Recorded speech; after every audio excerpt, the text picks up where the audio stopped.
How everybody doing? Blessings, blessings, blessings, blessings, blessings. This is another video with the priest, aka Chat Traveler. How's everybody doing on this blessed Sabbath journey? Just coming in to bring in some good news. What I'm about to discuss today is going to change the very nature of how a lot of people, see the priest. Let's get this phone at a right. Yeah, we want that 90 degree. Keep the angle. What I'm about to say today is going to change the perception of how a lot of people see I and I as an individual.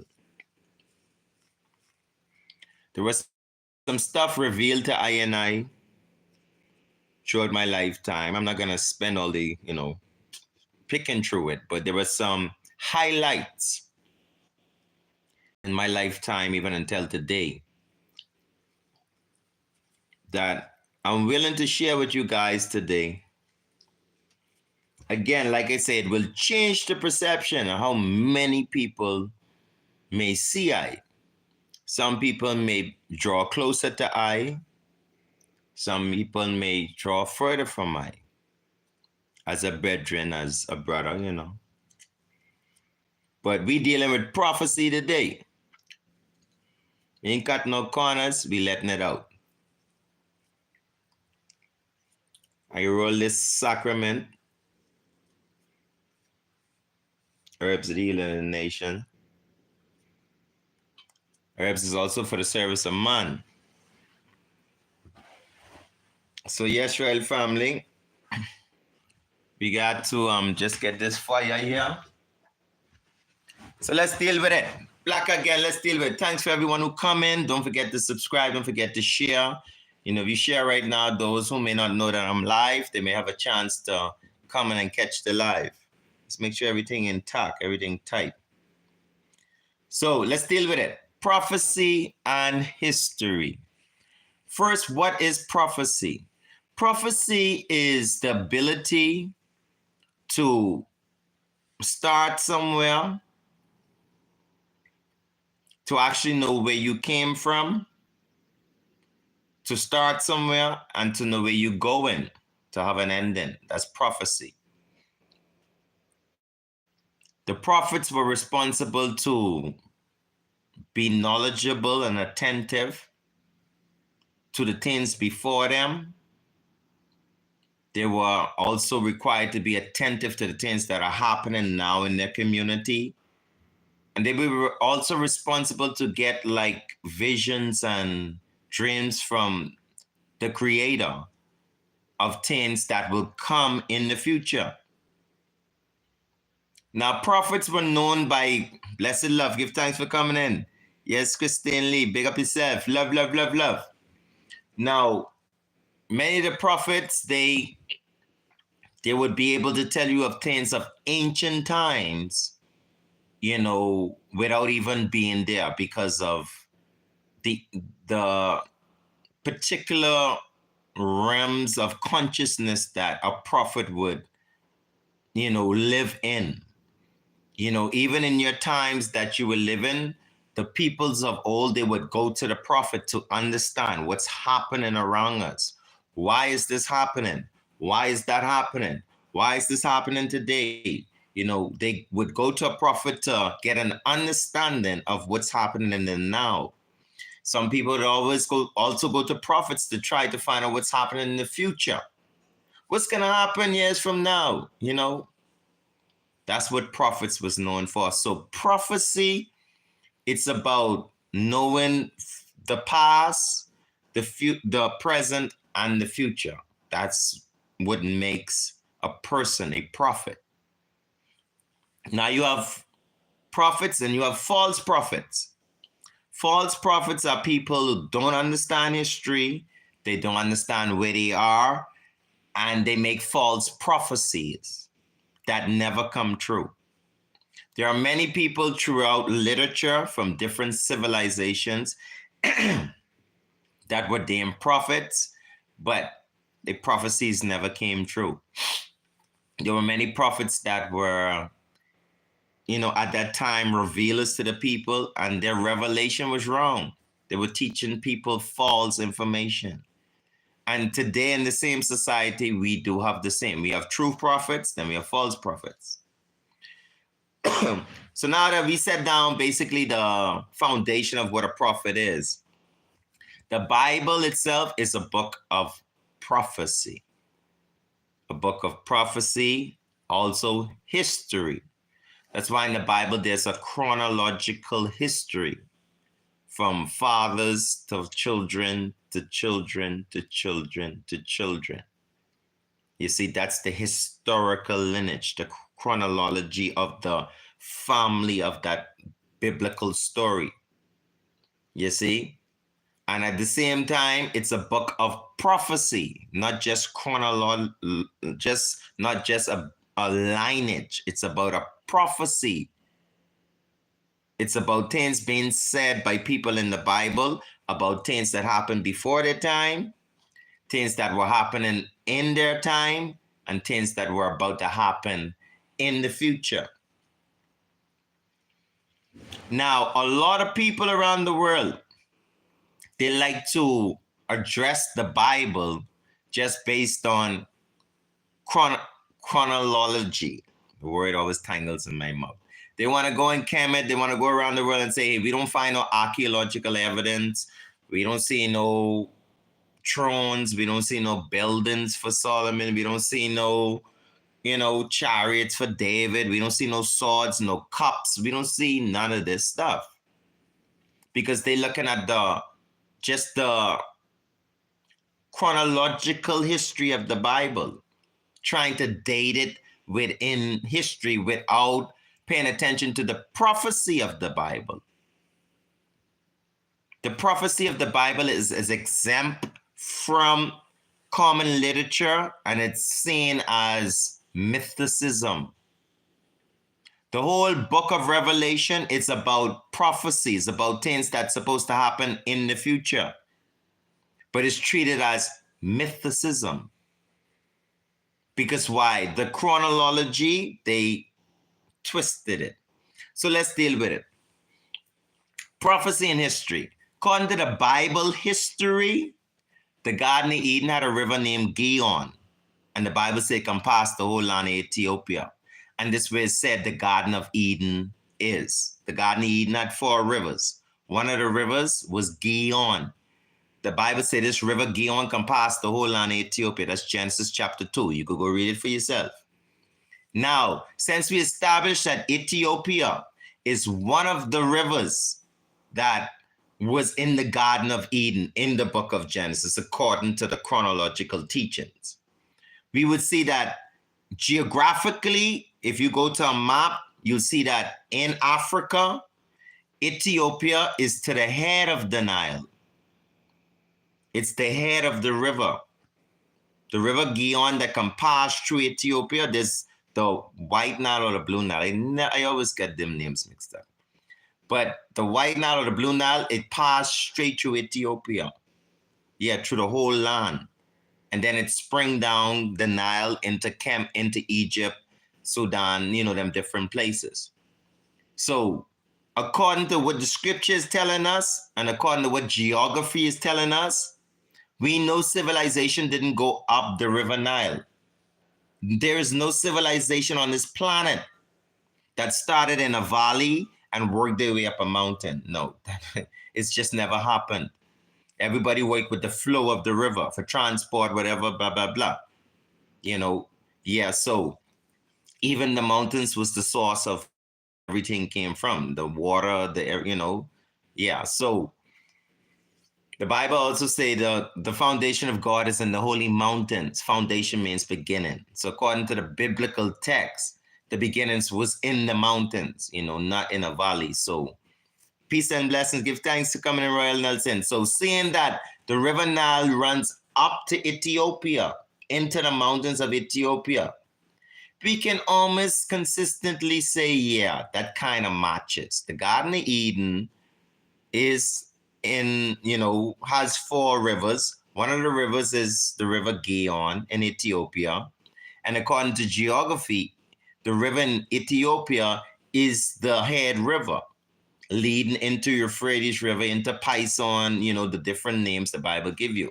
Because the river split into 4 different heads going into what we'll call the Middle East, Euphrates. I think it's the Euphrates River they call it. But you have the India River. It's different rivers that spring off the Garden of Eden. But this is, doing some of the beginnings. So I just bring this just to make a point. My point is Ethiopia is involved in the beginning of the Bible. It's talking about Ethiopia and the Garden of Eden. So, according to prophecy, when we go along the scriptures, right, you would see that God promised to restore humanity. From Adam fell, God promised to restore humanity from sin. How was this to be done? Through God himself, sending a version of himself, his son in flesh, God in flesh, the universal God showing himself in flesh, as his son to redeem man, birth of the spirit, not of the flesh. So the Son of God was to be born of the spirit, not of just the flesh. He was to come through the flesh, but to be born of the spirit, born of God. So with this concept, according to the prophecy of the Bible, the whole Bible is talking about a time span of families that is waiting for one day out of the families, a bloodline, a son will rise in the name of God, having the Spirit of God. Yeah, to redeem humanity, redeem the whole chronological family back to God because of the sin of Adam, the sin that was spilled into the bloodline. So this son, this Christos, this Christ, this person rise as a perfect person to be, to carry the blame so much, for what we do, that is not our fault. Satan is, is the ultimate sinner, in Adam, so it's not our fault. We come generations later. So we participating in things that is just a part of our culture, descendants, traditions, all that kind of stuff.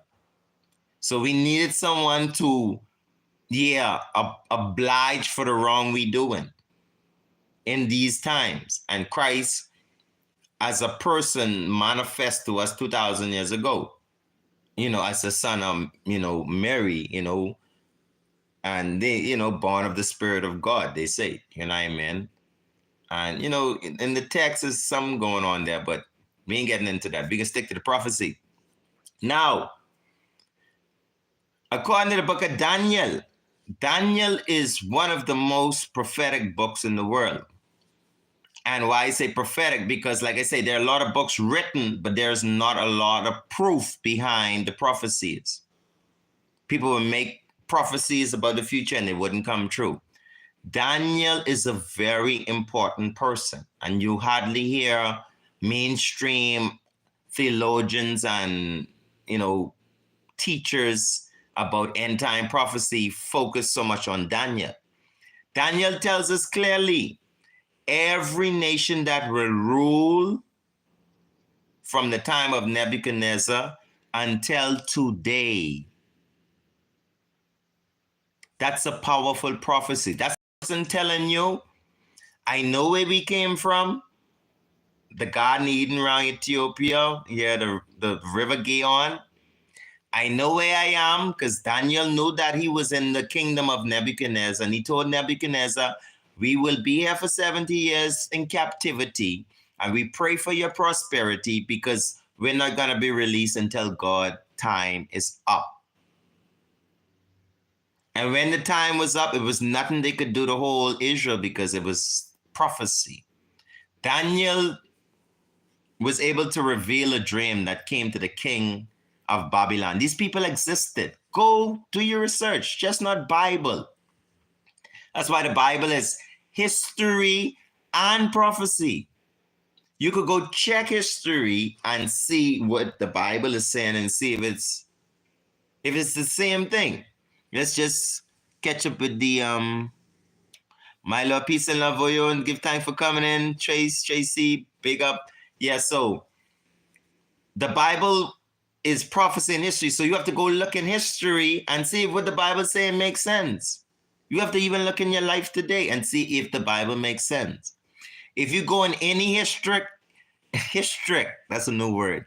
If you go in any historic book out there, speaking about civilization, they almost sure, most of all of them sure to mention Babylon. Babylon was the first greatest civilization. Known by the lion and the wing, remember, that's Babylon, the golden kingdom. It's all over history. And the Bible speaks about it before it existed. Because it was former prophets that prophesied Babylon. There was former prophets that prophesied that Daniel and his age would go into captivity into Babylon. That's why when Daniel was captured by Nebuchadnezzar, he told Nebuchadnezzar, I know this was going to happen. Yeah, I know he's coming in captivity because of the prophecy. Yeah, because the rebel is just, okay, so Daniel said that Nebuchadnezzar will be the first, supreme king of the earth, the king of the kings of the earth. Everybody in the world had to bow to Nebuchadnezzar. Like how everybody bowed to the American government king monarch. They are the king of the kings of the earth. America's running the world through United Nations. Nebuchadnezzar had United Nations. Nebuchadnezzar was heading United Nations. He had all the nations submitted to him. And if you didn't submit, Nebuchadnezzar was going to send an army against you. You couldn't tolerate. Just like America is boasting in these times that they is the Babylon, the mystery Babylon. They is the army that no one can contend. So just prophecy, because the prophecy said mystery Babylon coming. So we ain't gonna go there yet. Let's just stick with Babylon, Nebuchadnezzar. So Nebuchadnezzar being this great king of kings, ruler of all the earth. In his dream, he was the head of gold. But in his dream, there was a chest of bronze, you see, which represented a different nation than Babylon. And ancient Babylon is what we call modern day Iraq. Yeah, that's Saddam Hussein descendants. Saddam Hussein is a direct descendant of Nebuchadnezzar. I ain't joking. Y'all could do the research. Seriously. That's why today, if you go on Iraq, you still see the lion and the wing. It's the same Babylonian kingdom. Yeah, it was a seriously ruling kingdom. The feet of clay. So we getting there. So with this chest of bronze, that was the Medes and the Persians, what they called the Persians. The Xerxes, the Persian. Anybody ever watched the movie? What's the name of the movie? That's one of my favorite movies. Prince of Persia. Oh, I love that movie, Prince of Persia.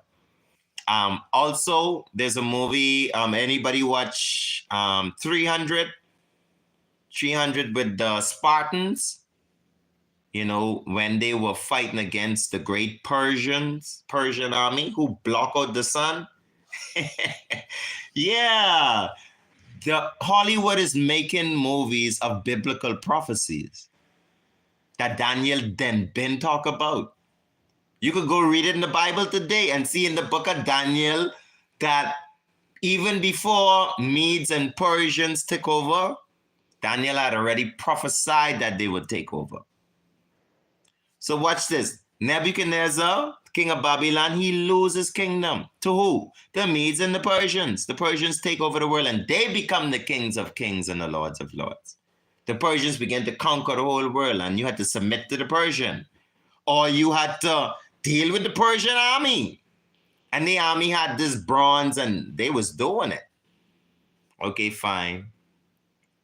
In the dream, next was the loins of silver. And that will be the Greeks. Now, this is more closer for people to more like feel where I'm coming from, because people know about the Greeks. People don't know much about the Persian Empire and the ancient Babylonian Empire. You have to kind of do some more research because it's kind of beyond our, research time. You have to really be a research person to go beyond to find out about the Persians, the Medes, and then the Babylonians. But everybody know about Alexander the Greek. Everybody heard about Alexander the Greek. Alexander the Greek was the loins of silver. You see? And at that time, silver was the metal that they was using for war. It was the predominant metal. And every era of prophecy of civilization, metals was the predominant factor. Yeah, the Babylonians came with gold. The Medes and Persians come with bronze weapons. Yeah, the Babylonians had golden swords. Yeah, they would deal with you with a golden sword because it was a golden kingdom. Medes and Persians, they had the bronze. The Greeks, they had the silver. Silver was their thing. You see, when he went into Egypt, Alexander the Greek, yeah, and he conquered, remember? Then after Alexander the Greek, who take over? In the statue in the Bible, in the book of Daniel, it says a feet of iron, not a feet, but legs of iron. The statue had legs of iron. What's the coincidence? Rome was known as the Iron Kingdom. It's Rome who smelt and made iron and made it into weapons. You see, and it was Rome who exactly conquered the Greeks. The Bible said this thousands of years ago. I ain't even finished. The Bible also says that this Roman kingdom of iron that gone through the world and conquered Caesar and Pilate and all these different Roman, with their Roman gods, Zeus and Platos and, all the Roman kings. They had their time because why? The Bible said the Roman kingdom, which was strong and fierce as iron, it split into 10 kingdoms. It split into 10 toes. 10 toes that are mixed with iron and clay. Whoa. Now, this is very significant because coincidentally, you see all these coincidences?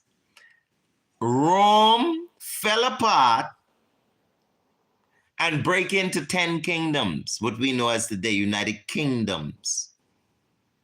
They are the United Kingdoms of the fallen Rome under the Roman Catholic Church. So obvious. Just Romans, but they don't agree. Why? Because it's iron and clay, it mix. The Romans are claiming that they are clay. I repeat, the Romans that the biblical statue are speaking of are claiming that they are clay in nature. But that is not the truth. The Romans are a particular race of people from the Caucasus Mountains.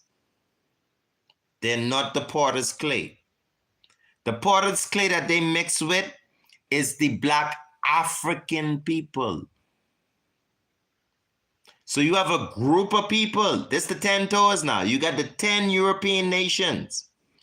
Put themselves together in Europe and form an alliance saying that they are Zionists, converted Jews. Wow. No, man, Bobo. You mean to tell me what they doing today was already in the book of Daniel? Yes. These Europeans trying to merge themselves into a black Abrahamic, Judaic lineage, bloodline, chronology, Europeans, white Europeans trying to invert themselves, into the lineage of the clay people. The clay people is the Israelites.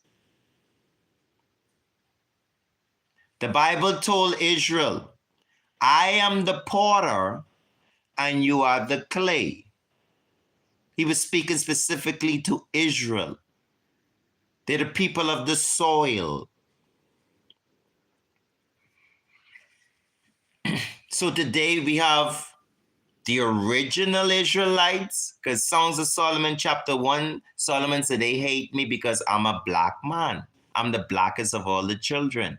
That has nothing to do with Europeans. No European can claim they hate me because I'm black. No white European can claim they hate me because I'm the blackest of the children. That don't even make sense.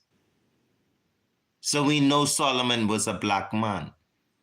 And on top of that, his kingdom was in Africa, Northern Africa, now geographically separated by the European Zionists, white European Zionists, as what they call the Middle East. There's no such thing as the middle of the East. It's not Africa. So, yes, royal family, Daniel was showing us that they're going to be the Roman nation trying to mix in with the clay Hebrew nation. So now the Europeans in the Middle East today, destroying people in the name of them being Israelites. But they're Israelis. The Bible even warned us. In the book of Revelation, it warned us. The Bible say in the last days, there would be a group of people that say they are Jews, but they are not. The Bible is telling you, if you do enough research, you will find out they are the synagogue of Satan, their origin. The European white Israeli Jew was originated in Europe, not in North Africa, Jerusalem, what we know today as the Middle East. That was not where it was founded.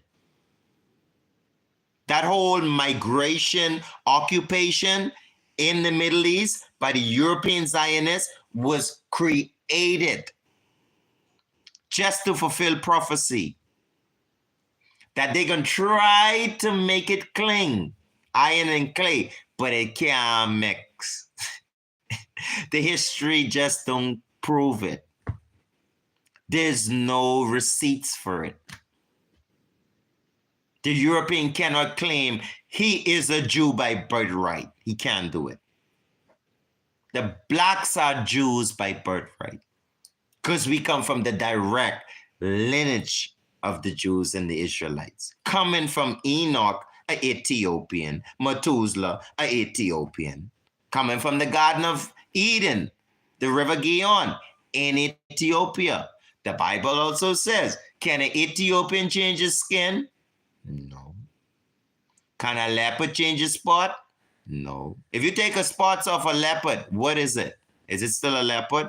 No, because leopards have spots. So what's the Ethiopian skin? Do we have scales? Do we have feathers? Come on, y'all. Let's talk this over. The Bible said the Ethiopian cannot change his skin. So what's so special about the Ethiopian skin? Does it have feathers? Does it have scales? Or is it because it's black?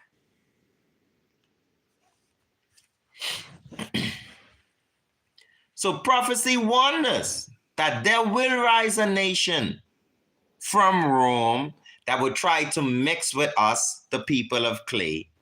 But it ain't gonna happen. Because why? The scripture in Daniel says a great stone, an ancient stone.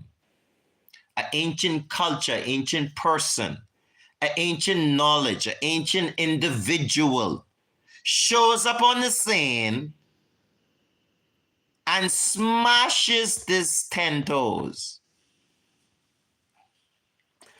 Holy Manuel Selassie, Jah, Rastafari, the King of Kings, the Lord of Lords, the conquering Lion of the tribe of Judah, elect of God, light of this world, divine majesty, first ancient King and Queen of creation, Black King Alpha and Queen Omega, Black King and Queen of ancient Akebila and ancient Abyssinia, ancient Ethiopia. Yes, royal family. Give thanks and praise. This ancient stone that came and crushed these 10 nations, go to very, very, very present history. There was a small, ancient, short man, about 5 foot, short man, you know, born in Abyssinia in Ethiopia. He born in a place that was nomadic, no roads, no planes, no hospitals, no modernization. And this little short man, you know, from a clay nation, a people of the soil that depend on the soil to survive, not weapons of gold and silver, not as the other nations, the people of clay, of soil, of building and molding, the molders of civilization, the soil people. This ancient rise up and first establish Ethiopia, which is consistent with Genesis, that the Garden of Eden was in Ethiopia, somewhere around there. Psalms 87 says, behold, Philistia with Ethiopia. This man was born there. And the highest himself shall establish her. That's King James Version. Let me translate it. Behold, Philistia and Ethiopia. The king, the Almighty, was born in that country. And him being the highest, he will establish that country. Now, when we look in, remember what I tell you what prophecy is. Prophecy is about the past. It's about looking at your present. And it's about looking at the future. You got to take hold of the tree to understand prophecy. Now, the scripture in Psalms 87 is saying that an ancient man is coming and establish Ethiopia. You see? Yeah. And make it a great nation, make it a great person. In 1930, November 2nd in Ethiopia, King Rastafari was crowned King of Kings, Lord of Lords. To a lot of people, that's insignificant. You know why? Democracy. Democracy, capitalism, communism. Theocracy was pretty much thrown out the window. That's why people understand the importance of His Majesty. Do you remember Nebuchadnezzar was the king of all the kings of the earth? Head of the statue gold. Then the Medes and the Persians, they become the kings and lords of the earth. Then Alexander the Great, that's why they call him Alexander the Great, because he became the king of all the kings of the earth. He ruled the earth. Then Rome, Caesar them, they become the kings and lords of the earth. Now the kingdom divided. They had no kings and lords of the earth, because Queen Elizabeth and a lot of the other European nation wasn't in agreement about her divinity. Not everybody accepted Queen Elizabeth royal lineage, because they don't know where the hell it come from to be royal. There is Europeans, white Europeans right in Europe, different countries outside of England that don't agree about the royal family.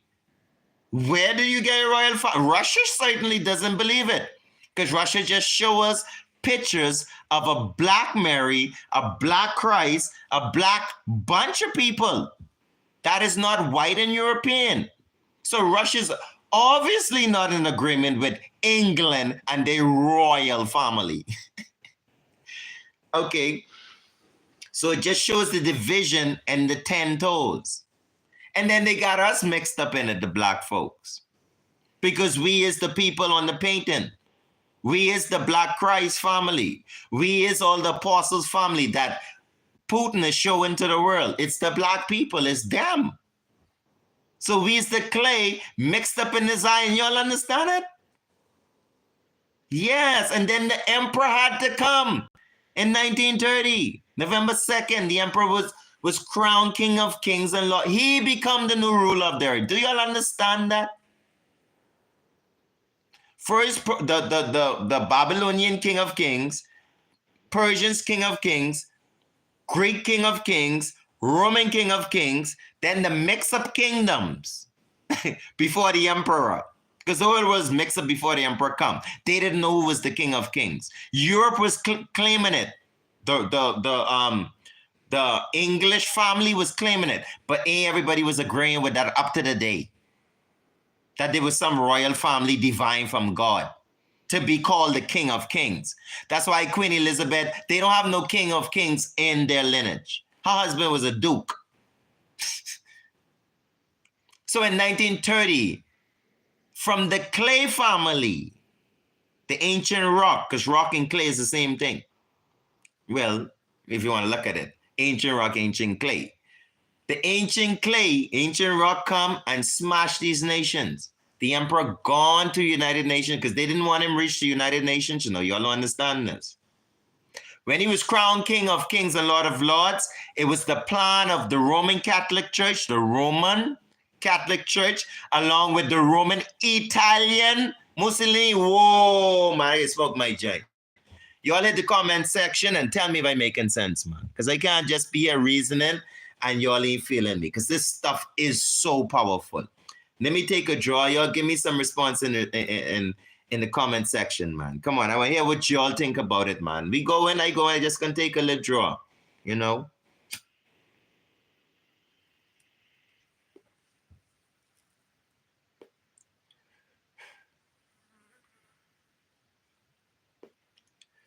So seeing that the European Queen Elizabeth and her fake royal family wanted to claim the King of Kings title, they copulated secretly with the Roman Catholic Church and Mussolini to go into Ethiopia and destroy the title.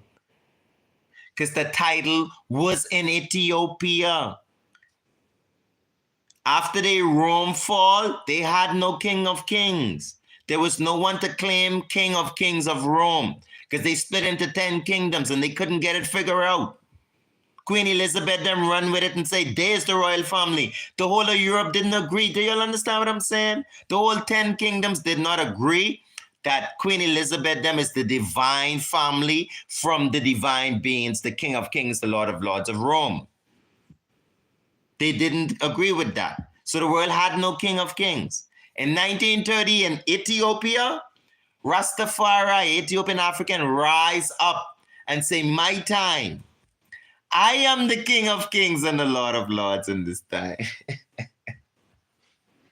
So they come to fight it. They fought it before the battle of Adwa, when Menelik wore the title King of Kings. They don't want to give the clay the title. So they attacked His Majesty to try to annihilate the title of an African clay-natured person could be the King of Kings of this world, the ruler of all the world. So they seek to destroy His Majesty, destroy his life, destroy his character, destroy intentions. A man that did so much for his country suddenly became one of the worst persons in the world, just through propaganda, media, not much evidence. Anywho, so they cooped together to destroy His Majesty title, King of Kings, Lord of Lords, of all the earth, according to the biblical prophecy. But it not gonna work, because why? This we can come into present time. Y'all stay with me. Y'all stay with me. We in present time now. Because you remember we jumping around history, future, Daniel say this and that. Present time. Presently today, His Majesty came in 1930 and fulfilled the stone coming out of the ancient mountain. Ethiopia is the most ancient civilization on this planet, not Egypt. Egypt is a child of Ethiopia. Civilization come down the Nile, not from Egypt to Ethiopia. It's foolishness. It's nowhere documented. Nubians even before the Egyptians. Come on, the Cushites before the Egyptians. Egypt is way down the Nile. It's to the bottom of the crescent. So that's flip history. They flipping, the poles. They're making up, down, and down, up. Yeah. So Ethiopia being the first civilization, being the ancient clay, the ancient city, the ancient people. His Majesty rise, to be that God, the King of Kings, and know the whole world take counsel.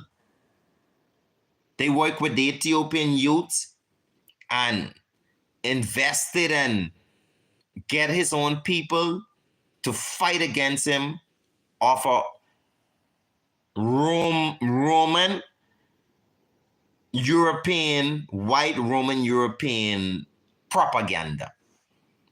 Let me give you, for example, if you Google, it says, His Majesty say that I am not God, no man can emulate a deity. In the comment section, have you all ever read that? Where they say, Selassie, I say he's not Jesus, he's not God, because no human man can emulate a deity. I don't know if you all ever read that, but it's right on Google. At the same time, on Google, they say Majesty teaches us to emulate Jesus Christ or Jesus Christ. So one part is translation, he's saying not to emulate God, because no human can emulate God. And then in another translation, they say, and His Majesty say, we must emulate Christ. Man, y'all tell me if I lying. These are the things I see for myself. You understand what I'm saying? How could you say you don't want me to emulate Christ, but you want me to emulate Christ? A man can't emulate Christ, but Rastafari want us to emulate Christ. That's to show y'all right there. Y'all do your research. And y'all can see where these people was playing with the translation of His Majesty. What he's trying to teach us, enough of that we never hear. Because what they put out there, it was only him. Bobo, it was only His Majesty. Everyone around him worked towards his demise. Everyone, the whole church, Ethiopian Coptic church, they worked together to rid His Majesty. You can tell just by the translation. How much time they bury His Majesty? For suck's sake. That alone should tell you something fishy. The whole life of His Majesty is a big fish net. We don't know nothing the man say. Everything they translate to what they want it to be. Audio edit. They do some wicked things we'll never even believe. Y'all ain't believe the things I tell y'all. I wouldn't even believe the things that I know behind the scenes they did to remove this man from a title that is common in history. Kings rule over kings. And it was His Majesty time to rule over all the kings of the earth. But the kings of the earth take counsel together and say, no, we can disgrace your throne. We can disgrace your character. We can spread lies, propaganda. We can influence your people to turn against you. Basically going to destroy your name. The Bible warned us about this. Because the Bible say, the beast, Rome, and these United Nations, known as the beast, will make war with the Lamb and his saints, with God and his saints. And that's just what they do. When His Majesty was crowned 1930 King of Kings, Lord of Lords, all the nations come and bow and accept him. Yes, you are the King of Kings. Yes, you are the Lord of Lords. Couple years later, all the nations come together and try to destroy him. Hypocrites. Hypocritical mockers and feasts. They was eating with His Majesty to the table and laughing with him when he was crowned King of Kings. Like, we respect you as the King of Kings, bro. You rule all the earth. And then a couple of years later, they cordulate a plan to destroy him. His name, everything, his character, everything. That's prophecy. It's no mystery. It's prophecy. So what they have to pay for that? Okay, according to the book of Daniel, Daniel say when this ancient king come, he's coming with his Christ. He's coming with his anointed one. You see? Revelation 7 said the angel had the seal of the living king. And this angel tell the angels to the four corners of the earth, hurt not the earth. Listen carefully. Hurt not the earth. What's the key word in that? Let's look in the comment section. What's the key word in that sentence? Hurt not the earth. What's the most important word in that? Anyone in the comment section? Yeah, it's the hurt. The angel of the Lord tell the angels to the four corners of the earth, don't hurt the earth until I seal my saints. So the Roman government under the Pope, you see the Pope today bowing and kissing black man foot because he in trouble. He's in trouble. Him and his whole monarch. This whole world is in trouble. Because they mess with the wrong brethren. They mess with the wrong guy. No, I'm serious. They in trouble. His Majesty tell him in the United Nations, he say, y'all doing this to me today? Tomorrow for y'all, you know. Y'all time coming. Oh man, it is daytime reach. According to the biblical text, when the king come, he coming with his priest. And this priest, Melchizedek, he gonna judge the earth. This the Christ return. When Christ return, Christ returning to judge the earth, to destroy the beast, to summons Michael to destroy Lucifer. This is the prophecy. When Christ returned 2,000 years later, he's coming to set up his kingdom to destroy Lucifer. So in 1930, the King of Kings was crowned. And in 1966, he come to Jamaica to meet this Melchizedek, to meet this angel. This one who's set to judge the earth. You see, this is all prophecy. Because the Bible says in Revelation 5, the king was sitting on the throne, having the book. No one was worthy to look therein. And the king opened the seal and he looked therein. And the Bible says in the midst of the king and the throne was a lamb that was slain. And he come and he took the book out of the hands of him who's on the throne. That's Revelation 5. Then Revelation 7 is a continuation. It says this angel having the seal, the book of the living king, said to the angels to the four corners of the earth, don't hurt the earth. So that's to tell you something. There are angels to the four corners of this earth. They controlling everything. The winds, the storms, the sun, they control everything. And it's this angel of the seal telling these angels, don't hurt the earth. In 1966, the King of Kings, the clay, the Ancient of Days from Ethiopia, according to prophecy, came in Egypt, Jamaica, and gave King Emmanuel Charles Edwards, this Melchizedek, the seal of the living God. And this King Emmanuel Charles Edwards tell I and I, who is his angels, hurt not the earth until he seal everyone upon their forehead. I and I, the angels to the four corners of the earth. We are given power to bring earthquake, lightning, thunder, brimstone, fire, plague, tsunami, pestilence, even evil angels we can send among you by the voice of our mouth. Yeah. The man said, whatever we speak in the heavens, it manifests in the earth. Whatever we speak in the earth, it manifests in the heavens. God has given his angels the authority because the Bible says the saints shall judge the earth. The Christ, the angel, having the seal of the living king, he gave the judgment to his saints, 144,000 elect saints, to judge the earth. In Revelations 1 or 2, it says there were 7 golden candlesticks.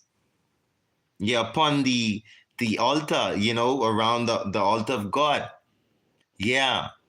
They are the angels of God pouring out their wrath and indignation on the evil world. So where he is in the prophecy, let's bring it home. Okay. 1966, the king gave Emmanuel, the seal. Okay. In the 2000s, we start seeing massive hurricane, floods, fish washing up all over the floor. All over the shore, birds dropping out the sky. Around 2010, 2012, the rivers start to turn to blood because according to the prophecy, when this king come and he give the seal to, the priest, this holy Melchizedek, then the saints can call plagues upon the earth. The same plagues as the time of Moses. This is what the Bible is saying. Just as in the time of Moses, the same plagues can come upon the earth during the time when this prophecy is fulfilling. When this ancient kingdom come and step on the Roman kingdom mixed with clay, this ancient kingdom, the saints can judge the earth from this kingdom and they can pour the wrath from the plagues from Egypt, from Moses. So if you look, you can search on the internet, you can see around in 2014, the rivers start turning into blood all around the world. You can look around the world, you can see pestilence. You can see locusts. It was all up in the Muslims' holy place. They had to run out their place from locusts.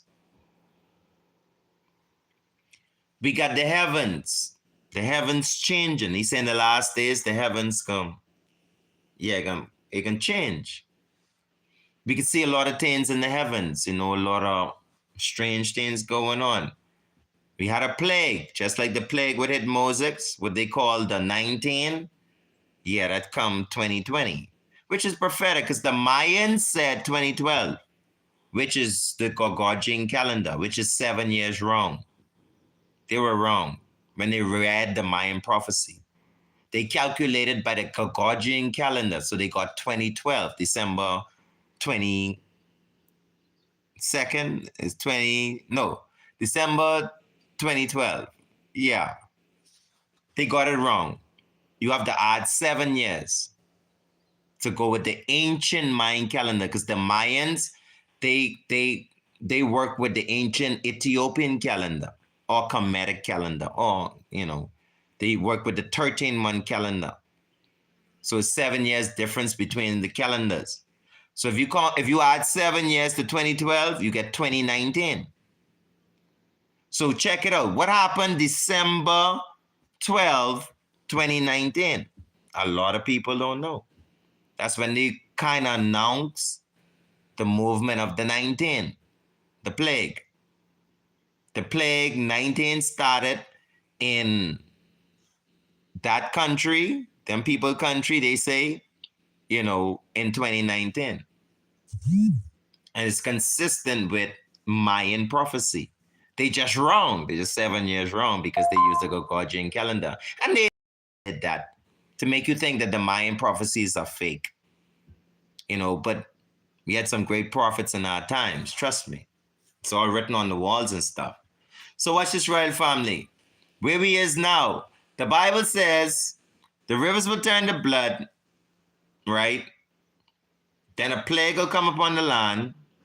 And it's a big significant clue of prophecy. It says the river Euphrates shall dry up.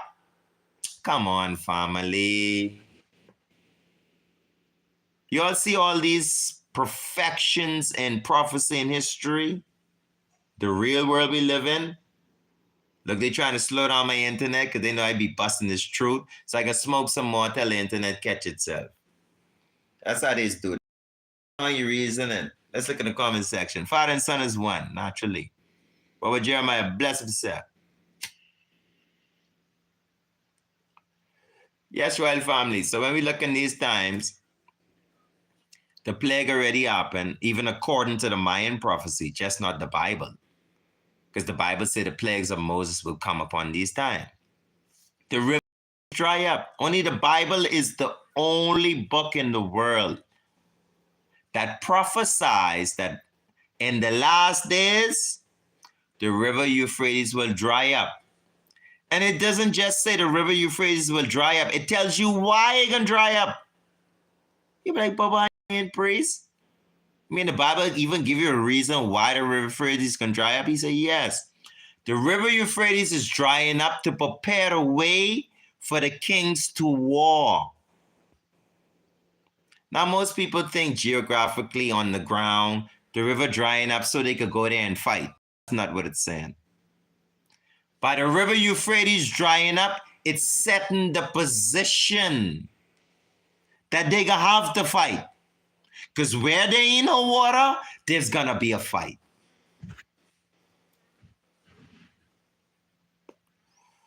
There's gonna be a fight. So in the Middle East, drying up the waters, bring the conflict. The Israelis, the Zionists, they trying to wipe out the Palestinian for resources, for water.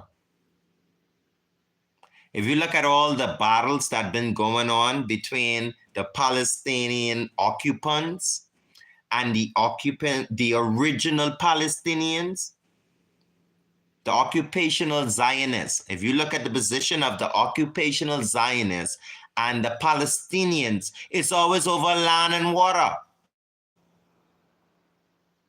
You have these Europeans come in Palestine and they forcing the people off their land because they need land and water. So the river Euphrates ain't making that situation no better. So they disguise it under mass, which I know they send mass. They send mass because if you have all that security around Israel, drones, and you have helicopters, you have space cameras all around Jerusalem, the highest technology. You mean to tell me mass break through all that security? Go and do all that damage, go into people's individual homes without one officer's response? Come on, you all better start using your judgment brain, yeah? I can't even shoot one bullet right where I live before every officer in my country is in the front of my door. Not one bullet. I can't even hit the car too loud and it sounds like a bullet. Every officer in my country will be by my door. So they telling me a group gone all through Israel, house to house, doing thing for hours, and not one officer show up?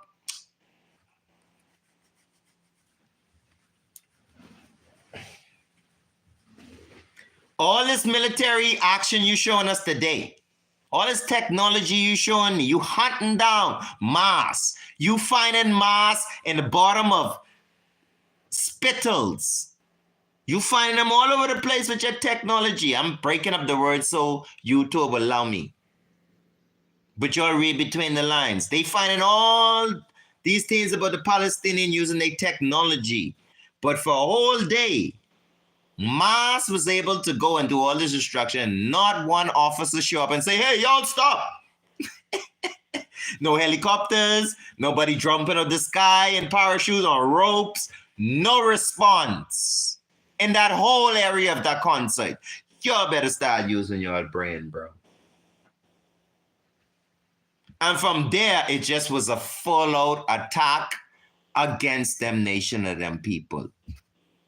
It don't matter who you is. Once you from that nation of people, because that was the original intent. The genocide. For water. Because the river Euphrates is drying up. I didn't keep their nuclear plants and thing running without water. Things can explode on them. This thing go deeper than y'all think. It's very deep. You hear them, the Israeli prime minister bragging about how, they making all this great advancement in technology. They need water to do that. You can understand these things. In Ukraine, all these nuclear plants around the world, if you don't have water, you have trouble. Because you can't keep those things cool, them reactors cool. And when you can't keep them reactors cool, they react.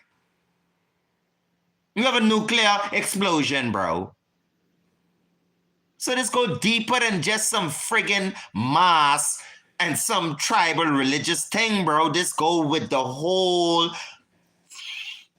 infrastructure of these people's society. If they don't, the resources, if they don't grab the resources for their benefits, they're gonna be a destroyed society. They're forced to do this. They was forced to stage this whole thing to cut the population, to increase, the water supply to their regime, to their system. And it still ain't help because all the water gonna dry up. I don't know what they can do when the nuclear things go off, but yeah.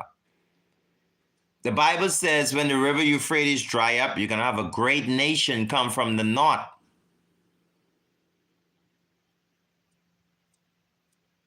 Is that a coincidence? As soon as the river Euphrates dry up, a great nation in the north. Anybody know the name of the great nation in the north that America and all its allies, Israel, seems to have a little tension with? What's the name of this great nation? Rosh? Ancient Rosh? Gog and Magog? Turkey and Rosh? It's prophecy. The Bible said the great nation Rosh, Gog and Magog, shall come down to Megiddo. Megiddo is a country in Israel. And they shall meet there for the battle, the final battle, the Armageddon War. What's the coincidence? When America sent its first troop to aid Israel and its war against Mass, where did they deploy some of their first grand troops? In Megiddo, northern Israel. What a coincidence. What a coincidence, people. All this in the Bible, Say, I know how you feel because you've never been taught this. Pastors don't teach you this. Catholic priests, theologians, even people who hate the Bible, they don't bring this information to you, but it's right there. It's right there for you to read it. Rosh, Gog, and Magog come down to the river Euphrates for the final war. The Battle of Megiddo. BRICS against NATO. That's the World War III. That's the final war. No more war after that. Because once we get rid of the colonial system, we know who owned the colonial system, then we go back to living in peace. That's Bible prophecy. When the king come and he sit upon the throne, he's going to bring peace to the earth and goodwill to all man. So after the king reach, then his priests, then his saints, then plagues. Earthquakes in diverse places. Strange signs in the heavens. The sun shall be darkened. And how much days? 3 days? You better get ready. Then the moon turned to blood, the blood moons. Y'all been following the blood moons over the years, Israel? Y'all stay right there. It's all in the Bible. This sun shall be darkened, this April 8th solar eclipse. Oh, this is a nice one. The one prior, it passed all the United States, 7 states, naming Salam, which means peace. That was years ago. Now ain't no more peace. The solar pathway is making an X across America. And it's passing through 7 states named Nineveh, which means repent. The story in Nineveh is repent. Some people did repent, but after a time, Nineveh going right back to their folly and they was destroyed. So this solar eclipse on the 8th upcoming is to remind the world that we all do, because we all fall short, need to repent. Because the things what is coming after the solar eclipse, if your heart ain't right with the true creator, if your heart ain't right with love and you ain't in tune with compassion and understanding and long suffering and endurance, if you don't have that in you, God says that it's like a threshing. It's like you throw in a bunch of metals into the fire. Yeah, and only the purest metals can survive the flames. Because they disrespected the King of Kings, the Lord of Lords, even his churchical people, disrespected his majesty. And for this, the world will go to its knees. There's a scripture that says, every knee shall bow and every tongue must confess that King Rastafari of Ethiopia is the last remaining King of Kings and Lord of Lords in this entire earth. There is no more King of Kings and Lords of Lords. Where they is, what they name, where is they throne, in which country? Rastafari, King Rastafari is the final remaining King of Kings and Lord of Lords in this entire world. Everything else is an illusion. If you're waiting on Jesus to come out of the sky and be this King of Kings, that's Roman foolishness. Christ came in 1966. Jesus Christ came in flesh in 1966 and meet with the King of Israel and received the seal. Christ already returned. Oh no, Bubba, you ain't gone there. Bubba, you ain't gone there. Well, why you think the people can't understand the Bible? You all find me someone online who understands this Bible. You all name them. Bring me one person. I'll be happy to meet them. I'm not saying this boastfully. I'm telling you, I just never found a person that understands the prophecy. How could you understand the prophecy if you don't accept his majesty as the prophecy, the King of Kings, accepting the throne, accepting the Ark of the Covenant with the book with the 7 seals in it? They don't believe none of that. The world made it so that nobody believes that. If you Google, where's the Ark of the Covenant? They'll say, it is said, it is a myth that it's in Ethiopia.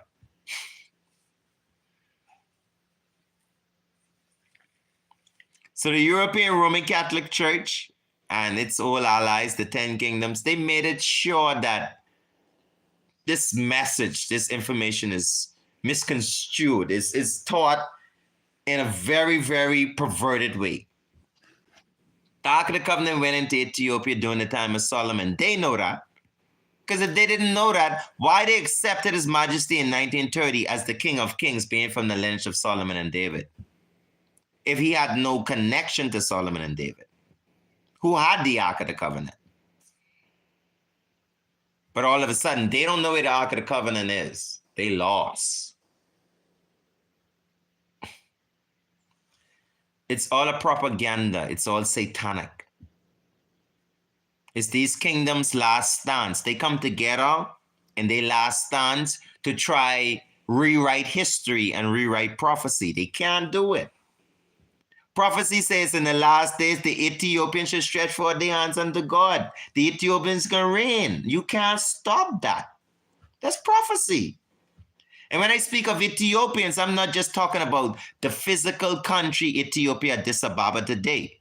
I'm talking all of Africa. The whole of Africa is called Ethiopia or Kebilan before they colonize it and call it Malawi, South Africa, Morocco. They colonize names. That whole continent is Ethiopia. It's just one country. We didn't have multiple countries in Africa, in Ethiopia. We didn't have it. We had one people on one plate, one continent. That is one people believe in one thing. Seriously. In time, perversion came in. The fallen angels who came out of Ethiopia, went into Kemet, into Egypt, and taught the sons of God, yet the secrets of God. And then the sons of God slept with the daughters of men, and there became great men in the land who started to make all these freaky science we'd be dealing with today. A lot of the science, levitation, obeah witchcraft, voodoo, all these different sciences, they were taught by fallen angels to the Egyptians. You see, a lot of people think there were a bunch of tribes around Africa that migrated to Egypt. That's absolutely the opposite truth. Egypt became a very great civilization from the fallen angels and the descendants from Ethiopia. And when Egypt fell, then all these people scattered through Africa with these different religions. You see? They were people that scattered from Egypt. When Egypt fell, they scattered into Africa as different tribes. They try to make you think that these Dogon and all of them is from creation. No, it's not from creation. It's from Kemet. The Dogons once lived in Kemet because Kemet once conquered that whole land. Everybody was under Upper or Lower Egypt, unless you were in Nubia or you were up in Ethiopia. But anyone south, what we call that south, anyone north, which is going down the Nile of Nubia, you are under Egyptian rule. So the education, the culture was coming from the fallen angels. Yeah, they were who teach men science, astrology, horoscopes, all that stuff. The fallen angels taught that the sons of God. Yeah, and make great men in the earth. Make great men was using divinations. They still do it today. Skull and bone, the Freemasons, some of the biggest people in the world, that's what they use, rituals. They use Kemetic rituals, Egyptian rituals to manipulate you. Rituals that were taught to them by Aziel and all these fallen angels from Ethiopia. Yeah, who take the knowledge of evil, because it's a tree of knowledge of good and evil. It's in our DNA. They take the tree of evil and they teach it to the sons of God in Kemet. That's why in Egypt you see statues of small pharaohs, then you see statues of these very big pharaohs. These big pharaohs are not the sons of God. They're the fallen angels. People don't understand that. The sons of God, the Bible does not say that the sons of God had giants. It doesn't say that. The Bible says, at this time, there were giants in the land, and the sons of God took to themselves daughters of men and had children, and they became renowned in the land, great people. It had nothing to do with giants. The Bible just says there were giants in the land at that time. And we have the Kemetic Egyptian proof. We have the proof in Egypt. When you go to Egypt, you see a bunch of shit that small people can't build. Them big stone would build a pyramid, ain't no small people could build that. And then, the European, Roman, Greco, college Freemasons, skull and bone, archaeologists, paleontologists are saying aliens built it before they confessed all these giant bones around the world. You finding skeletons of giants, bro, and you still asking how the pyramids were built? Are you stuck on dumb? The pyramids to a giant is like putting a friggin' cubit ball together. 1, 2, 3, 4. Cutting the rock precise. He's a giant. His knife, he just cut the rocks. Brush it off with his hand, and however. And he's a giant in that, not giant just physically. This is a fallen angel. You know what the hell a fallen angel is? Y'all know what a fallen man is. But y'all don't know what a fallen angel is. A fallen angel is not like us. They are celestial beings. They know way more things than the average human being. So that's why the precision in the building of the pyramids, the whole architect of the pyramid is beyond our cognitive ability. Because we're not as these angels who had direct access to the universe. Universal message, universal information, and universal source. We have source from men. We read books.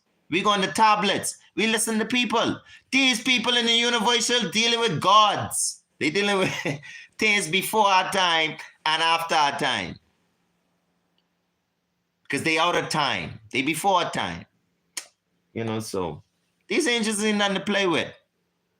I hear a sister was asking how the devil was allowed to be evil so long, and because it's just not like people think. This thing go deep. You're talking about the very fabric of the universe. If it's not treated properly and dealt with properly, we as a whole universe could be destroyed. And the Bible says this. I didn't make it up. The Bible says man, human, has become like us, knowing the difference between good and knowing the difference between evil. And unless he eat of the tree of good, he would destroy everything. Man has become like us, God. Be just like the Almighty God who created everything. God no good, no evil. And unless we take the good like God, we can annihilate everything. So God can't even follow us if he wanted to. In us doing wrong, God can't even follow us because he would be annihilated. Because there are laws and rules of the universe. You can't break them. They're made, they're fixed, they're foundation. The Bible says they fix foundation. The earth is fixed. It cannot be removed. It abides forever. These are fixed laws. If you remove any of these laws, the whole universe fall apart.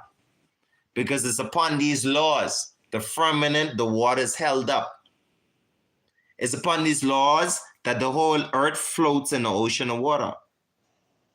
The sun shines a certain time of the day, the moon, all this is laws. The laws of the universe. These angels come to break the laws of the universe, bro. So you can get plague, you can get tsunami. They call it global warming. Call it what you want.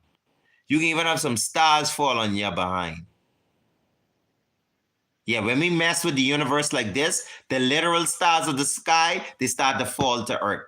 And that ain't nothing. Ask the dinosaurs. And you'll be like, what did dinosaurs do? Well, they shouldn't have been talking shit.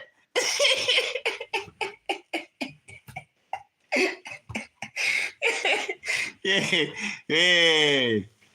Convert. My Lord, listen to me. Listen to me good, royal family. Convert. You know what a converter for? You know what a converter for? A converter is something that you use to make something work or fit somewhere where it originally don't belong. Let me use for example.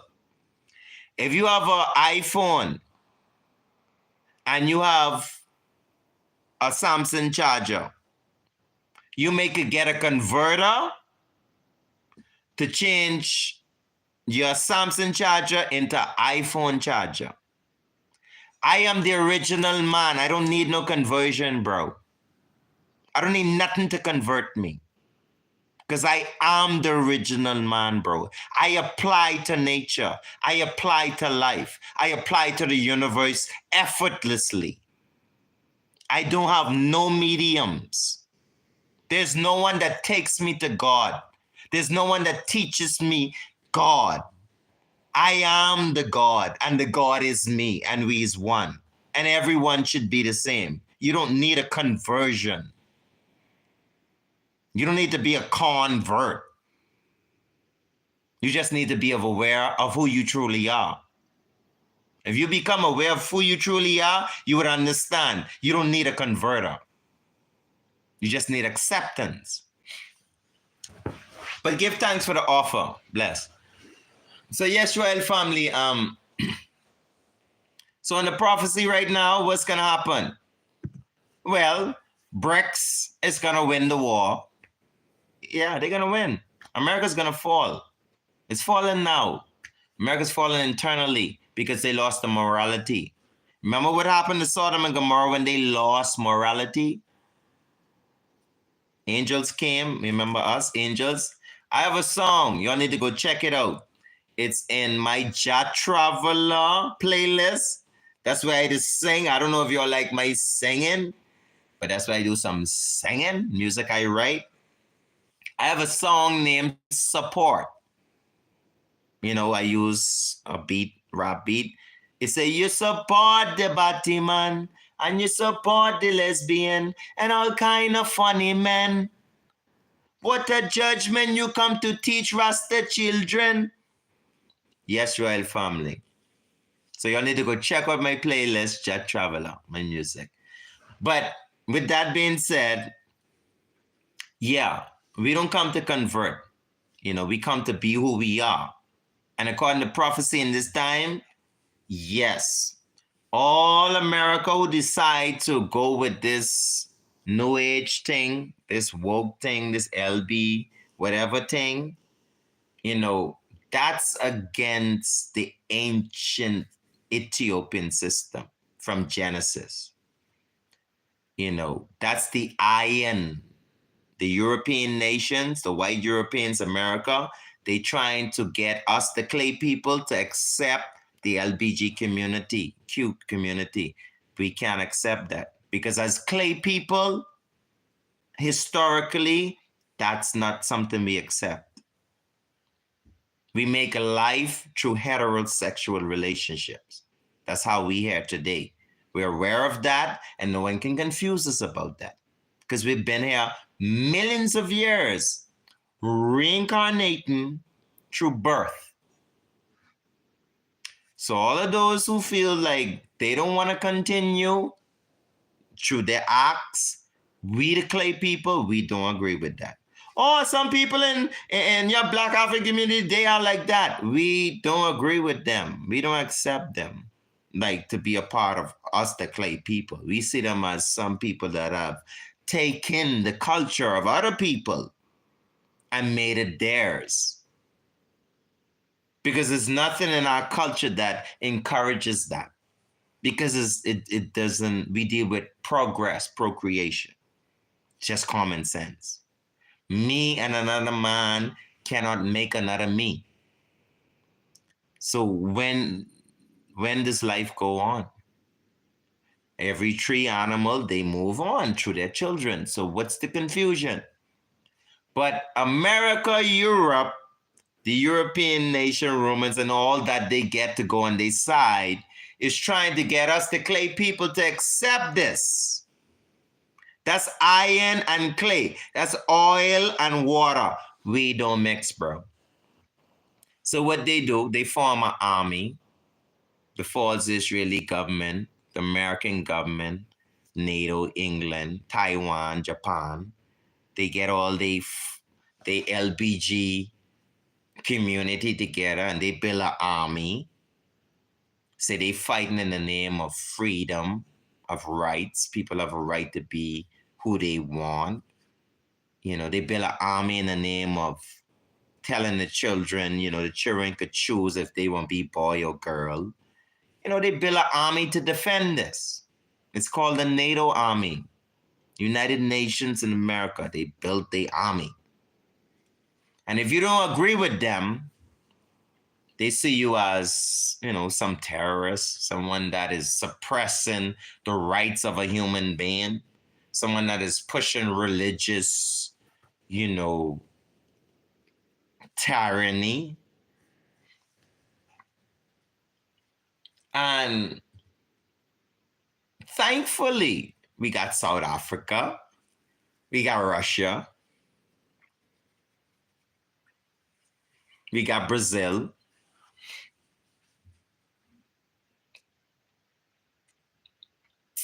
Iran. We got quite a few countries joined with the BRICS nations that don't agree with the LBG thing. A lot of countries in Africa, most of the countries in Africa, if not all the countries in Africa, we don't accept the LBG community. So that's so obvious. Y'all follow me, family. The whole European race, all of Europe and America, full of white Europeans, they fighting for the LBG community. That's the ancient Roman people. The clay people, who I tell y'all is the black African. Look at the whole of Africa. Look at the clay people. You don't notice the clay people ain't into the LBG community? All the leaders, they're not interested in legalizing that.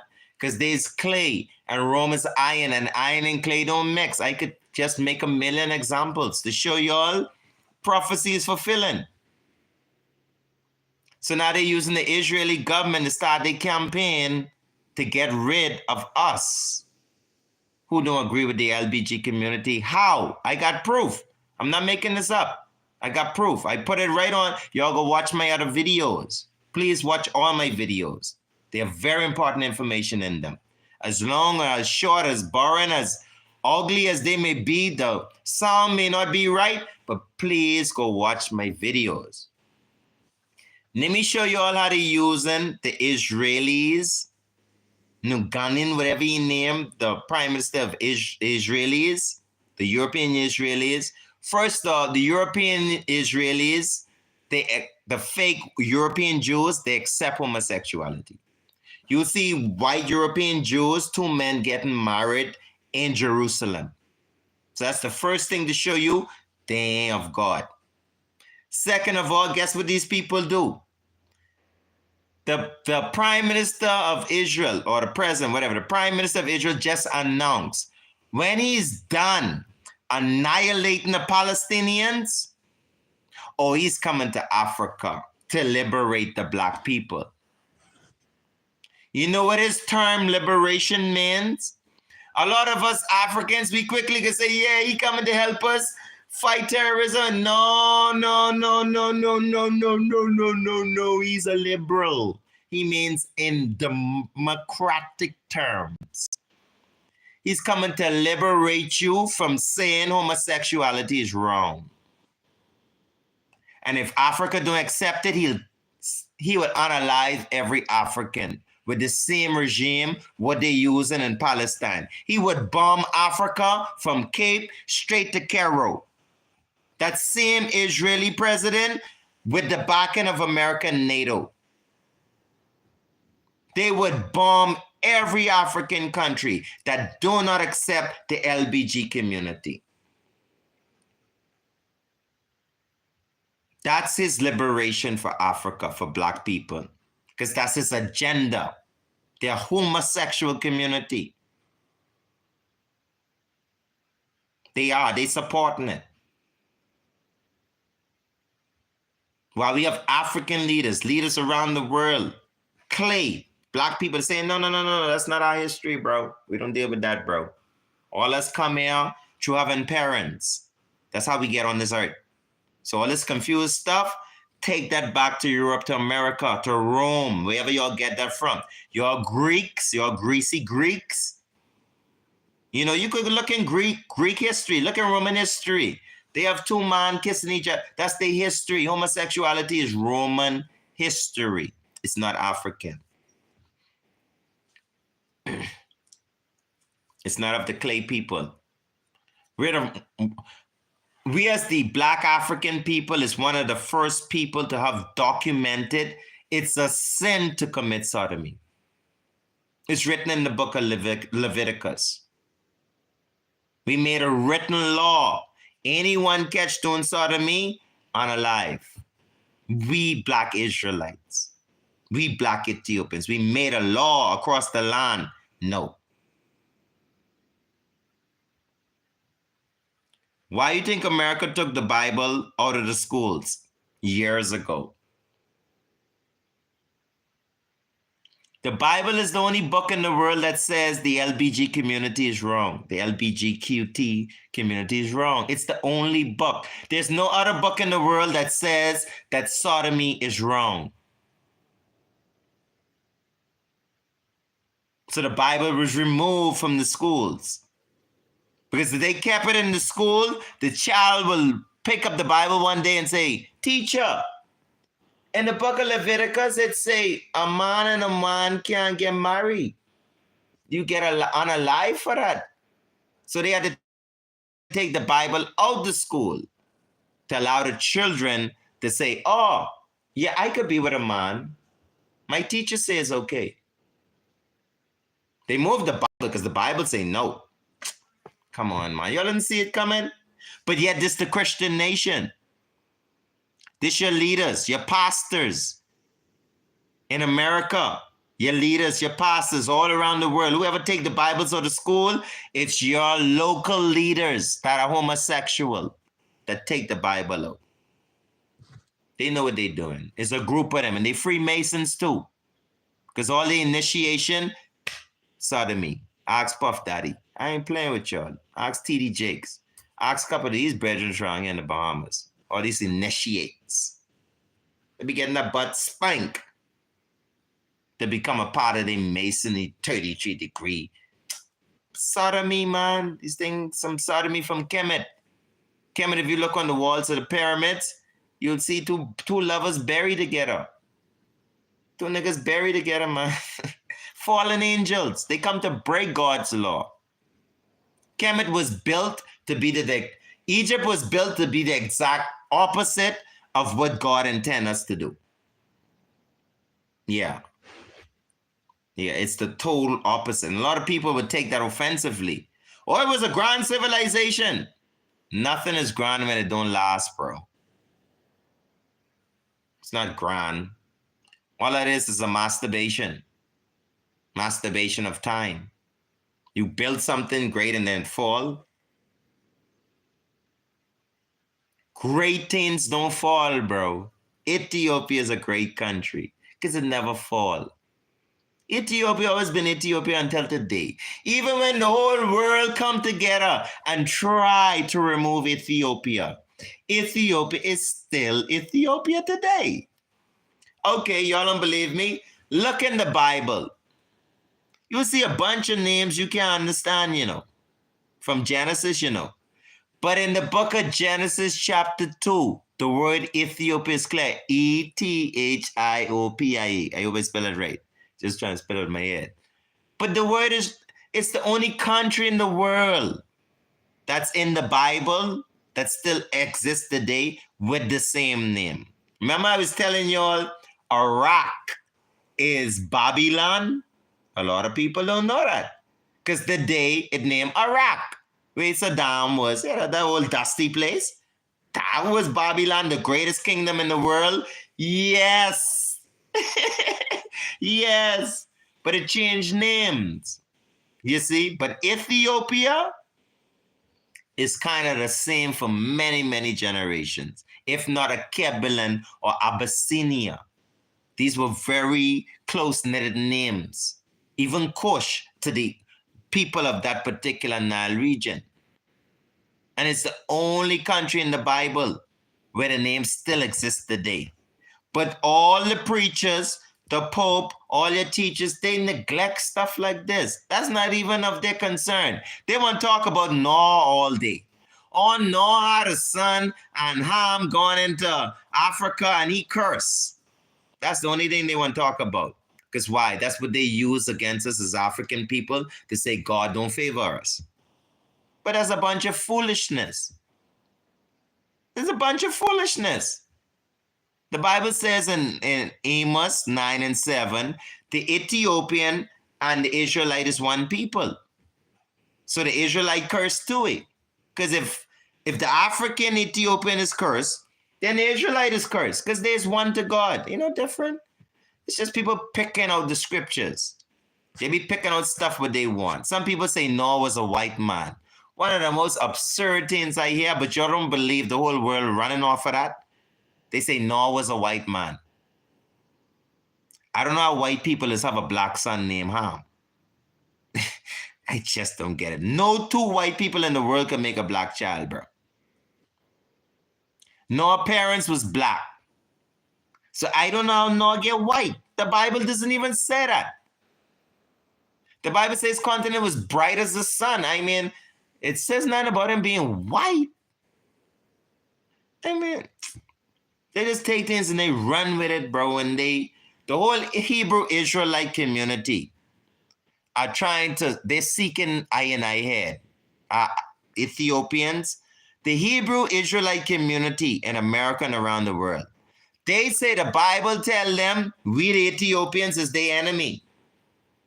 God cursed us through Ham. So we's the enemy. All the Hebrew Israelites walking around you, if you claim to be an Ethiopian, they see you as the enemy. That's why I stopped dealing with them, bro. Because they're ignorant.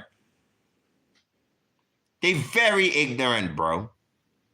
Enoch is an Ethiopian. You know what the Hebrew Israelite tell me? They don't believe in Enoch. Well, God, shit. How you gonna believe in Noah? You don't believe in Enoch. And Noah come from Enoch, bro. And they would unalive you with these belief systems. I come with a group of these brethren, they ready to physically fight me, bro. Because I tell them I is an Ethiopian from creation. And I is Israel, because Israel come out of Ethiopia. And the Israelite and Ethiopian is one. And the Psalms 87 say, the highest himself shall establish Ethiopia. So I standing up and say, these lords telling me, no, bro, use the curse. Use harm, descent. And God curse you. You got a curse over your life. God sent us to annihilate you.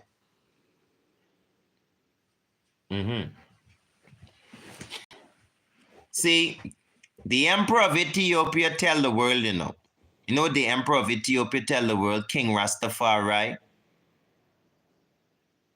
We are confident in the victory of good over evil. We Ethiopians, we fight if necessary. And we are confident of the victory of good over evil. So if you want this I as Ethiopian, you want come try and I as Ethiopian, I confident in the victory of good over evil. And I will fight if necessary. That's for the Hebrew Israelite community. Go get your shit straight. Go do some more research. You're around here looking for clout, ready to unlive people just for clout, just to push your religion without even studying the Bible properly? How could the Ethiopians be cursed if the Garden of Eden started in Ethiopia? Adam was Ethiopian. All these people was African, bro. The whole Bible is about Africa, bro and sis. So all of a sudden, black Africans is the cursed people. But these Europeans and people in Americas is the chosen people. And now they telling me this prophecy, the very elect, they would try to deceive the very elect. So God shortening the time. The other day in my video, I as a priest, I called for bulldozer burial. I called for it. Yeah, from the universe. However, the universe supply it. You know, I saw an earthquake going through. I think that was in Taiwan. We have one in New York. You know, the earth is stirring up. It have to give me a word song. It have to, the earth has to perform a good word. Just how the earth performs a bad word, the universe provides a bad word, the universe must provide a good word. And I chant bulldozer burial. Because it's amazing.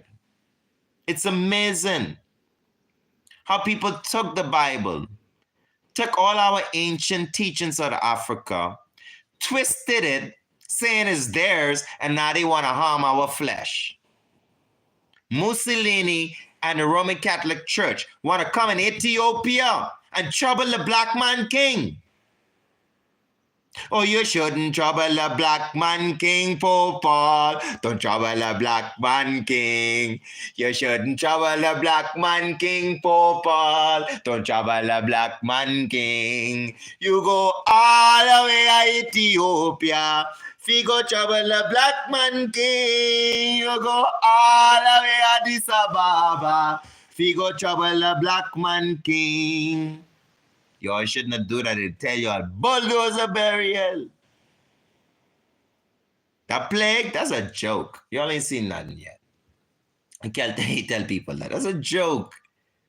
The Bible said the time that is about to come upon this earth has never been documented in history. The Bible goes as far and says that it will never be documented to happen again. Y'all give me a moment.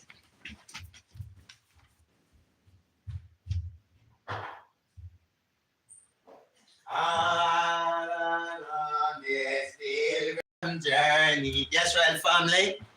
Yeah, the Bible says according to prophecy, the times that we enter into, it has never happened in history.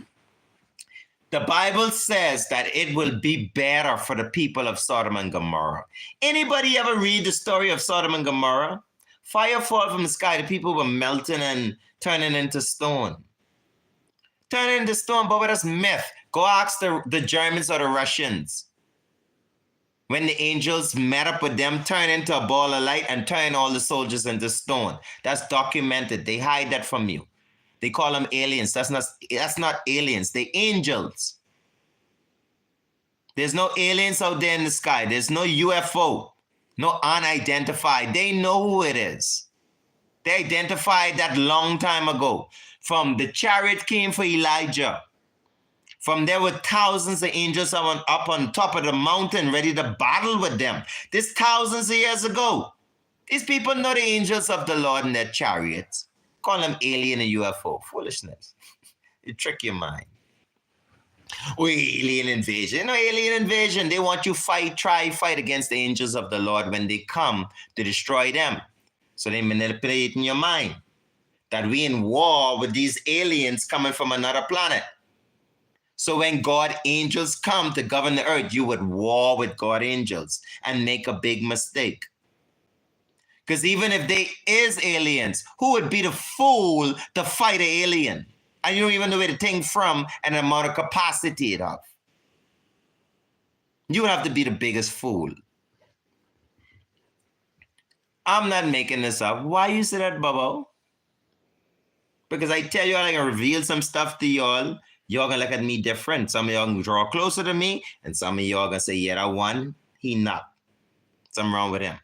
In 2020, I was in meditation and prayer with my Bible reading.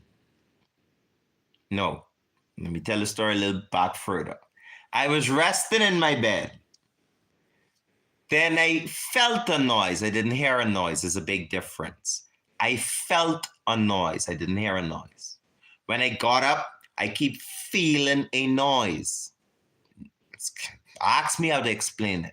You can't hear something, but you're feeling the noise, the essence of the noise. I walk out of my room. I went outside to see if there is an explanation for why I'm feeling noise.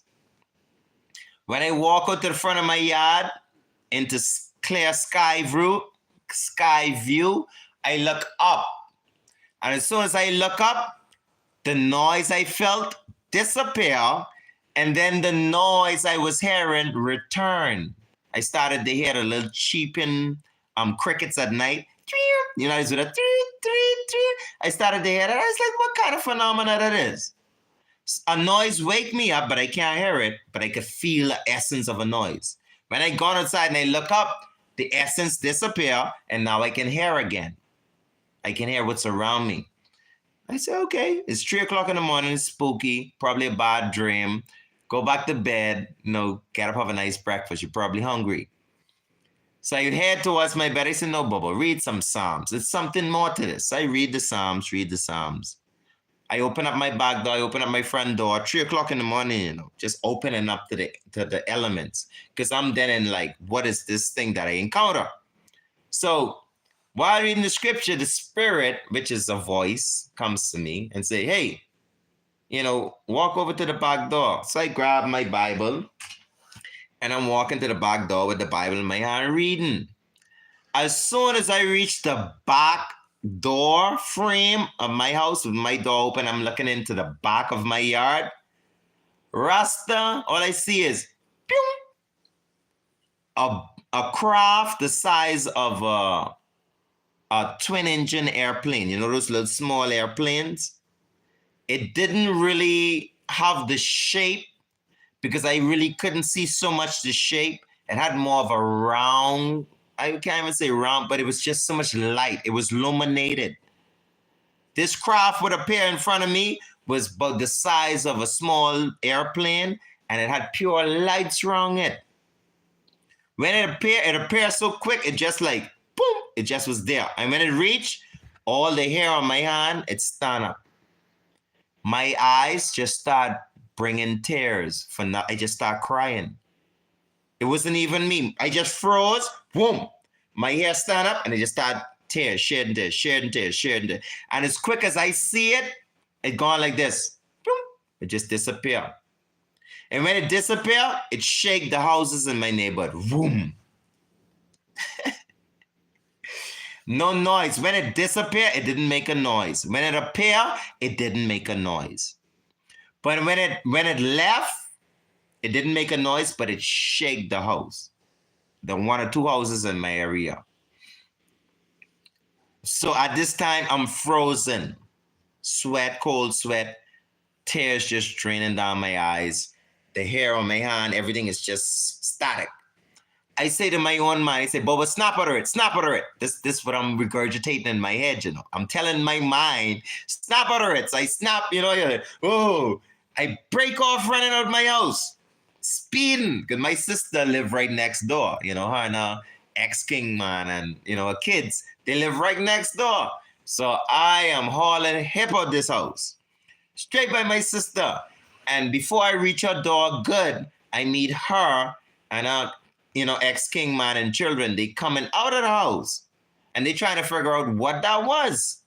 So I'm before them crying. I'm like, I see a chariot. There's like, what? My sister's like, I hear something like a train crash or something, like the house is shake. Like, she's like, what crash? I said, no, man, something appear in the back of my house full of light. And when it shoot off, it shake the houses. Didn't make a sound. So, well, that was kind of a little shaky for my sister them to accept that I saw this chariot or whatever, a UFO, whatever you want to call it. So the next day in my, country, there was a little talks around about various people across my country who heard strange things and saw strange lights moving that particular night. There were very people that confirm it. And, my brother-in-law, he can come and confirm this because he was one of the persons that heard it from one of his workers. One of his co-workers told him that one of his people heard something funny that night. And he was like, oh, well, my brother-in-law, my next door neighbor, my brother-in-law, he said he see the thing, So it was like kind of a confirmation, but it didn't end there. It didn't end there, because for months, I was lost. I was mentally lost. Because everything that I held as fabric, everything I held as truth was shattered to pieces. When, a lot of Rastas and the ancients used to talk about, angels in the chariots moving in the heavens and celestial spirits, and I never was into that kind of stuff.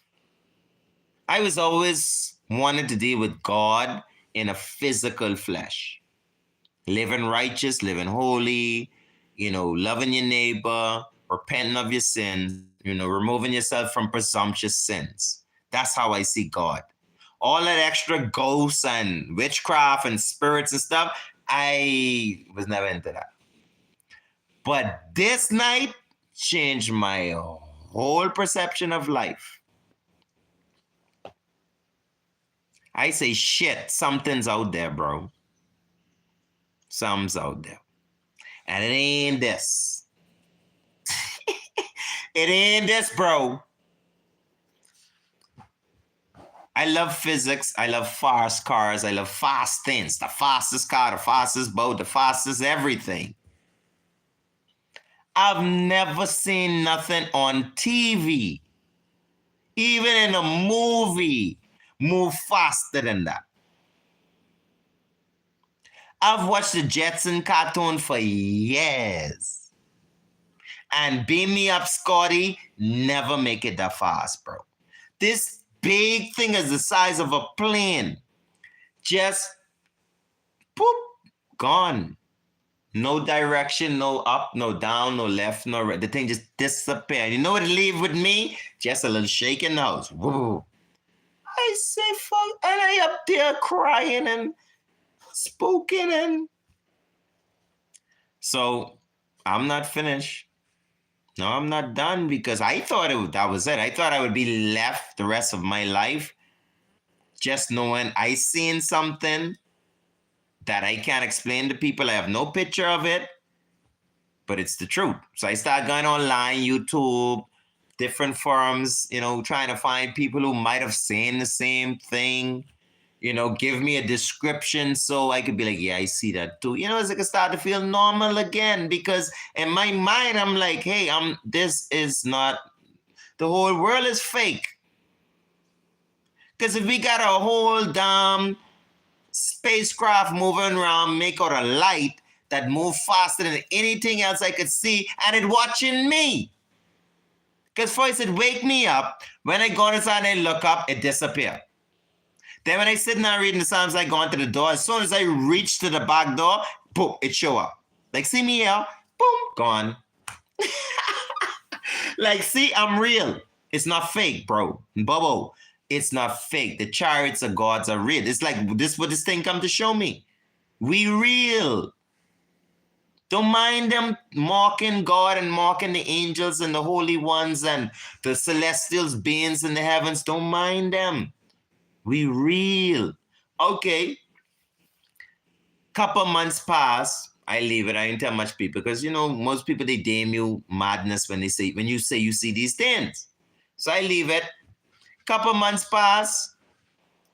I'm outside smoking a big spliff. People blame it on the weed or the herbs. I smoking a big spliff. As I smoking a big spliff, I look in the western sky. I see 31 balls of light, just pure light, separated one after another. 31, because I count them. And as soon as I see them, so people wouldn't say, "I crazy," I break off running by my neighbor's house. I don't give a shit. If he was sleeping or awake, I break and I bomb on his door. Boom, boom, boom, boom, boom. No, I didn't get to the door. Before I get to the door, I go on to run the bomb on his door. Before I get to his door, I meet his sons. His son best friend was coming out of the house. His son best friend, my neighbor's son best friend, who's a pastor, was coming out the house. So I call him. I say, "Brethren, come on, quick, quick, quick, quick, quick." So the boy ran to me. He said, what, Rasta? I say, look. I say, count them. And as we count the balls of light, as I count them, they disappear into a portal. It was just like this. As I count them, I say, "Bro, look. 1, 2, 3. And they was just going one after another. And as they reach this portal point, they just disappear. There's nothing behind there. Big ball of light, reach a certain point in the sky, disappear, no more. The one behind that, do the same thing in a synchronistic style. And this youth looking up like, well, firebolt. He just watched 31 balls of light disappear into nowhere. Brethren look at me, say, "I can't take this." He jump in his Jeep and he pull off and gone. I ain't seen brethren since.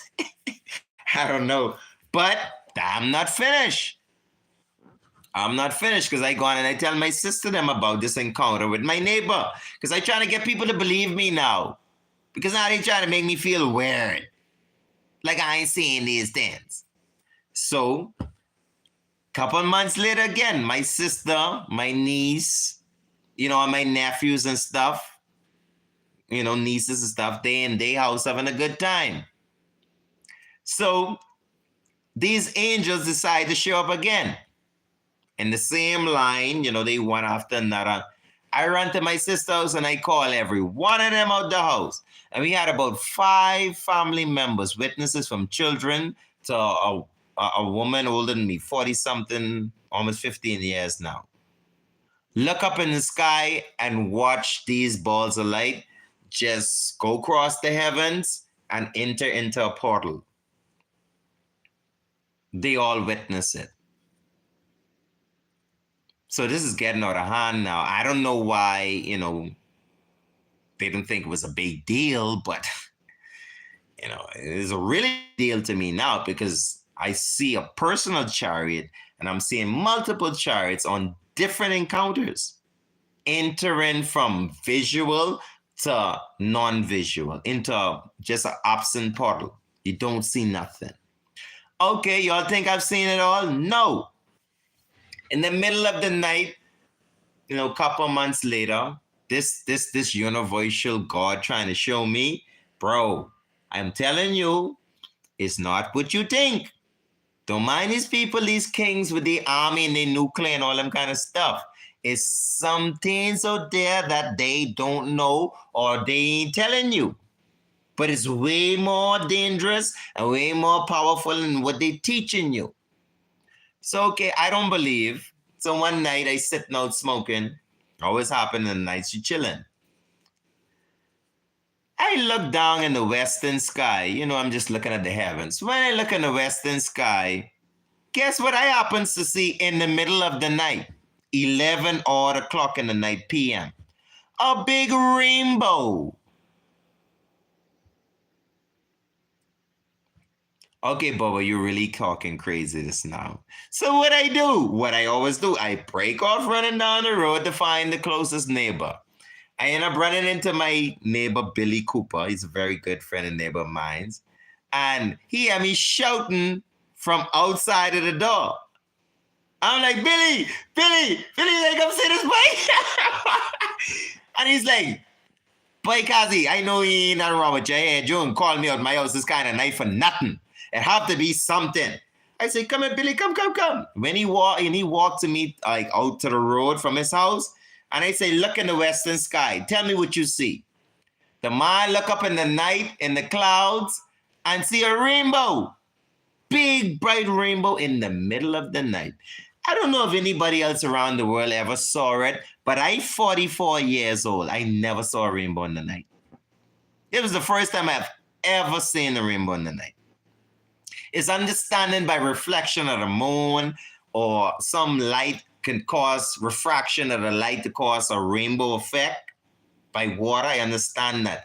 But in the night, no moon, no light, up in a big cloud in the western sky, a big flickering rainbow. It was kind of hard to explain. But fine, I leave that one alone. Still don't want to be a believer. So, okay, God said I can rub it in then. I can rub it in. God rub it in. I appreciate all y'all who stay this far with the video. I appreciate y'all time just listening in because I really want to get this out. I sit in a big sunny day now. Sunny day because I'm an outdoor person. I always sit out in my house, eat out my gardening, farming, all that kind of stuff. Listening to the birds and watch them play and communicate. That's my kind of stuff. On-site creatures. I love nature. So I'm out sitting down, chilling in my executive chair in nature. And I'm looking around. And here comes 7 birds. Black birds, weather birds we call them. 7 birds in the form of a V. Let me do my hands this way so you could see. They form in a V coming across the eastern sky. They coming from west and they fly. Let me get it right. They flying, from from the western sky to the eastern sky. You know, these 7 weather birds coming over, flying. Now I watching them. I didn't know it was 7 at the time. I just saw these bunch of blackbirds flying in a V coming towards me, going in the east. We call them weather birds. When you see them, we say weather's coming. You know, most people say that the weather birds in my culture and my people, you know, around here. So I'm watching these weather birds coming towards me. I'm like, okay, Bob, some weather coming. So as I watched them, I decided to count them. I probably need to stop counting things. Because I decided to count how much black weather birds was up there. And y'all wouldn't believe it. No, y'all have to believe me. I go on like this. 1, 2, 3, 4, 5, 6, 7. And when I finish the word 7, all 7 of them birds gone straight in the matrix. Straight in the glitch. No birds. 7 birds flying perfectly in the front of my eyes in the sky on no cloudy day. The sun is out. No clouds. Soon as they reach me and I count to 7, y'all should see me looking. I say, what the hell? And I looking around, I holding my head. I say, no. I say, Bobby, you losing your mind. Because you just see some birds and now the birds disappear, bro. Birds don't disappear, bro. It's not possible that something is carbon-based, something that is physical. This shit, some of this physical material could just, I started to top my, say, Bobo, you get yourself checked out. It was only until I did some intensive research and I found out that I was not the only one in the world. And I was not the only one in history. There are many people that have had these encounters. You know, they call it the glitch in the matrix, stuff like that. It's just a lot they're not telling us. That's all I could tell you. I'll leave it like that. I'll leave everyone in you, girl, boy, man, woman, children, matter your religion, color, race. I'll leave every one of you guys to just give it a little more time. Y'all can see everything I tell y'all is true. It's only a matter of time. People are going to see that there are some things in this universe that is just not physical beings. They're spiritual beings. There are angels made out of fire, cherubim and seraphim. Ezekiel, the book of Ezekiel, say these angels of fire, they go in various directions. And they move the chariot wherever they want it to go, in any direction at any time. If you look at every UFO video, you'll see these UFO craft doing the very same thing, moving at its will, up, down, any direction, anytime, anywhere, any speed, anyhow. They go into the ocean, disappear, never come up, pop out of the ocean into oblivion. These things don't obey the rules we by. They're not in the same realm of consciousness that we abide. And I just come to tell the world that today. So if you don't believe in God, you better believe in something higher than you. You better find yourself something to believe in, bro. I don't care what you call it, but there's something out there, bro, that is beyond us, bro. I speak about the giants, you know. I tell you all about Kemet and the pyramids, you know, how the Europeans telling us aliens build these things, you know. And I'm proving to y'all that I physically contact these angels, the same people who they say is building these pyramids. So I don't know how they could be saying the same thing and I saying the same thing, but people would not believe me. I don't understand it. I'm saying the same thing they say. They say people from another realm, celestial realm of this universe came to Egypt, Kemet, and built the pyramids, and built the pyramids in South America, and built the pyramids in China, and wherever you find it in Russia. They built the pyramids, the fallen angels.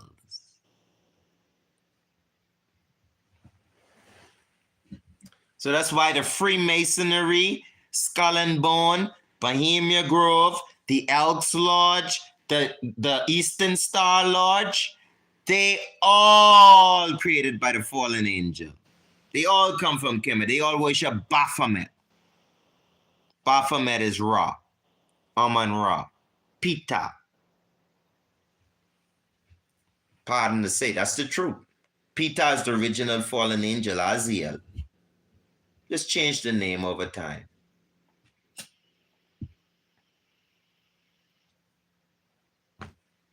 Y'all ain't noticed that Seth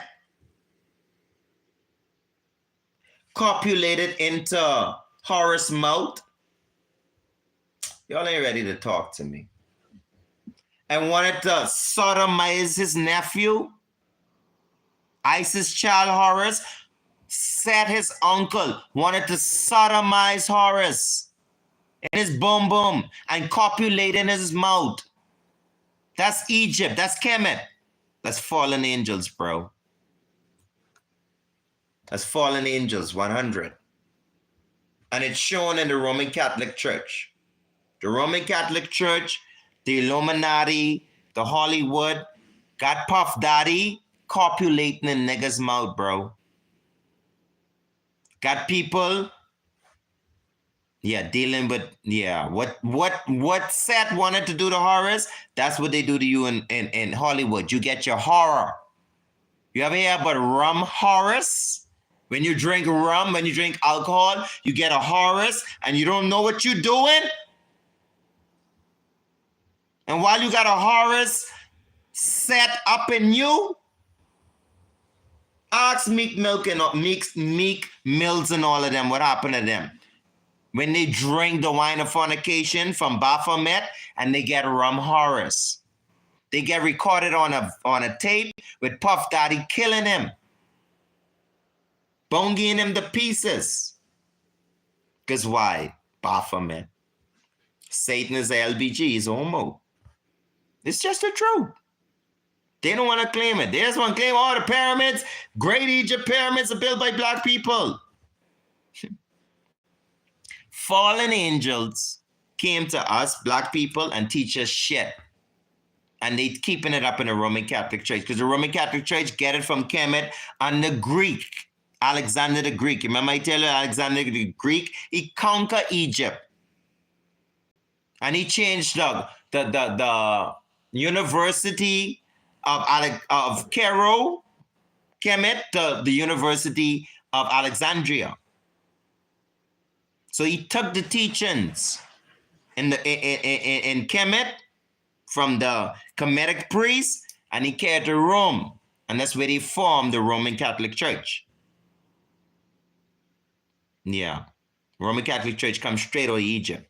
The Egyptian Orthodox is before the Roman Orthodox Church. Yeah. Pardon me. So, today in prophecy, the Freemasons still around here doing foolishness. The Christian church, Sunday worship, which is the worship of the sun, which is the worship of Horus, which is the worship of Ra, fallen angel, Aziel, Ptah. These are the people who make up NATO. The Roman Catholic Church, America, the Christian Society, they make up NATO. Yeah. It's them who say there's the children of God. The Israelis, these fake Israelis, the Zionists, they say there's the children of God. They're the children of Satan. They're not Jews. They are the synagogue of Satan. You see that 6-point flag in Israel? That's not the flag of Israel. Israel have a 5-point star. Man is 5-point. Head, hands, 2 hands, and 2 legs. That's man. That 6-point star is a tail. The reptilians have a tail. They 6-point star. They fallen angels. I don't care what nobody tell me. They say The 5-point star is male, is female, some foolishness there. People make up all kind of stuff. But the 6-point star is a reptilian. It's a human with a head, 2 hands, a leg, and a tail. The tail come in the middle of the star. That's the reptilian, that's the satanic race, the snake dynasty. The descendants of the serpent with the tail, the reptilian. You see, so you must make the connection. Even if you look at a lot of them Europeans, their eyes they squinch together like reptilians. You know, like when you look at a snake, the eyes just come, you know, yeah. You could see it's in their bloodline. It's a demonic ritual that they took back in Kemet, Alexandria and his descendants. They took rituals in Kemet and took it back to Europe. That's why when the Pope, you see the Pope bowing to these black leaders and kissing their foot, those black leaders are his grand masters. They hired in the Pope in Freemasonry. They ain't gonna tell the world that. They just make it look like the Pope randomly kissing black presidents or leaders' foot for some odd reason. It's not for an odd reason. It's because these are the original Orthodox priests, Egyptian priests, dressed in coat suit, and is your president. Freemasons, grandmasters, higher than the Pope. Oh, y'all ain't ready for that. Y'all ain't ready for that. Because y'all want to blame everything on white people, right? Y'all ain't ready for that. Y'all ain't ready for that. Y'all ready to know that it's your own black people that originate the Freemasonry and still control it today. Them rich white boys, all of them, they don't control nothing, bro. You see the gang leader in Haiti? Freemason. Go do your research. Who causing all this disruption in Haiti? Freemasonry. Black people.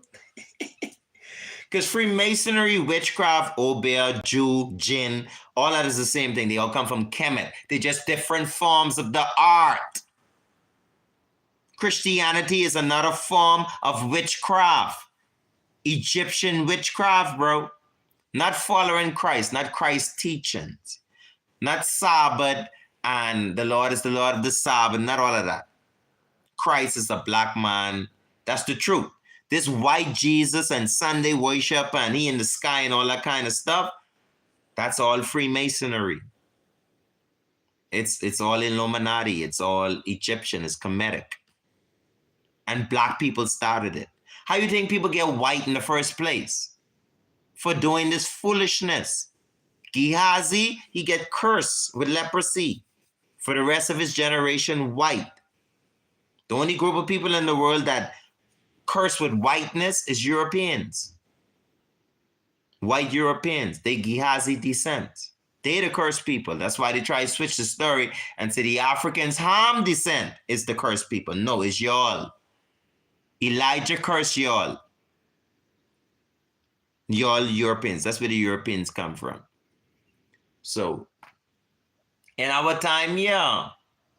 Africa's gonna rise. They can't stop it. America's gonna fall. England is gonna fall. NATO is gonna fall for sodomy. The world is not gonna let America and NATO push sodomy on the world. The world is gonna fight back. We have the BRICS nation. We have Russia, and we have the Ethiopia Africa Black International Congress, True Trade to Divine Salvation. We have various groups around the world that is not accepting sodomy as a way of life. So this is the final war. The final war is between real man and Bati man. Oh, y'all think Bati man ain't got no gun? Y'all stay right there. Bati man build nuclear, I tell y'all. Yeah, homosexual America have a nuclear bomb at their hands. So if you was a country out there and you say, hey, I don't accept LBG, America could say, okay, I will just nuke your country then. What you could do? Do you have a nuclear to respond? No. America will annihilate you in the name of the LBG community rights. I'm trying to teach you common sense. before they go ahead and do it. Stop them. That's what they're building up this military for, to push homosexuality. Starting from Kemet.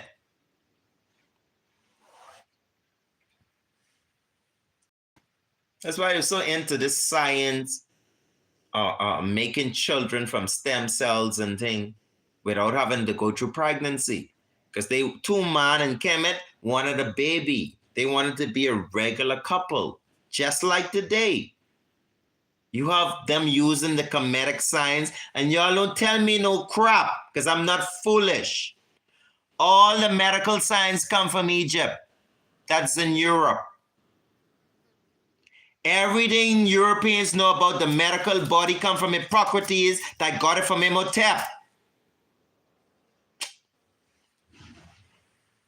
So they've been trying to research them stem celling and making children in test tubes. What do you think they'd be doing with your condoms and your sperms? Oh, y'all don't know y'all days be collecting them and y'all ain't looking at it. Oh yeah, when you put in your condom and you tie it up and you throw it in the garbage and you think nobody watching for that? Oh yeah, they collecting that. And they test on it. They test. How am I gonna let his sperm live in a tube until it become a big baby? If I could get that done, then he don't need a woman. Now him and his husband could be happily together, having children in a test tube. Isn't that the science that we up against today? That they present us today? That originated in the Kemetic hieroglyphs? It ain't come from Ethiopia. It ain't come from Nubia. It come from Sudan. It ain't come from Kush. It ain't come from Arabia. Where does this information come from? The fallen angels. It's them who teach them this freak science. With all this shots and cutting you open and all this freak science. Kemet. Imhotep. Why are they making this stuff up? They done. Can't make this stuff up. Because it's just all there. Prophecy and history. And who's a prophet again? Knows the past, knows the present, knows the future. That's what a prophet is. The future, before this year out, man. I wanted to go sing music and go on the stage and sing for people, but I ain't even see I could do that. I ain't see it happening. According to the prophecies, no. After this solar eclipse, I wasn't even aware it was coming, honestly.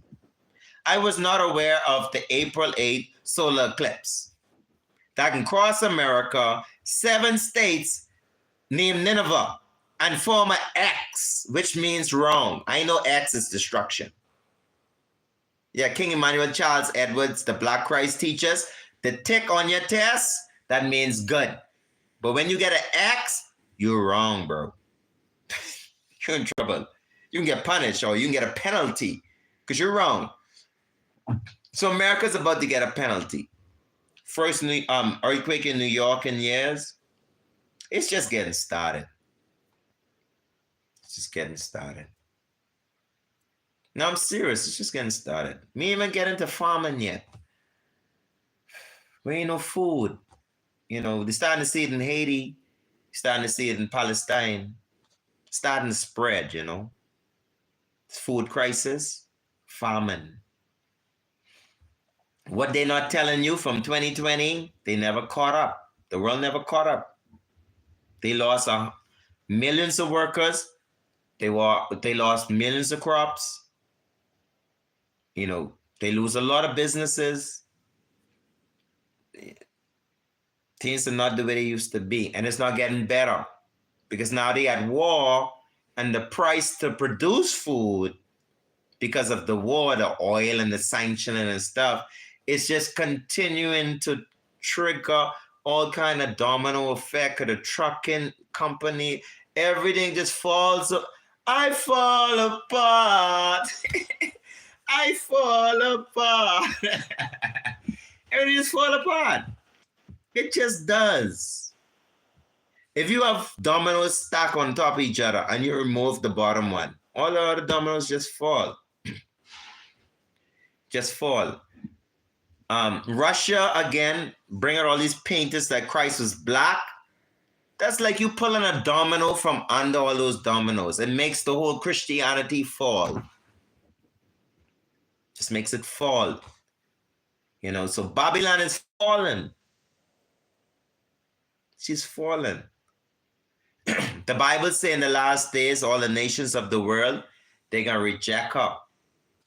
And that's what's happening. All the nations of the world is rejecting NATO. They're rejecting America. They're rejecting this homosexual agenda. And they're not willing to do merchants with her no more. They're warring with her. When America set all those sanctions on Russia at the beginning of the Ukraine war, America thought the whole nations were going to support him. No, they didn't. Even places like right there in England, who was so supporting Ukraine, when they recognized the dumbness America was trying to do, they was trying to cut out one of the biggest suppliers of everything in the world, to the world, is Russia. Because when you cut out Russia, you cut out Russia allies, which are also big contributors to the world. So England, Ukraine, and America, they didn't think this over. It was just media hot. Do it for the likes, you know? Let's get 1 million likes. Come on, let's blow the YouTube. Let's blow TikTok. They wasn't thinking. Removing one of the most important bricks of the society that we have existing today. Russia? No, man, you can't move Russia. Y'all ever look at Russia on a map? Y'all ever notice the most of the whole of Europe, the whole continent, Asia, all that is Russia? Y'all notice China and Japan and India and England, all these. Y'all never look at the map, goody. They only get a little piece of land, you know. The most of the whole continent is Russia. Because Russia is ancient Rush, is Gog, is Rome, is the ancient peoples of Europe. Not these little fractions, Ukraine and United Kingdom, Italy, Portugal, and these just fractions, man, of the ancient kingdom Rome. But Russia hold the most grounds. Don't mind Europe talking, you know. America setting y'all up. You know what the English minister made announcement live on the English TV. You know what he told them? We cannot fight Russia, you know. We don't have the resources. We don't have the military. We don't have nothing to fight Russia. That's what the English minister, I think it was telling his people. We mine in America, but we don't have the military to fight Russia. No one has the military to fight Russia. Only America claiming that. But that's like Holyfield and Tyson, bro. It's a good fight. And finding out who's Holyfield and finding out who's Tyson, we about to find out in a minute. They two big major countries, man. America and Russia? China ain't gonna know Russia, you know. I'm telling you what. Russia's a very ancient country. And one of the oldest versions of the Bibles. It's been around very, very long. It's mentioned in the Bible. Gog and Magog. Oh, give thanks for the life in Africa, you know. But Africa for the black African. If you ain't a black African, you have to go back to your country. If you're the Indian, go back to India. Chinese, go back to China. European, white European, you go back to Europe. You're from America, indigenous, not the slaves who were brought to America. The indigenous American. You are Mexican, Puerto Rican, you're behind, don't supposed to be nowhere outside of America. Yeah. Where you born, where you indigenous, you stronger. Yeah, you could survive better because it's your land, it's your people, it's your culture. You're native to the land. When you come in a strange man land, you're not happening, bro. Yeah, you're not happening. Yeah, he have advantage of you right away. Yeah. And that's why Europeans, Indians, Chinese, they always manipulate Africans with with teachings, or can be a Buddhist, or can be a Muslim, or can be a Christian. They try to get you wrapped up in religion teachings. Yeah, religious teachings. So you as an African could allow them to come in your country and do what they feel like. You can't go in China and do what you feel like as a black man. You can't go in Europe and do what you feel like as a black man. They don't even want you there. In India, the same thing. If they know you're African, you a visitor. It's not your home. So how come when Europeans, Chinese, and Indians come to Africa, they come home? That's what they do to us with religion. Make you foolish. Bro, if I control Africa from Cape to Cairo, ain't no other race could come in Africa, bro. If I can't come in China and own land, own business, become president, and advise your Chinese government on how to run your country, how to run your resources, how to fix your healthcare problem, how to fix your abortion problem, how to fix your marriage problem. If I can't come to China and tell you what the hell to do, why you won't come to Africa and tell me what to do?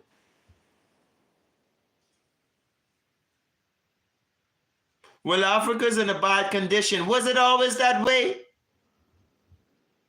Before y'all came? Because it seemed to be in a bad condition after y'all reached. Because before y'all reached, we was building pyramids. Even though we get the information from fallen angels, we was advanced. But since y'all other nations come,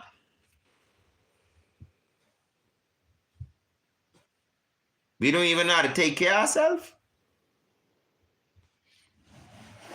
We need Big Daddy China and Mommy Europe and Auntie India to come teach us Africans how to live, how to survive, and we before these nations, boy, y'all African people. If we accept that, if we accept that, these other nations gotta come teach us how to live, and we come before them. No, man. Biblical prophecy. We's the clay people. Forget about the Greeks. Forget about the Romans, forget about the Persians, which is the Indians, forget about the Babylonians, forget about all these people. We is the African clay people, the black people. We is the ancient stone. We come to rule the earth. Our king is the King of Kings in this time, and there's no other King of Kings on this earth, and there will be no other one. Mark my word. If they try raise one, he's the Antichrist because he don't have a direct bloodline. He's not from the lineage of Solomon. He's not from the lineage of David. He's not from the lineage of Abraham. Selassie I Rastafari is the last descendant from Abraham, Solomon, and David, the Davidic lineage and dynasty to sit upon the throne as the King of Kings of all the earth. There's no other people. King Philip Charles of Wales, boy, I gotta be joking. That's the biggest joke I ever hear. The Prince of Wales? Gotta be joking. Never. Never. He couldn't walk in the shoes of His Majesty. From His Majesty was 12 years old, he was practically running parts of Hara, Africa itself. I mean, Ethiopia itself. He can't. How could you even compare Prince Charles of Wales or any European king, white king, to His Majesty? What His Majesty have done for Africa, Ethiopia, and for the world? And His divine lineage, like, who can you compare to Him? Who is like unto thee, Lord Haile Selassie? Who is like unto thee? Who is like unto thee, Lord Haile Selassie? Who is like unto thee? I ain't find nobody else in the earth yet. They keep talking about this white Jesus in the sky. But on earth, I never see no one higher than His Majesty. There's no king greater than His Majesty. He is the ancient stone. He is the fulfillment of prophecy. Yeah, and we gonna reign. The Ethiopians gonna win. Yeah, after Russia and America have this battle and America's destroyed, you know, all the other nations are gonna respect other nations.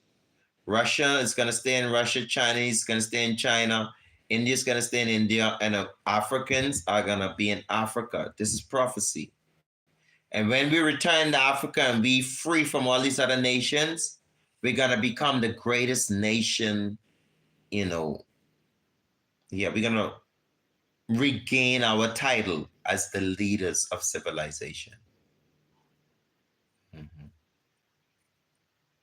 Yeah, it's from Africa we're gonna rule the whole world because Africa is the breadbasket of the world.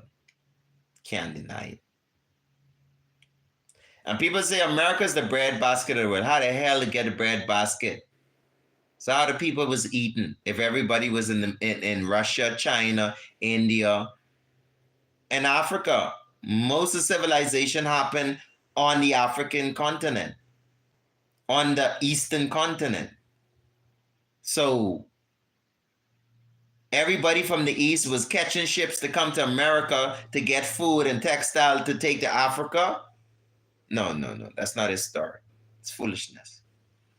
That's pure foolishness. Every ancient text, Sumerian, all the ancient texts show you. Yeah, the Middle East, the Eastern world is where life began. Then over time, it expanded to the realm, to the ends of the earth. Places like China, Russia, and not Russia, Greenland, North America, Canada, all these places were civilization dispersed out. Now, exactly when it happened, there's no sure document that I know. The first voyages to come from the Eastern continent to the American Western continent. I don't have a true source of that. But it's 100% evident by every other civilization that they predated the Americas. The Americas in ancient, or most all ancient stories, was known to be as what do you used to call it? The New World. Used to call it the New World. Yeah. According to ancient stuff that I studied, Sumerian texts, the Mesopotamians, even the Egyptians, they claim that to be the New World, Even the Emperor Rastafari, when he came to America and he spoke with President Kennedy, he told President Kennedy, the Americas is our second home, not our first home. It was the reason why the king said this, because they were spreading propaganda that America is where everything started and moved to the east. The king said, America is our second home. The Eastern world is our first home. That's where civilization started. So, royal family, all we have to do is just stay out the way, chill. Some ships coming, prophecy can fulfill. Russia can help us and all the BRICS nation. All us in the West who want to go home to Africa, who carried in slavery, get rid of colonialism. Yeah, and the war, and then America can fall. European nation, the European Council, the EU, all the stuff that can fall. And then maybe in Africa, just living in love, and China can be living in love. Everybody can be in their own country, living in love, developing themselves. Correcting all the evil that colonialism has latched itself to worldwide. These Europeans make the whole world mixed up and messed up. Now you got tribal people way in the bushes. They telling them, yeah, you could be a LBG community if you want to. The tribal man, like, I don't know what you're talking about. I have wife, we have children, we in the bush, we do this for millions of years. That's how we still here. But now a NATO member, some of America is telling this tribal man in Africa, no, bro, y'all two tribal men, y'all could sleep together and get married, and we have no problem with that. Have a wonderful family together. What family? You can have children. Family means man, woman, and child. That's a family. Only me and my husband when I'm you barren. That's why a lot of kings didn't want to marry barren woman. Because if you marry a barren woman and she can have a child for you, you don't have a family. Because family means man, woman, and child. When you're a man or when you're a woman, you meet a man or you meet a woman, the opposite sex, you come together to make something called a family. A family is a protege or a prototype of both of your cells coming together to show the union. So that's why the child look like daddy and the child look like mommy. Because it's a consecration of union. To show that these two people are together. Two homosexuals cannot convocate marriage. Because they cannot bring two cells together to show themselves in a reincarnation. Or the baby look like daddy and the baby look like daddy. We never had a problem in history. No problem we had in history? The baby look like mommy, but the baby don't look like daddy. The baby look like uncle. We had them problems. That's where problems came in the family, when we couldn't find who the seed come from. But we never had them other problems. Sodom, I thought we already put away with this. I thought we was already done with this. But look, it's the biggest agenda in the world. Every platform I go on TikTok, every platform I go on YouTube, everybody in my community, they don't even want to support my business. Why? Why, priest? Why looking skinny and fat and ain't rich? These people don't want to give me $1. You know why? Because I submit to the first family. Man, woman, and child means family. The Bible says in the last days, these evil men will wish to change God's time and his laws. When he say laws, most people is just think Exodus, you mean the 10 commandments? No, the laws of life. Laws of nature. Men will try to change God's laws of nature. Through chemistry, freak science, making baby in a test tube, where they know 2 men could never make a baby, 2 women could never make a baby. So they fight in the original family, the original God, goddess and child. That's prophecy. So y'all see all y'all in my chat group, y'all be friending these LBG community. That's my daughter. That's my sister. That's my cousin. That's my co-worker. Y'all need to know these people's agenda. Their agenda is either you accept them or they want to get rid of you. And you say, Bubba, you thinking the same thing. I was first. Man and woman was here before man and man. Man and man did not create Adam. Man and man did not create Eve. Man and man didn't create Seth, and it didn't create Cain, and it didn't create Abel. In our early beginnings, there is no 2 same sex that procreated and made us for many years, until Sodom and until today. They feel we're going to bring the subject back up. Thousands of years, we put Sodom and sodomy away. But they decide we're going to bring it back up. Well, that's prophecy. Prophecy is saying in the last days, it would be better for Sodom. It's in the Bible, you know. The Bible says as prophecy, in the last days, it's going to be better for the days of Sodom. Because he knew it was coming back. And it come back more powerful. Because see, in the days of Sodom and Gomorrah, it was only Sodom, that city, and Gomorrah, that city that was corrupted. But today, the whole world submitting to sodomy under United Nations, NATO, and America regime. It's only us, BRICS, the outsiders, who they calling terrorists and who they calling this, and they calling us all kind of names. Russia's an evil place. How could I ever call Russia evil if they're against homosexuality? And you're the one who promoting homosexuality. Who is the evil one here?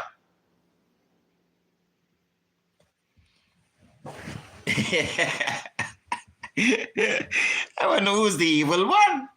All the countries that don't support the LBG community, they say they're evil, bad terrorist countries. All the countries that support the LBG community, they are allies. Don't suck on them. I don't want to be a part of y'all. And whatever y'all coming to do with me, because I don't agree with the LBG community, QRSTLOMNOPUVWXYZ, y'all could come on my place and I don't watch nothing. Because everything on this earth unalives one day. And if y'all want to speed up the process, y'all just come ahead with your Batty Boy movement, bro. Mega fight if necessary. Bomba clad. Come on earth and tell people what to do. Because y'all like each other. Two man like each other. And they telling me, let me move this thing. They telling me I must accept them. That's why I barely go in my community. I go out, I make my money, I come home. I don't fool these people. I don't mix up with these people. They call me antisocial. I'm not socializing with no homosexuals. Forget it. Keep Batty man friend. Keep Sodomite friend. My own family, I ask them. Ask any family member I have who is a Batty man. Ask them how the priests deal with them. Come and say I don't cut you. You're evil out your heart. I had to fix that, you see. Cut your evil out your heart. Come to me. I'll cut the evil out your heart, bro. This world coming to end. Yeah, and they want to mix me up. The priests. And God's anointed saints. They want us to take part in their shit. And if we want to do it, they mad. They don't want to do no business with us. They want fight us, plot us, separate us from society, take your job from you. But y'all take your sissy job, take your homosexual money, and y'all just all jump up in hell. Y'all go dance in the fire. Need none from y'all. Like they'll just come around. We heterosexual people been running this earth from creation. Children, generation after generation. Generation after generation. Generation after generation. Generation after generation. Then the homosexuals show up. And say, we're not making no more generation. You old devil. How you could stop the generation? You little selfish freak. How the hell you get here? Don't you have parents? But as soon as you're rich, you don't want to be a parent. You selfish freak. Selfish. Just selfish, perverted. All about my feelings. Oh, I feel I love man. And you's a man. That's your feelings, bro. That's not the truth. You feel like eating stool, you can eat it? You feel like marrying a lizard. You can get married to a lizard because you feel like doing it. It makes it right. Cha. Y'all better enjoy this video because when YouTube then screen this, I think they can release this one. I doubt that. Too much fire in this one. You know, when they fire me like this, they might even give me one of their little warning. So y'all, yeah. I try to keep it cool, but the fire can't cool because they pushing. These people pushing. That whole Black Lives Matter, that's a whole Freemason community organization created by the LBG community to cause disruption.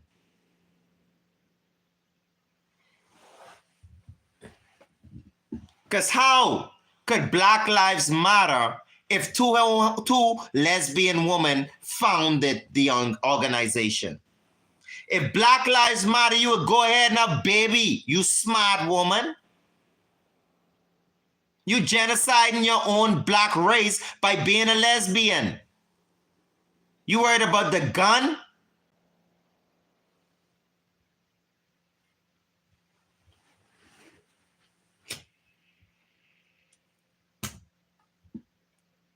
Almost had me gone.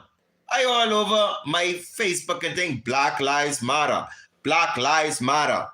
Then when I find out there's two lesbians who running it, I say, how the hell Black Lives come out and the woman don't even want to have children? They don't even want to have black children. These two black women saying Black Lives Matter, but they don't want to have children. They lesbians. They exempting children from this judgment. That's Freemason, man. They pay them two sissy girls to come rise that thing, to cause disruption in the community while they do the other agendas, like they always do. The whole Floyd thing, that was fixed.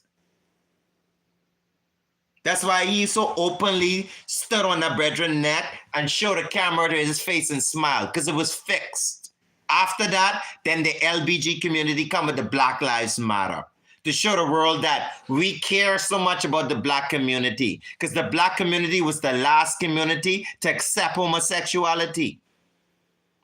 So they let these homosexual lesbians lead the black community, say they revolutionizing the black community to get justice. How could black people get justice without the proper heterosexual relationship? That's my question. If we want to be a continuance as a race, as black people, we need children. So how are the leaders of our community, being lesbians, gonna teach us to have a future? Y'all tell me that in the comment section. I will wait. Two lesbians can teach us how to have a generation, how to protect our community. They're going to teach us how our lives matter. And they don't even care about their own. The fact that they are born women, born to have babies and be married with a husband, to carry on our black relationship, our black generation, as a black queen, sitting on the side of a black king, running a black community. But she decides to be with another girl. But she wants to lead and say lives matter, black ones. That makes no sense to me. It's an oxymoron. The whole organization is an oxymoron. I had to kick it out of my judgment regime quickly. And as far as I'm concerned, to the LBG community, black lives don't matter. No lives matter. Because all lives come from babies. And when you're going to accept not wanting to have a child, you don't care about lives. You just care about your own. You're here, and that's it. I don't care about no one else coming. They brought me here. I feel like being a lesbian. I feel like being a homosexual man, transvestite or whatever.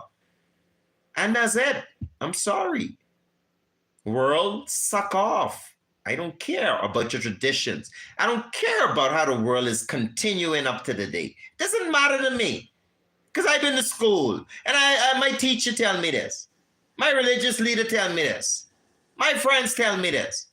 My spiritual stone and the horoscope people, all kind of people tell you it's okay to stop the natural process of life. Y'all want me to accept that? Y'all continue to look for the prophecies, okay? Continue to look for the river Euphrates to dry up. Continue to look for plagues. Look for pestilence. Look for bulldozer burial across this planet. Mass burials. Not enough shovel, not enough graves, not enough morticians. Just like, the 19, you remember the 19? They couldn't find enough morgues and graves and bodies was all in the streets. Y'all ain't seen nothing yet. Keep the LBG foolishness up. NATO and America, keep pushing your agenda. Keep it up. Time ticking on. Time ticking. Prophecy ticking. And he said, when the angel speak to these nations, nothing else left for them but judgment. I, Jesus, has sent my angel, Revelation, to testify to the nations that I am the King of Kings, the Lord of Lords, the beginning without end. Not they white Jesus and the gods of the earth, these different nations, God. It's the King of Kings of Africa, Ethiopia. He is the King of Kings and the Lord of Lords. The original one of earth. And I testify to that. And those who don't believe me, y'all on this judgment, bro. Good luck with that. Good luck fighting them angels flying around in the heavens and just shooting out of eye plain sight without even telling anyone. Showing up in your backyard uninvited at light speed. Pulling off from your backyard with light speed, shaking up your house, making you cry. You all ready for that? You only ready for that? You're only ready to see God angels. You're not ready to see the cherubims and the seraphims and the mighty hosts. But it coming. The angels to the bottom of the river Euphrates that locked up, they're going to be released. So we haven't seen giants in a long time.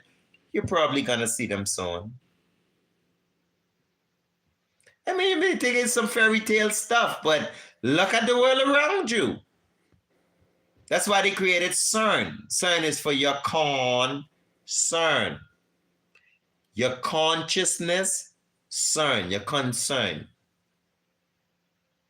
Yeah, they switch everything. So they make the earthquakes, they make the river turn to blood. They claim everything. They make the 19, CERN, bringing demons out of portals, and CERN claiming everything. And that's prophetic. The Bible says in the last days, Satan will claim to make stars fall from the heaven and all this stuff and deceive many. He will claim these things, that he is the one who causing the earthquakes through CERN and through all this stuff. Saying he making clouds and, that's what they be doing, faking you out. Reading the Bible prophecies and making the Simpson movie. And then telling people Simpson prediction. That was Simpson prediction. They biblical predictions that align with the Freemasonic predictions. Because a lot of people don't know there's a secret book in Freemasonry of prophecy. I ain't say that no more. I can move right on from that. So yeah, we right on time. Everything going just as the Bible say, just as planned. Russia's in position. NATO's in position. America's in position. China. Everything is coming into position. The river Euphrates is nice and almost dry. All America troops in Magneto. We all ready. We all getting ready for the final kickoff. Russia and America can kick it off. Yeah, there's no stopping them. No one can stop them. There's no peace between America and Russia. No. Can't. It's two major countries, two dominant countries. And none is giving up. And then none is saying, okay, you be the leader. Oh, I'm scared of you. Well, the next one saying, I ain't scared of you, and you ain't scared of me. So what we gonna do? I as a brethren, I live on the streets, bro. I don't know about y'all, but I live on the streets. When you see two brethren meet up together, and one of them say, I'm not afraid of you, and the next one say, I'm not afraid of you, what you gonna do? Everybody start running. Y'all start running. When you see two men ain't afraid of each other, someone gonna die. Someone gonna be unalive. Yeah, someone's gonna get unalive. Because there's a constant clashing. They're not afraid of each other. So at every opportunity, it's blow for blow. No one is fairing out. It's just constant battle. That's been Russia and America for years. And America is basically Europe hiding under America. So European nations been fighting with Russia for years. England and all of them. They've been fighting with Russia for years. But they built America, they built a military to come back and attack Russia and take over the world. Russia was well aware of this long time. Yeah. So Russia went and prepared itself, military-wise, strategically, economically-wise, not just military. People think Russia just built military power. No. Russia built economic strategy.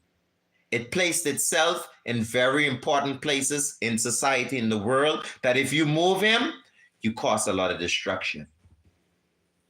So very great strategy by Russia to don't only approach war through military wars race, arms race, but more intelligent race. Russia used intelligence. We can set our foot in major countries in the world, secure allies, secure trustees, and when these people play their game, we got people to support us, to keep us going until the rumors, the propaganda is sold out. And that's what's happening. The Israeli Zionists, America, NATO, everybody recognizing who they is. They fake. They don't care for the world. They're not in the interest of the world and the freedom of people. It's NATO who started the war in Ukraine, who encouraged Ukraine to move across the borders that them and Russia had agreement not to pass. If I'm the Russian owner of the country and I tell you, okay, we're not going to fight. All I want you to do is stay behind this line. As long as you stay behind this line, we'll never have a war. You know what Ukraine and NATO do? They aggress. They go and cross the line. And then Russia say, okay, yeah, we're going to put a stop to that right quick. Yeah, we can stop that right quick. So Russia sent in its first infantry I think that's right, I hate to use infantry because that's using infants. But it's sent in its first,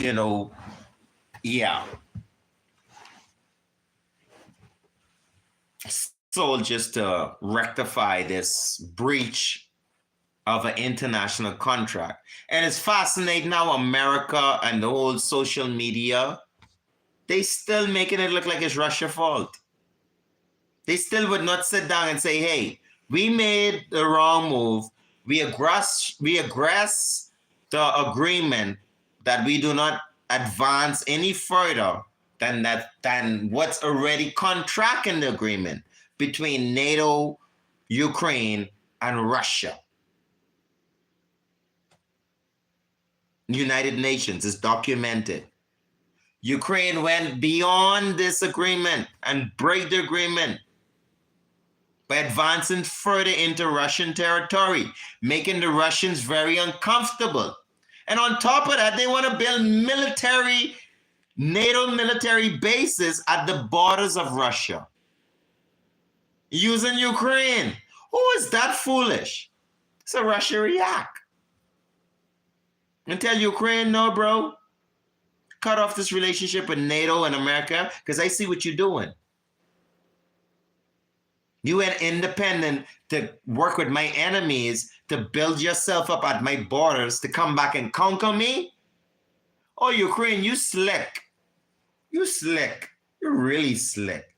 No, you think you slick. You forget you're dealing with Rosh, a very ancient government.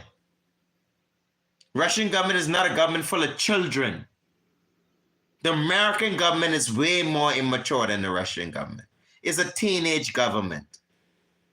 Most of these governments in the world is teenagers to the Russian government. Russian government is an ancient system of governance in Russia. So you don't just walk up to them and say some stupid shit.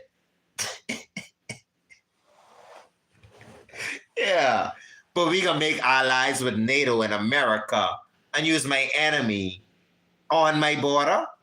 You strengthen your allies and your military forces and use my enemy on my border? Never. Russia's too smart for that. Russian quick. And up to the day, they can't get it together. They won't get it together.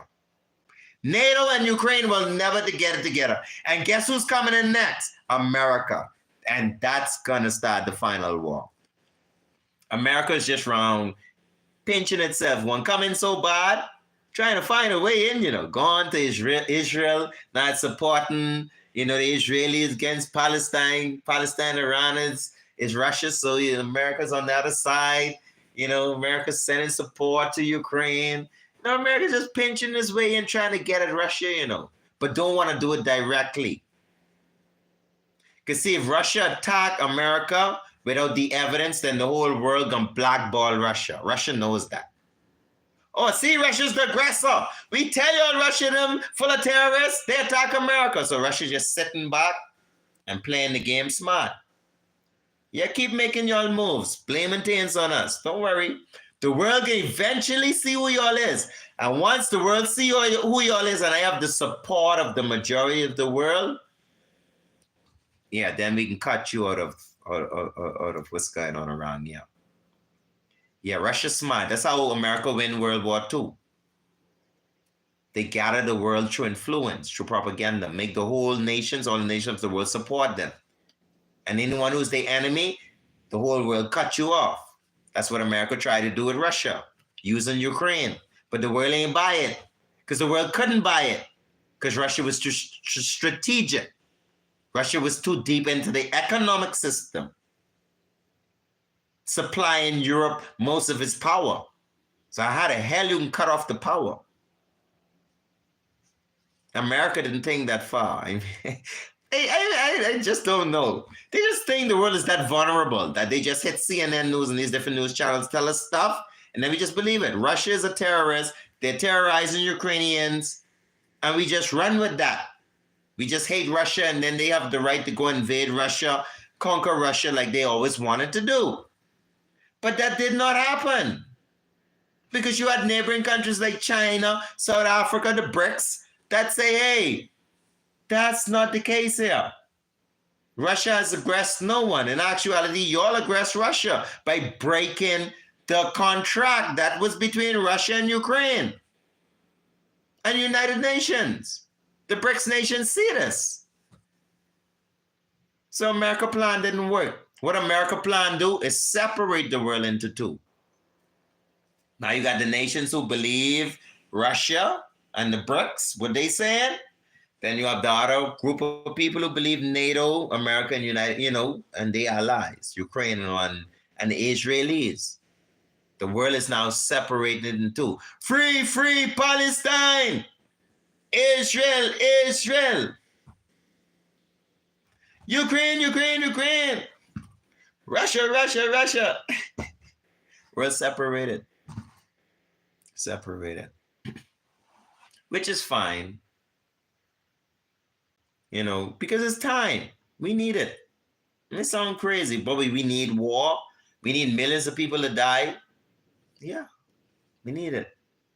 It's the only way to bring a balance. The world is out of control.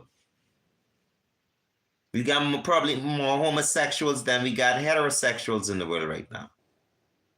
So how is that going to purpose the future?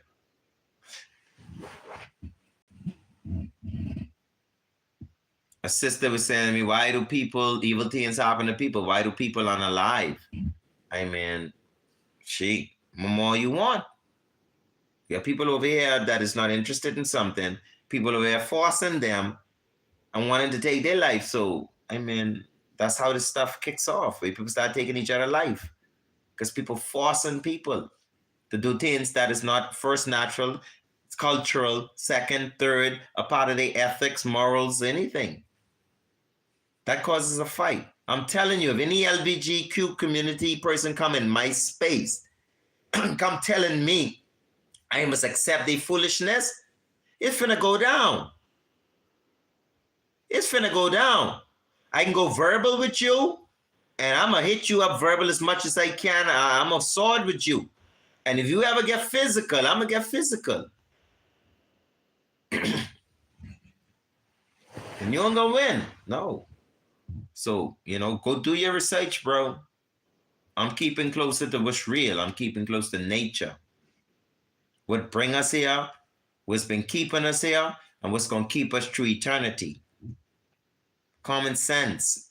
Man and a woman having children. The children get married, have children. The children get married, have children. That's how we get here. That could happen for eternity. But when you're jumping and say 2 man and 2 women, you're trying to stop this stuff, bro. You're fighting life. And I'm not down with that. I don't care what the price is. That must happen. I've been talking for 3 hours without a beverage. So I'm going to have me a little bit of beverage. Little is good. Thank you. Yeah, sometimes I bask in my kingship. Even though I'm not in my native land and I don't own all the minerals and things, I used to, back in the day when we were kings in Africa, we didn't own all the wealth. They bring us in slavery, but every now and again I still bask in the glory of being a king, Black again, how we do it. But when we reach Jubilee, when we reach Africa and we get our freedom, access to our wealth, our gold, our minerals and stuff, you're going to really see me blink. You see all of these beads? This represents my ancient stones, I ancient stones from Africa in slavery.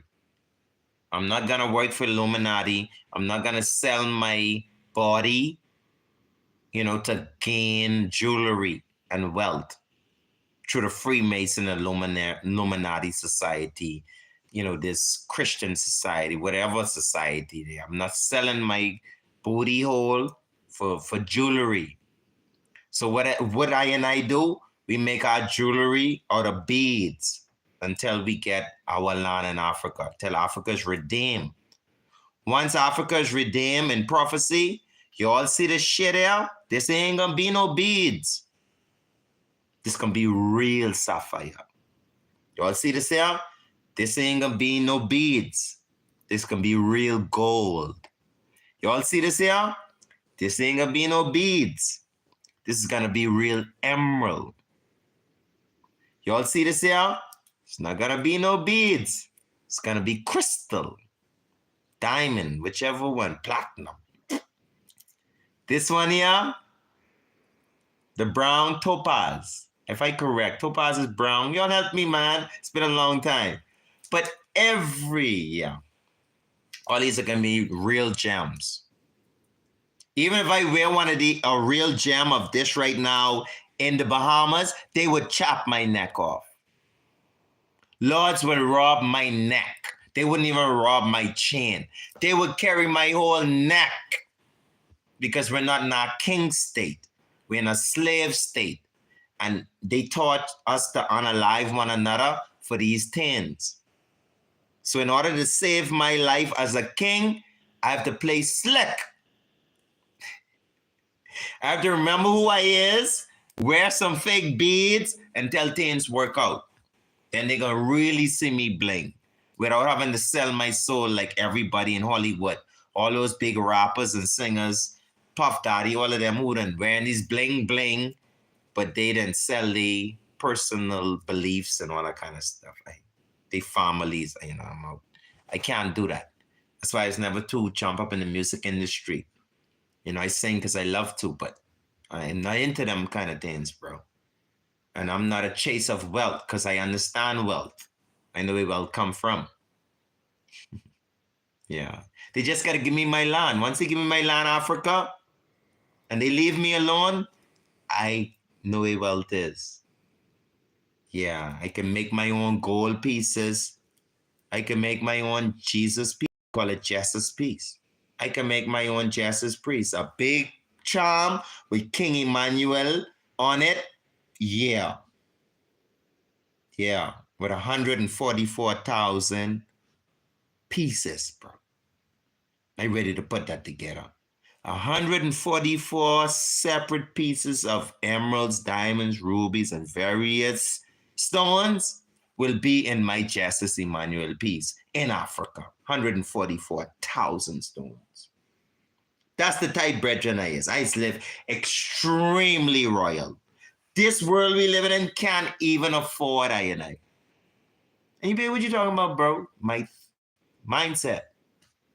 Who I know I is. Who I was before they made me this. It's in all in the history books. Mansa Musa. Now we got 2 Chainz. Rick Ross. They say there's Mansa Musa. They slaves for the Illuminati. Yeah, we got some of them UAE prince. Some of them got some real money. Them Arab boy them. They thief most of our money out of Africa. And the Pope them, and the Queen Elizabeth, they thief our wealth. All that stuff what they blinging with in the Arab nations, that's our stuff. We give the Arabs the land. Arabia and all the Middle East, that's Africa. That's not Africa. We give that to the Arabs. Well, didn't give it to them. We kind of fight for it, but fine. But it's not their land. It's not their wealth. You see these Arabs right here, Dubai and all that stuff. No, that's from us. That's our stuff. Makeda was the queen of Arabia. She was the queen of Ethiopia. Sheba and Seba. Arabia and Ethiopia. So, Don't mind these people, bro. They just switch around a bunch of names. But if you know your history, who you is, bro. These ballers, bro. Why you think every time we give a black man a couple $, he buy a bunch of chains and one woman and cars and because we're naturally kings, we're naturally ballers. Yeah, when we sit up in Africa, we got our big gold diamond stuff with our staff, Where my staff is, I ain't have it because I was going to show you all my golden staff. Let me see if I can show it to you all. There you go, here we go. See if you know it's the same thing. Even though I use wood, it's the same concept. Look at the wood. This stick is basically the coat of many colors. It has the white, the purple, the blue, the green, the yellow, the red. You see? And it have it intertwined in between the rod. But could you imagine each of these were pure stones, pure sapphire, pure gold, mixed in with, crystals and diamonds and that's who we were. Our ancient rods used to be pure diamond and gold and sapphire and things. But through in slavery, just like Moses, we had to get a piece of stick and paint it so we can remember who he is. So look at me with all this gold and diamond on me. Look, I got all kind of gold and diamond on me and a whole big stick made of gold and diamond. And people say, Bobby, you crazy. But it's the truth. That's who we are. We kings. Kings of the land of Africa that had access to all the minerals in the world. All the diamonds and the gold is ours. So we can't help it. We can't help but the bling. Wear shiny stuff and we can't help it. But God wants us to wait until we get our land. Because if you don't, you're going to be out there killing, unaliving your brothers and sisters for these things. And Babylon know that. America, NATO, all these wicked nations, they know you would unalive your own peoples for these things. Because they know it's your history. They know how a black man will fight for his Jesus peace. For his gold, his diamonds. It's his. But they put your gold and diamonds in K's jewelry. They didn't tell you your gold and diamonds in Africa, what they thieving, what you need to fight for. They have you fighting for the diamonds that they bring to America in K's jewelry, in London. They got all these big jewelry companies. They sell you the jewelry and then you fight over it. But they don't tell you where this jewelry coming from. They're coming from your country, your land. They have you fighting over your own gold, your own diamonds. You unaliving your own brothers and sisters through jealousy of their bling. You unaliving your own people for your own stuff. It's going to be done. It's going to be done. It's me talking this, but many people eventually can talk it. Because what I talking is a resignation. It's not a literature, it's a resignation. People are going to resonate high enough to naturally say what I'm saying. They can see it straight across the board. It can come so naturally and be like, wow. These people got us an American around the world unaliving ourselves for gold and diamonds and all these things. And the gold and diamonds, everything coming from Africa. Where we from? And they're stealing it and fighting our people for it. And they have us fighting ourselves for it. They are good. The Europeans make Africans in Africa fight themselves for the material, and then they bring it to the Western world and Europe and thing, and make Africans fight again for their own stuff. So in Africa, we in the jungles fighting each other for gold and diamonds. Americas, we in California, New York, in the clubs shooting one another. Oh man, these people good. They good. They good. What about Kosh? Kush, I'm not sure what you mean. K-O-S-H, Kush. Kush, K-U-S-H, Kush, K-U. I think that's what you mean, Kush. If you mean Kush, Kush is just a descendant of Nubia. It was another civilization that came down the Nile that split out of Nubia. You had Nubian families, then a group of families out of Nubia decided to move further down the Nile. And they occupied a land what they call Kush, if that's what you mean. And then from Kush land, they moved to India, not to Kemet. A lot of people don't know that. They go to India. Yeah, the Kushites. That's why when you go to India, they have a land named Kush in India.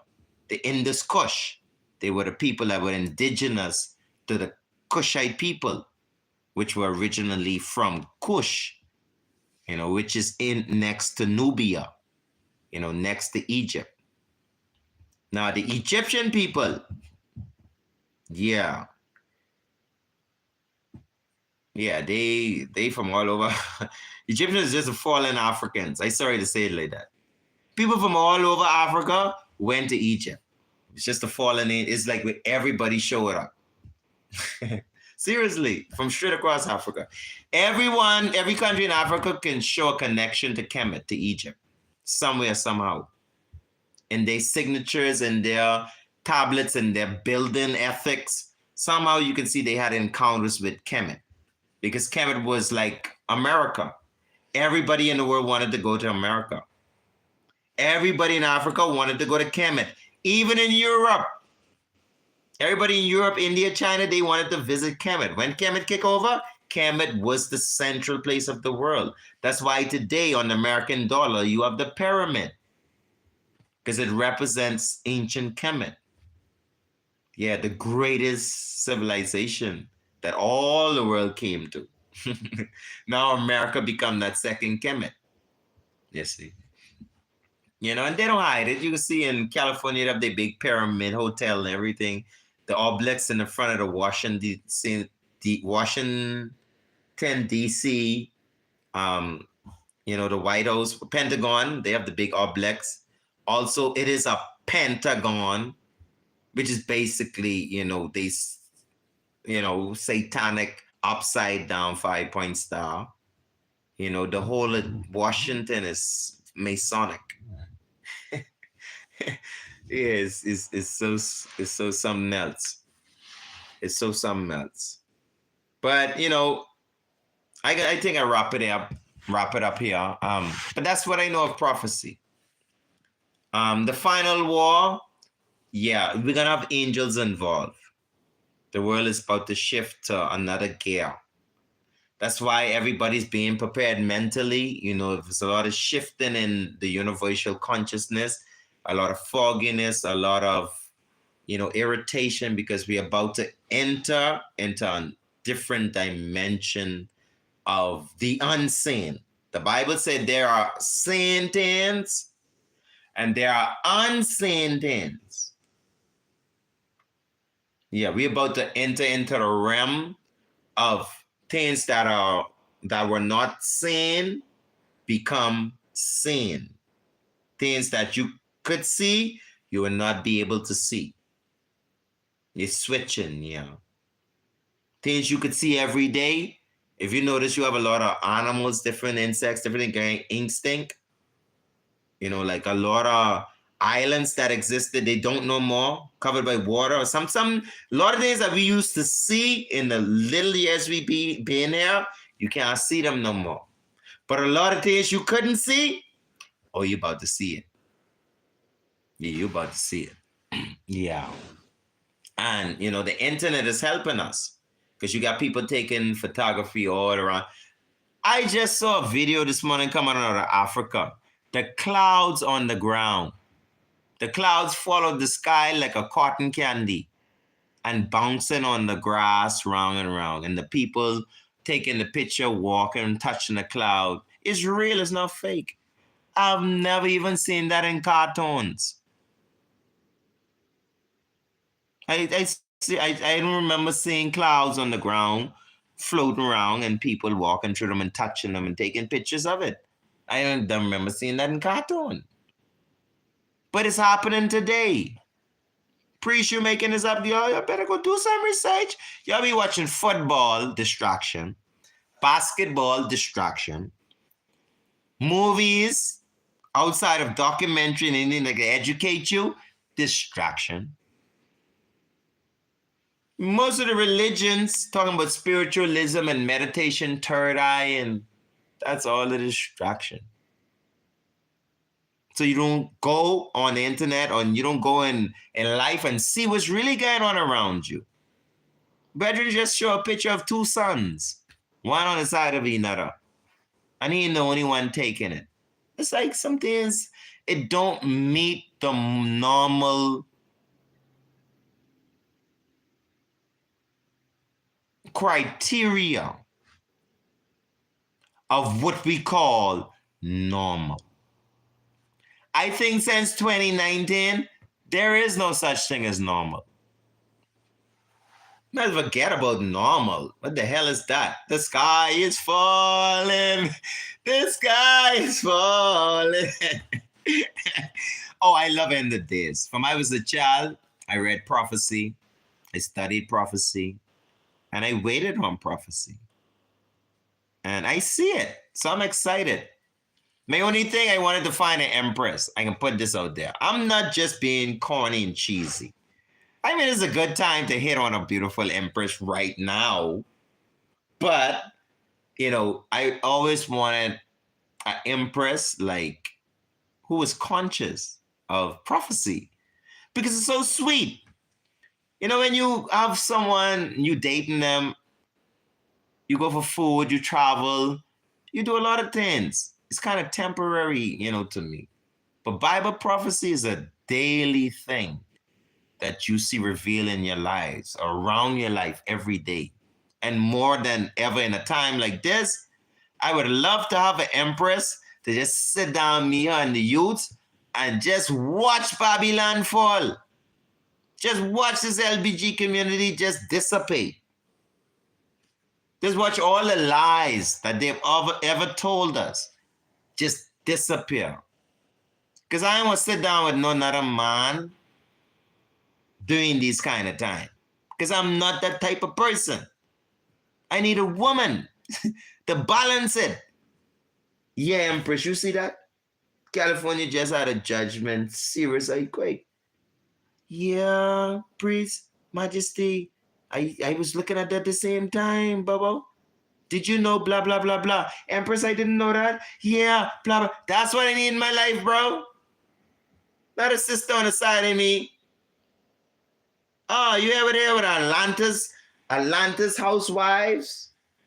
You had this one curse out that one and steal this one boyfriend and the world is ending.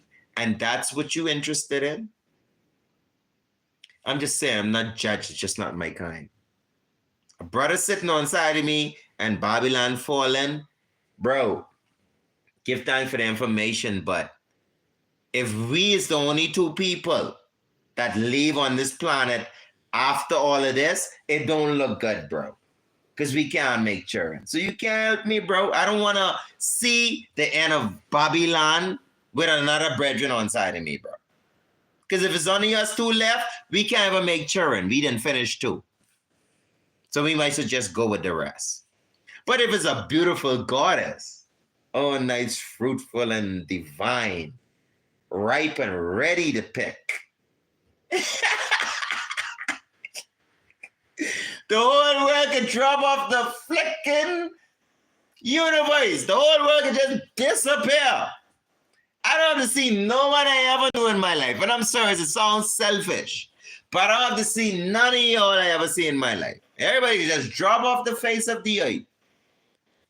And this one empress here, and she can have baby, and she fruitful, and she ready to get picked, I can pick that.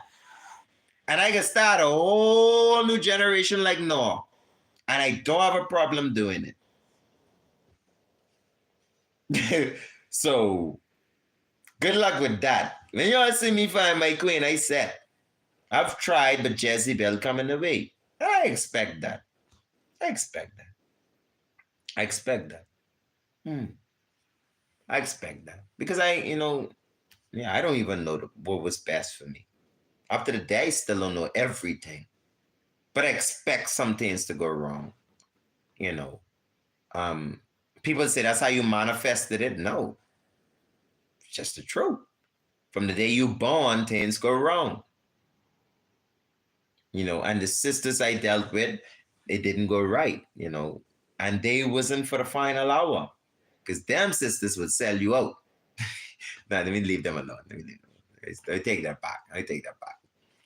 We're not saying the same thing. They wouldn't be able to enjoy the prophecy because they can't see it. They wasn't into that stuff, fine.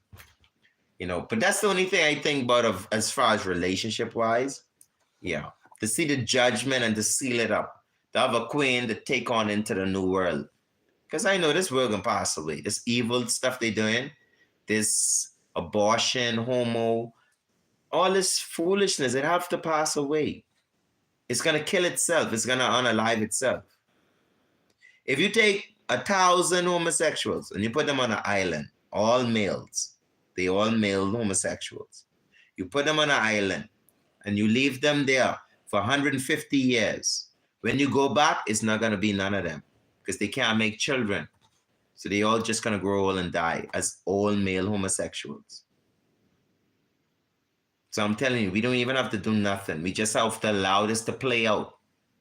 Just speak your mind, speak the truth, stand for your truth, and watch it play out. Yeah, they're going to dissolve themselves. So, the bears, thy rod and thy staff, money, root of evil. Well, not really. Money is not the root of evil. The love of money is the root of all evil. It's the difference. When you love something, you'll do anything for it. You see? So if you love money so much, it's going to root evil in your system. It's going to make you start to think evil to get it. If you ever have 50 cents, get rich or die trying. Yeah, that's a great example of when you're saying money become the root of all the evil in him. Because he's willing to do anything because he loves money. I don't love money. I need money. So I'm not willing to do anything for money because I don't love money. But I'm willing to do what is necessary and what is right. Necessary and right, not what's necessary. What's necessary and right to get money. So I'm not in love with money. So evil cannot root in me.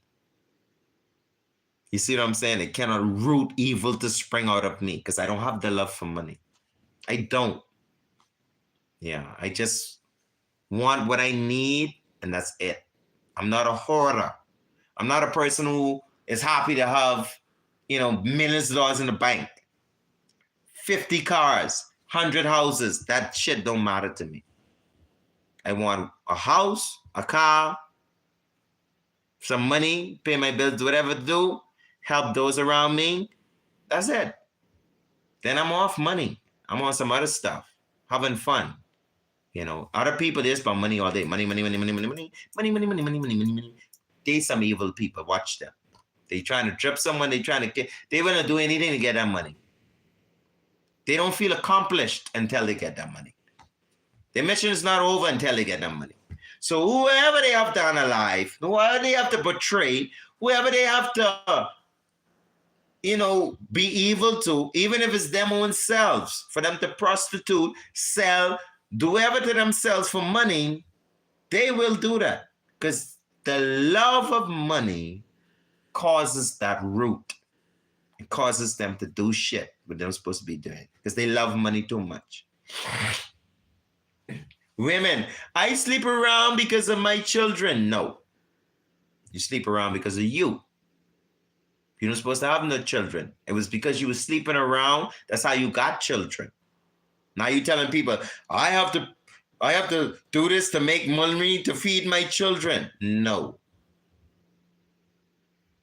You're doing this because you're a continuous mess up. First of all, you're going to have children from a man you're not secure about. First mess up. Now, after you have the children for him, you're around blaming the children for your actions. Well, now that I have these children and I'm incapacitated of taking care of myself and these children, I'm going to sell my body. For my children, no, that's for you. That's a cover-up of your continuous mistake, or the fact that you're not supposed to be with children anyhow. If you don't have someone to help you take care of them. But he said he loved me and I married him. Yeah, you was tricked. Accept that. Go get an education, get a career. Stop selling your body and doing things and blaming it on your children. I hate to hear that. Oh, Baba, I only strip on the pole because I want to feed my children. So you don't eat? You just give all that prostituting food to your children? You don't buy clothes to be walking around here like you the shit? Well, your woman better go sit down, yeah? I can leave it like that because prophecy just fulfilling. All that is just prophecy. The world trying to trick someone. If I got time for that. Peace and love, another video with the Priest 331. I have this beard thing when I talking. It makes my teeth look like a crack in it. And I hate that. That's some side of me y'all don't know, but that's a part of me. I'm a cool, jelly person. I'm very, very sisterly. I'm not minded. I'm not thinking I'm better than people. I'm just not like that. I have my preferences that I want you to respect. But it's not that I think I'm better than you. It's just what I prefer. So back to this. When I'm doing my live, the hair makes it look to me in the camera as if, it's my lip. It's probably the way my lip shapes. Makes it look like I have a missing teeth or something. No matter. Oh, and one more thing I want to let y'all know before I go. When I go to Africa and I gain all the wealth I'm supposed to get through the blessings of God, through prophecy, hopefully everything by the will of God falls into place. That's our faith. We only could try, we say believe and trust in our faith. It could happen. I am in Africa, I get my wealth things good. These two here. I have this sharp teeth here, and I have one here. And when I was young, they always used to tease me. Oh, you need to go fix your teeth.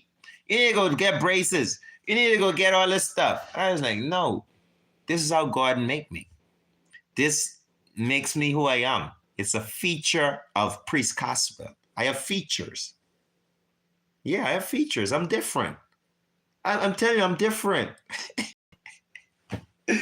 I'm different. Yes, I'm different. I'm different. Yes, I'm different. I'm different. Yes, I'm different. Pull up. No, I'm different. And this is what makes me different. When I smile, it makes my smile. And they wanted me to hate that. When I was young, they said, okay, your sharp teeth. They used to tell me this to make me feel bad about my teeth. And I was like, no, I ain't checking for you. All I used to just take my toothbrush. I used to clean that. Because it's mine. So I have my teeth. So what I'm really saying, when I go to Africa, these two here, I want to encrust them in just pure gems. I just want to have 2 teeth in my mouth, just pure gems. gold, diamond, ruby, because people hated them. And I want to give thanks to them because they make me different. If I didn't have these, I'd have teeth like regular people. I don't know. I might have just fit in easier. Yeah, but everywhere I go, people's like, they would look at my mouth like, he got a sharp teeth. I was like, hey, get some attention out of this, Makes me different. Sometimes you got to find what's different about you. You got a big super nose, it's ugly to people, but it's different. It's what makes you who you are. Makes you who you are. And sometimes if you embrace your difference, it's joy in it. It's a happiness to know that I have these and it makes me look, hey, I am. That's who I am. It makes me proud. I have something genuine. You got a big ass bottle nose or you got a drop cheek or you got something that you feel is not perfect. It can't be perfect because it has to make you who you are. Our imperfections, not in ourselves, our imperfections among each other is what makes us different. I'll repeat one more time. It's not the imperfections in ourselves that makes us different. It's the imperfections among ourselves that makes us different. If all of us have the same eye, same nose, same head, same mouth, same teeth, then we all be the same. But it's because Bubba got this teeth, because you got that big ass nose, and because you got that flat hip, and this one got them skinny legs and them whop up toes, and this, I love a woman that have features. I don't want a woman who look just like everything. I want you to have some crooked leg, two elas, two bent up.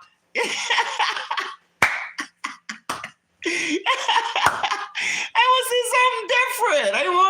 I want you. I want authenticity. I want human. I don't want the matrix, the model. I was never like that. In school, in fashion, I always wear something different. I always bought a different kind of car than everybody had. I always wore different shoes than everybody else had. So that's why when my exes decided that I should share with other people, that didn't work for me. Because I don't like to share my things with people. I don't like to have what people have. Because I don't see the need for it. I don't need to have your teeth. I have my sharp teeth. And it's mine.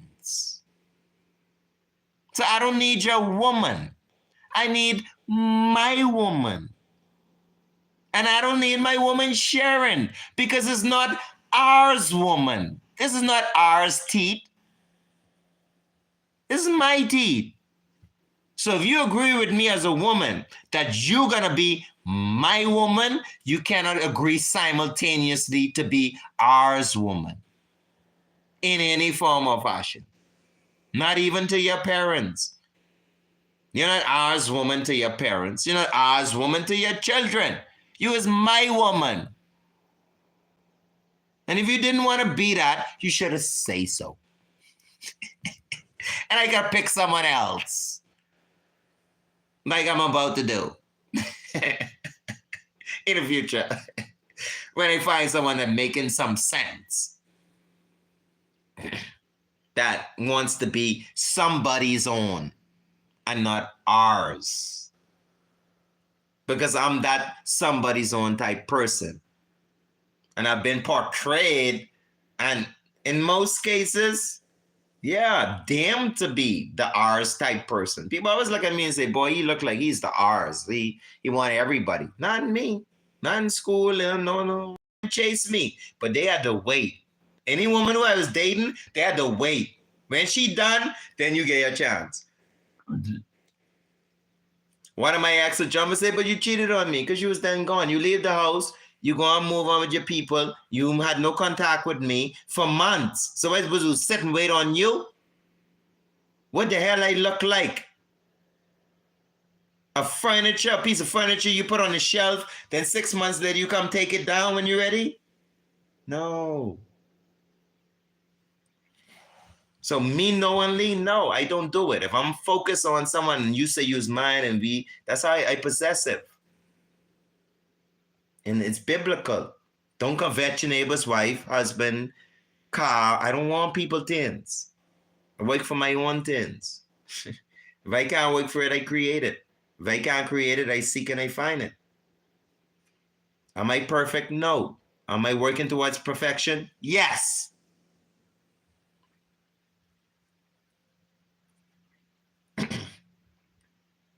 I love a damn perfect relationship. If we could get it, why settle for less?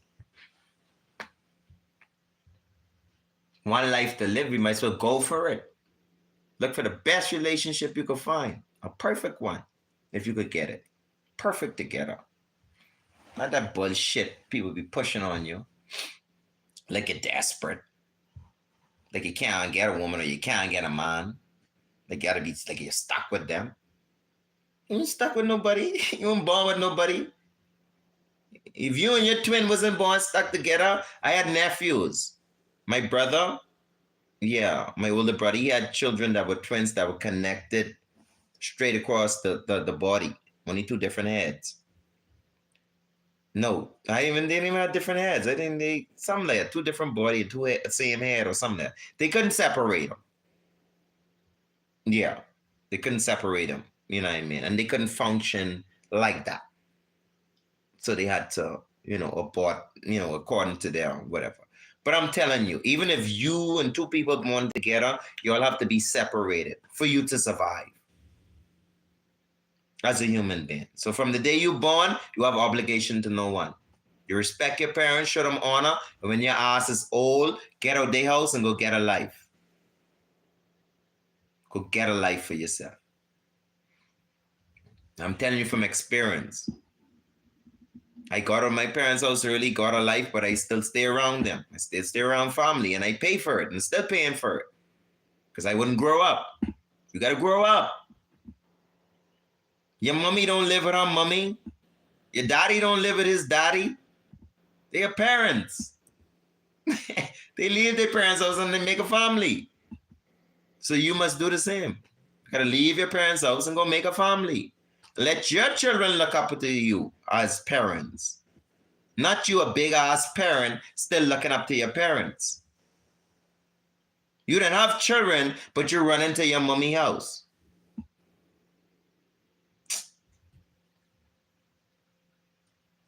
That's what the Bible says. Children having children. That's what it is. And it has nothing to do with age. It has to do with maturity. They got big 30, 40 woman and man having children and don't know what the hell they doing with them. Just have these children and drop them off by their parents. Because they have no capacity and discipline to be a parent.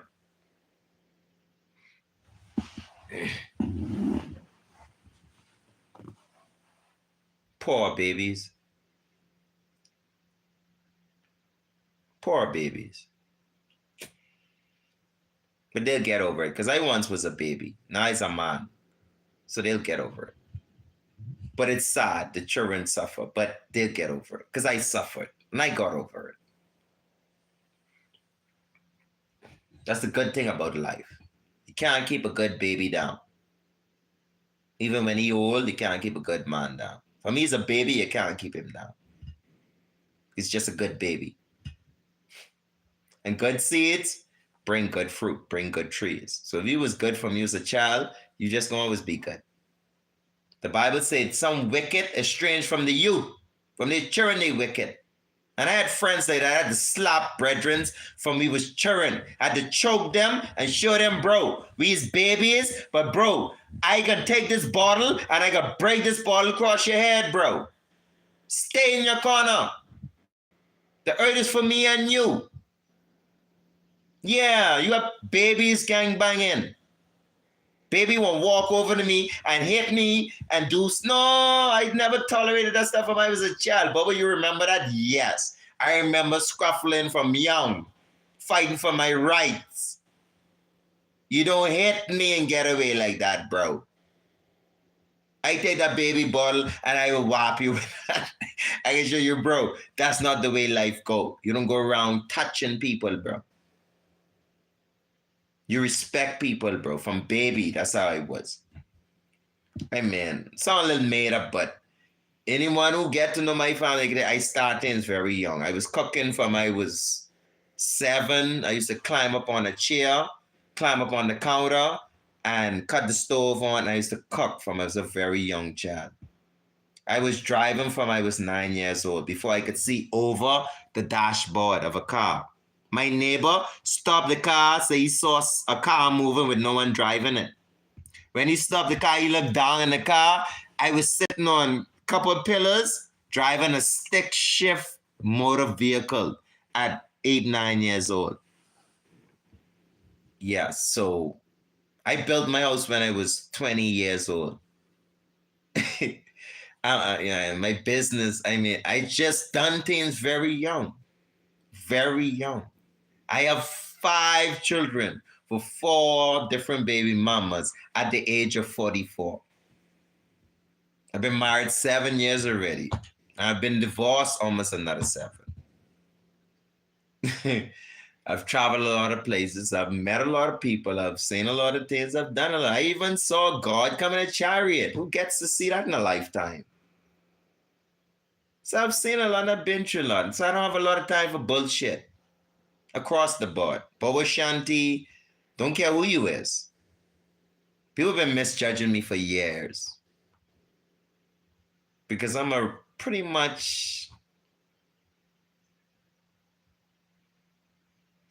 very conservative.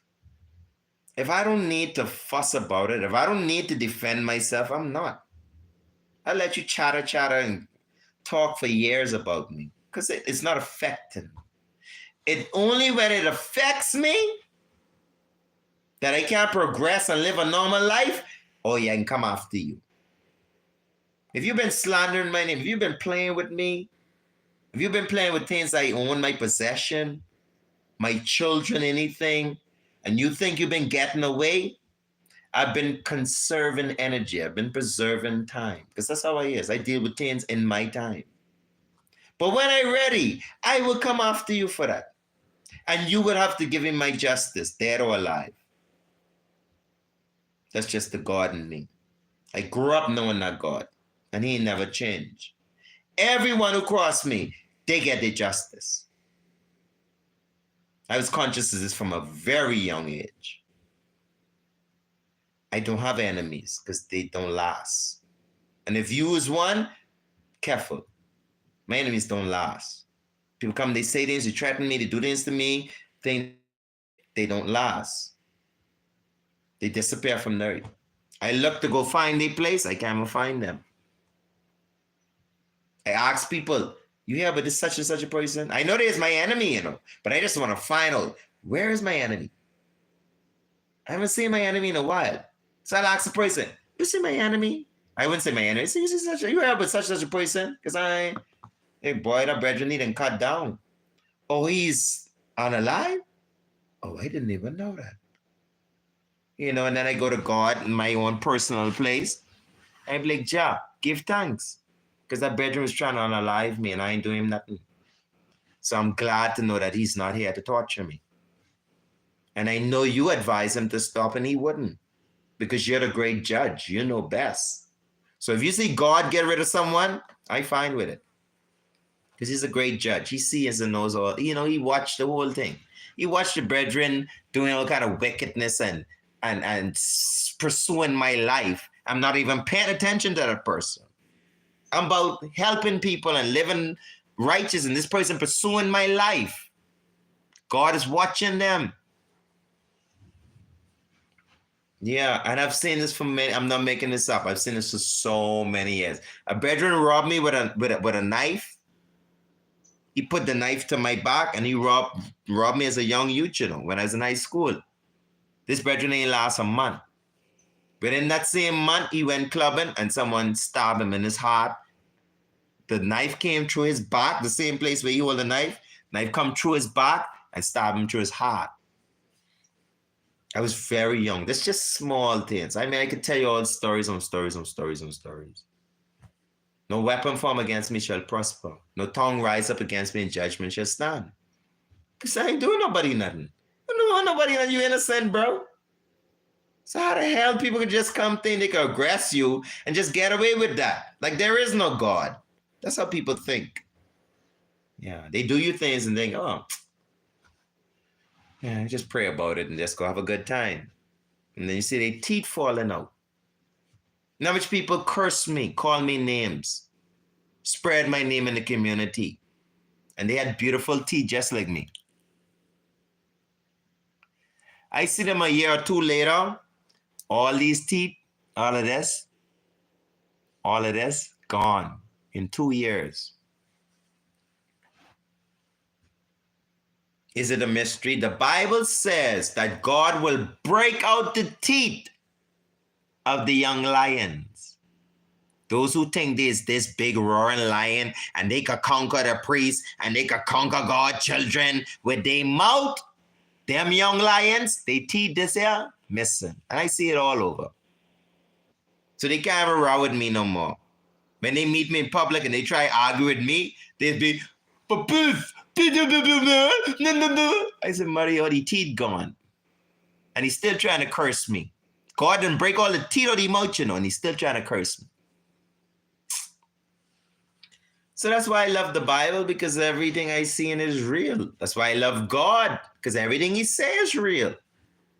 That's why I do what I do. And I will continue to do it. Because it's the truth. Yeah, it's the truth. The righteous is like planted by rivers of water. We bring fruit in our season. We don't be rich and always wealthy, but we get what we need in due time. You know, the wicked set themselves like a green bay tree, a big fashion show. And when you look, they break or they unalive. Look how many stars in the world. They were stars and now they broke. Crackheads, you know, all kind of stuff.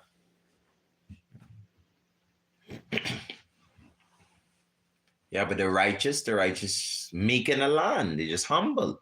They got what they need. The righteous got food. They got their gates. They got their prayers, you know, and that's them. Clean water, they ain't bothering nobody, bro. Ain't bothering nobody. Yeah, not bothering nobody. So I don't see why the universe should not defend them. I don't see why anybody shouldn't defend a person that's not bothering nobody. Person not bothering with somebody, I'ma defend you because you're not bothering no one. So if anybody bothering you, I'ma defend you because you're not bothering anybody. A person not bothering you, if a person not bothering you, that cannot bother you. You know, some people, if you don't hail them, if you don't deal with them, that bothers them. Or you think he better than people. He don't talk to people and he just don't bother with people. What's wrong with that? He don't go and be a bother. Hey, how you doing? Hey, what you doing today? Hey, where your sister going? What you eating later? Oh, you clean up yet? Or when you gonna do this yard? Why are you going away? He's not bothered. He don't want to know your business. He's not even interested. But that bothers some people. That some people don't bother with people. I'm one of them people that don't bother with people. If you need me, ask. If I need you, I'll ask. But I am not going to bother you. Every minute just getting up in your... I was in a relationship and I don't bother. I just don't. Because you don't supposed to bother people. People peaceful. They humble. The best thing to do is to get like them. Don't bother their peace. Because sometimes when you mess with peaceful people, that's what I'm telling you. You'd be like the rest of these people. Keep messing with peaceful people and then they getting cut down. Some way or somehow, the universe reaching you. The person you're bothering don't have to touch you, you know. It's the essence of what's going on here. It's the whole essence.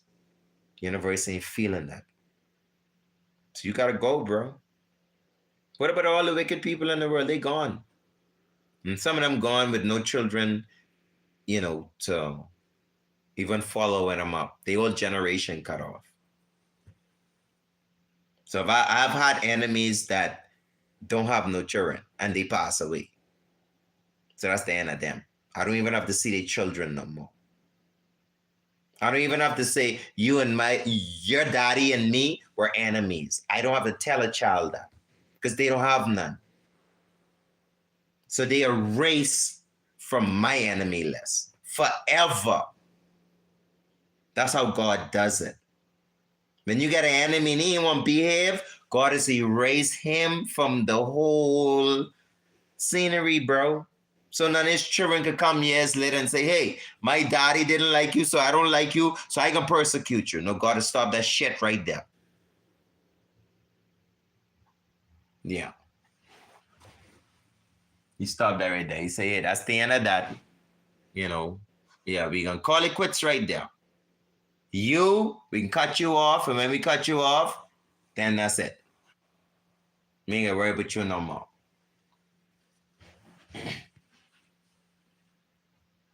But again, I don't wish evil on people. That's just not me. I don't do it. I don't wish evil on people. I don't have the time for that. I've had enemies and I couldn't even sincerely plot them. I got angry at people and I couldn't even sit down and plot them or what I can do to them, evil people. I can't do it. If me and someone have an argument tonight, if we even physically fight, and I go home at the end of the night, I just and think that over. I just be like, Bobo, you and this Lord fight. But really for what? And when I get to the source of it, I'd be like, but that didn't make no sense. You could have unalived him and end up imprisoned, or he could unalive you somehow, and over what? So I automatically forgive my enemy. I'm like, let me allow that. I can allow that. And I just allow it. The next day, I stop thinking about it.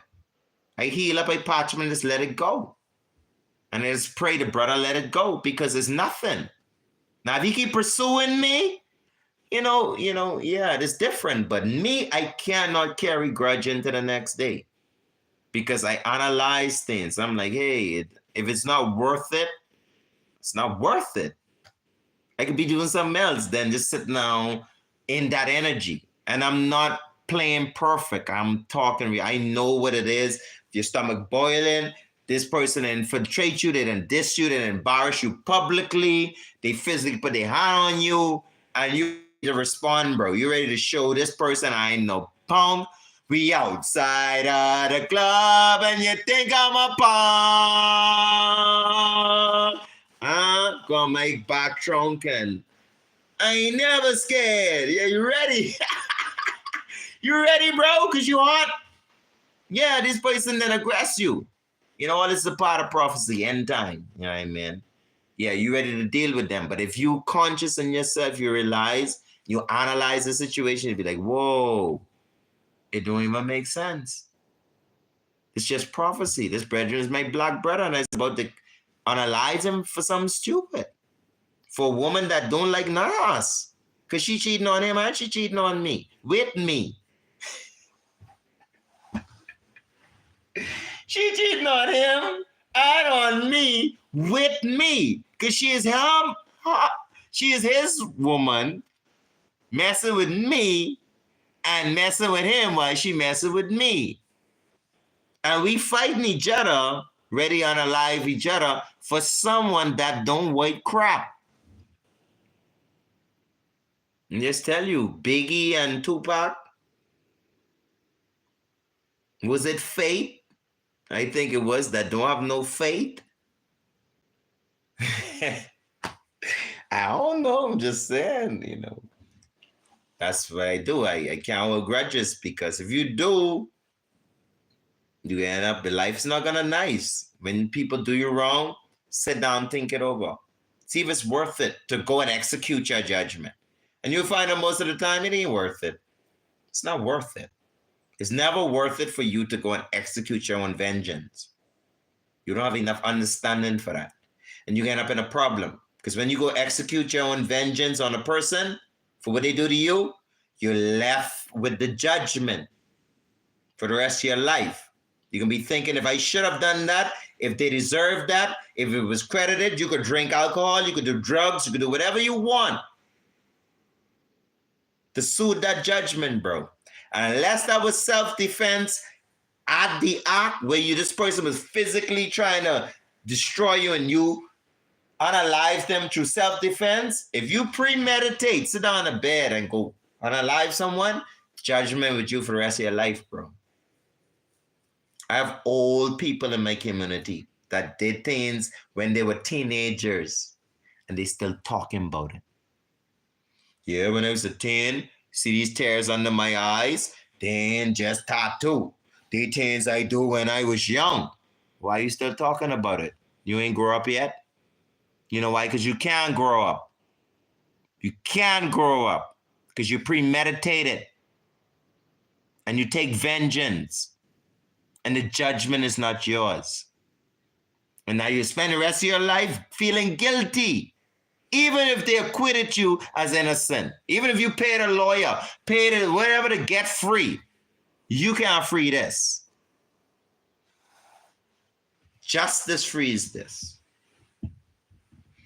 Yeah, so prophecy in history fulfilled. We reason, we gone on some other subjects, which is fine. I don't have a problem with that. We pretty much covered prophecy in the first hour of the segment. We went over the Daniel prophecies, the geographies, the chronological.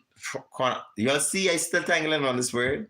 The chronology of, the biblical families. We touch all of that. Modern day prophecy, the emperor, the crowning, Melchizedek, Rome, Italy, the 10 toes. We touch basically all the prophecy. So after, we just kind of shared around on various topics. I don't have a problem with that. That's fine. That's fine. But what I need to do is probably go get some mule because I fasted for this actual video. Yeah, I decided not to eat until I was finished with this video. I did do a little salad. Let me don't lie. I eat a little bit. It was so small, a little bit of salad, man. You'll be fair. That wasn't enough to break no fast. A bunch of leaf, only a little bit of leaf with 1 or 2 pieces of tomato. I just did that to kind of like give myself some substance. Because we already fast from the night prior, into the Sabbath. So coming into this video, I had already break the hour and the video was already set for 2. So I didn't have sufficient time to properly prepare the meal that I have set for Sabbath. So I ate a little bit of it, which is still good because it took me into a deeper fast. And with a deeper fast, it's more resignation, more humility, stuff like that. Fasting brings meekness, So let's catch some of this comment section. Black again, blessed. Sometimes we just it's prison. Yeah, you go to prison. Babylon get you. And trust me, police don't show up till after the crime. Police never come before the crime. They're not prevention. Police has nothing to do with prevention. Police comes to lock up someone. Yeah. Anytime there's some crime going on, the police come after the bank get robbed. Then they won't pick up whoever robbed the bank. If you and a brethren fighting, the police is going to show up after you unalive him. Then they're going to show up and carry one of y'all to jail and carry the next one. That's all the police do. They clean up whatever happened. We have to police ourselves from the heart. We have to squash situations without the officers. Because we waiting on the police officers around the world to squash situations between individuals.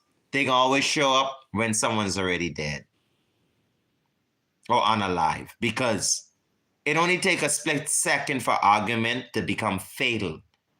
But it takes the average officer, if he's not near you, more than an hour or half hour, 20 minutes, 15 minutes, whatever, to get to you. Someone breaking in your house, don't wait on the police. Because when you call them, they're going to take time to get there. You call them and you got to take action to protect yourself until they get there. Self-policing. Yeah, don't wait till the police have to come and get you.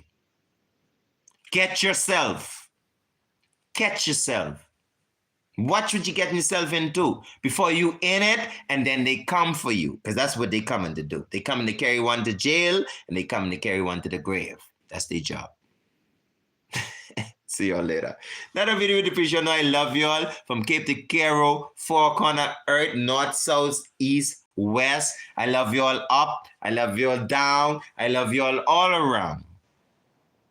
Because when I see y'all, when I speak to y'all, when I hear from y'all, when we communicate on any form, any platform, anywhere, we is one human. We have one need. There's one love. It ain't two loves. It's one love for everyone. It's one respect. It's not respect for you and no respect for me. It's one justice. Not justice for you and no justice for me. The frick that is? Who gave you all this special? I don't assign to that. That'll make me kind of vexed. When you think you're better than me, you supposed to have things I don't supposed to have it. That make me vex. It's injustice. That's what you can make a meek man turn into an angry lion. Because I'm meek over here just looking for my justice, my due justice, what is due to me. And you're telling me from over there I don't deserve that? And you want to come take it from me? And all this stuff? And I must sit down.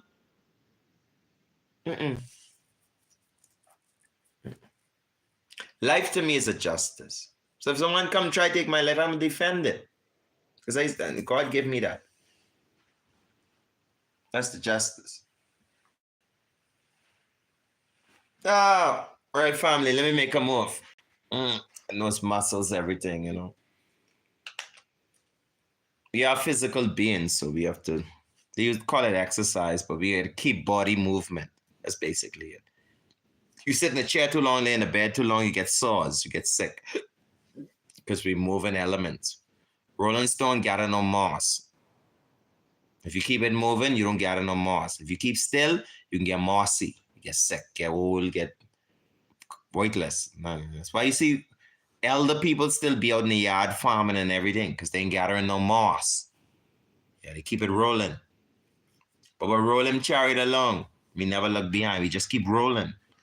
Rolling, rolling, rolling like a river. I can turn on. That's a whole different subject. Eat the cake out of me. Oh man, let me go, man. The breeze is no good. Man, I ain't ready, but God is gonna help me. Because I do have a human side of me. After I didn't talk about all the important stuff, then I want to laugh and have fun. So you eat the cake out of me. That was just an old, cruel relationship. That was so messy. But she stayed in it, so she just as bad. Brown and her. And they were both a mess.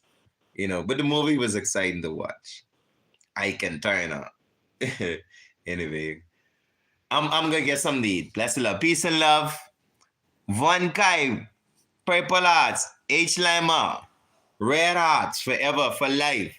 Another video with the priest. Don't forget to hit the notification bell, subscribe button. So when we doing this again, you don't miss out. Yeah, I know you hear it on a lot of videos and you just hear it, but you never really pay attention to it. You all pay attention to the words that are coming out of my mouth. Linda, listen, Linda, Linda, Linda, listen, Linda, listen. Oh, Linda. My last girlfriend, or woman that I dated from South Africa, she said her name was Linda. I don't know. Yeah, but Linda, listen, Linda. Don't even forget me. Make me forget what I got to say. Oh, Lord. Yeah, hit the thumbs up and don't forget to hit the notification bell.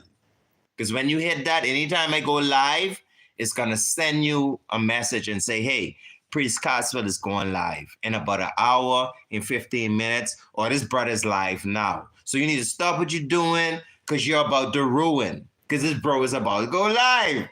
And this the bro, this the priest. But brethren, he going to share some shit. And then he going to say what he have to say for 1 hour, 2, 15, whatever. And then he gone. Then I go back to what I have to do. But you want that notification bell. Because it's kind of difficult too when you got to go back to videos, especially when they videos on top of videos. It's exhausting. You go and click on an hour video. It's difficult. But if you live, you'll be sitting there for hours and don't even know. Because you're reasoning, So it's always good to catch the lives, I don't do them as much because, the time, like I say, I'm self-employed. I own my own business. I pay my own bills. I live alone. I'm not boasting. This is facts. Facts. I own my own company. I make my own products. And I do everything myself. So, yeah, I have to squeeze time in to, and I wouldn't use the word squeeze, accommodate time, because squeeze is an insultive word to my watchers, my viewers. I don't want to insult you to say that I'm squeezing to be here, but I accommodate the mission to share love and these teachings and to hear from you guys into my extremely self-driven life. Yeah, I depend a lot upon myself. I don't have someone right now to warm my food. I don't have no one to do anything. So I have to literally stop this and go set myself. I'll be like, hey guys, wait, I'm coming back. And then I just be gone for 15, 20, 30 minutes. Just, I don't have it.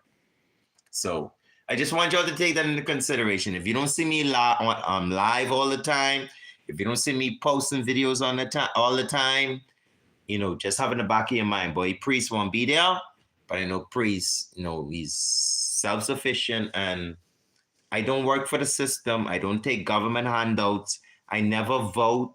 I don't take handouts from churches. I don't take no handouts from nobody. If I'm in a very desperate situation and I have independent trustees, individual trustees, individual people that I only go to if I'm in that particular need. But outside of that, I love to be independent. From I was a child, I used to take the bucket, the little small buckets, and I used to go on the street and I used to catch, in the bushes and stuff and catch land crabs. Because our natives, they eat it. I used to take land crabs from I was a child, 7, 8 years old. 7 o'clock before the sunrise, I'm out waiting on them. I used to fill this bucket with crabs. I used to sell. I used to be making 20, 30, 40, 50 American dollars at 8 years old. Myself at 8 years old, 50 American dollars a day. Next morning I get some more crabs, $20, $30. At the end of my summer break from school, I served over thousands of dollars. Not thousands, but it was over $1,000 well. Buy my own shoes, buy my own clothes. Mom helped, she did stuff, but I had money to do what I wanted to do. I had a Rolex when I was 13 years old, a real Rolex that I paid for. Land watches, land belts. I was always independent. The worst I just be in my life is when I date women. And I ain't taking that back. The worst position I always been in my life throughout the whole diaspora of my life is when I interacted with a woman. Because it was my fault. I always find women that were not independent, that didn't strive from they were young, didn't have their own house, didn't have their own business, didn't have none of these stuff. And I expected from them. You can't get from somebody what they don't have. And that's what I did for years. I looked for women to meet me where they couldn't because I was already there. Had I find someone who was already where I was, then, I see where it would be a lot more easier. My last marriage, my ex tell me, say, I have everything and she has nothing. but she's married to me, which technically everything is hers, especially in Babylon. But we're divorced now. But I'm just saying, that's to show you it was kind of my fault. She really didn't have nothing compared to what I have, even though we were married. It was pretty much shared legally to her. Now, if I had married someone that had a house and everything, then we wouldn't even be having this conversation. The Bible says don't be unequally yoked. Okay. Now the video with the praise 440. I think this is the longest video I ever do. I give thanks for the 11 likes. Right straight up. The thumbs up. We stop saying likes because likes is some other stuff. Thumbs up mean like appreciation. Thumbs up to you all. Same side way for that. And for the various countries that watch, I may not call your country, but I'm just putting it out there. The ones I remember, Malawi, we got America, we got Jamaica, I've seen geographies, Taiwan, I've seen geographies, Russia. I see some folks from Russia been watching me. You cross off South Africa for sure. It's a big supporter to my channel. Yeah, I've had 1 or 2 viewers from Ghana. I see popped up before. For sure, South America, Brazil. We got Brazil out there. I've seen in the geographies. We able to check who all watches our videos and from where. I've been so proud of you guys. Yeah. Virgin Islands, that's VI, I think that is. US Virgin Islands. I got some good friends, with said 1 or 2 that I know from there. And when I was in Atlanta, one of my only first best friend I met in Atlanta was someone from the Virgin Islands. Very nice person. So it's a joy and it's my vision. When I was a child, God showed me in a vision that I would speak before many people. I just have these visions, like when I wake up and I look, all I see is a big, concert of people. And everybody shouting, ah! And I'm just there just looking at these people and I don't know what to say. And then I'll just wake up out of the dream. But I was a little boy, and sometimes it would come in the form of tornadoes. I'll wake up somewhere where a lot of people is, and they just paying attention to me. And all of a sudden it will turn into a tornado and this tornado will chase me. And it's starting to make sense over the years, as I embrace many more people. I never knew I was so antisocial. I never knew that I were not that good with talking with plenty. I always thought I was but as time grows, I'm recognizing that I'm very antisocial in a sense, selective with socialism. I choose who I really want to open up to, who I want to allow to see who I am. But, since I've identified it, I'm trying to release it.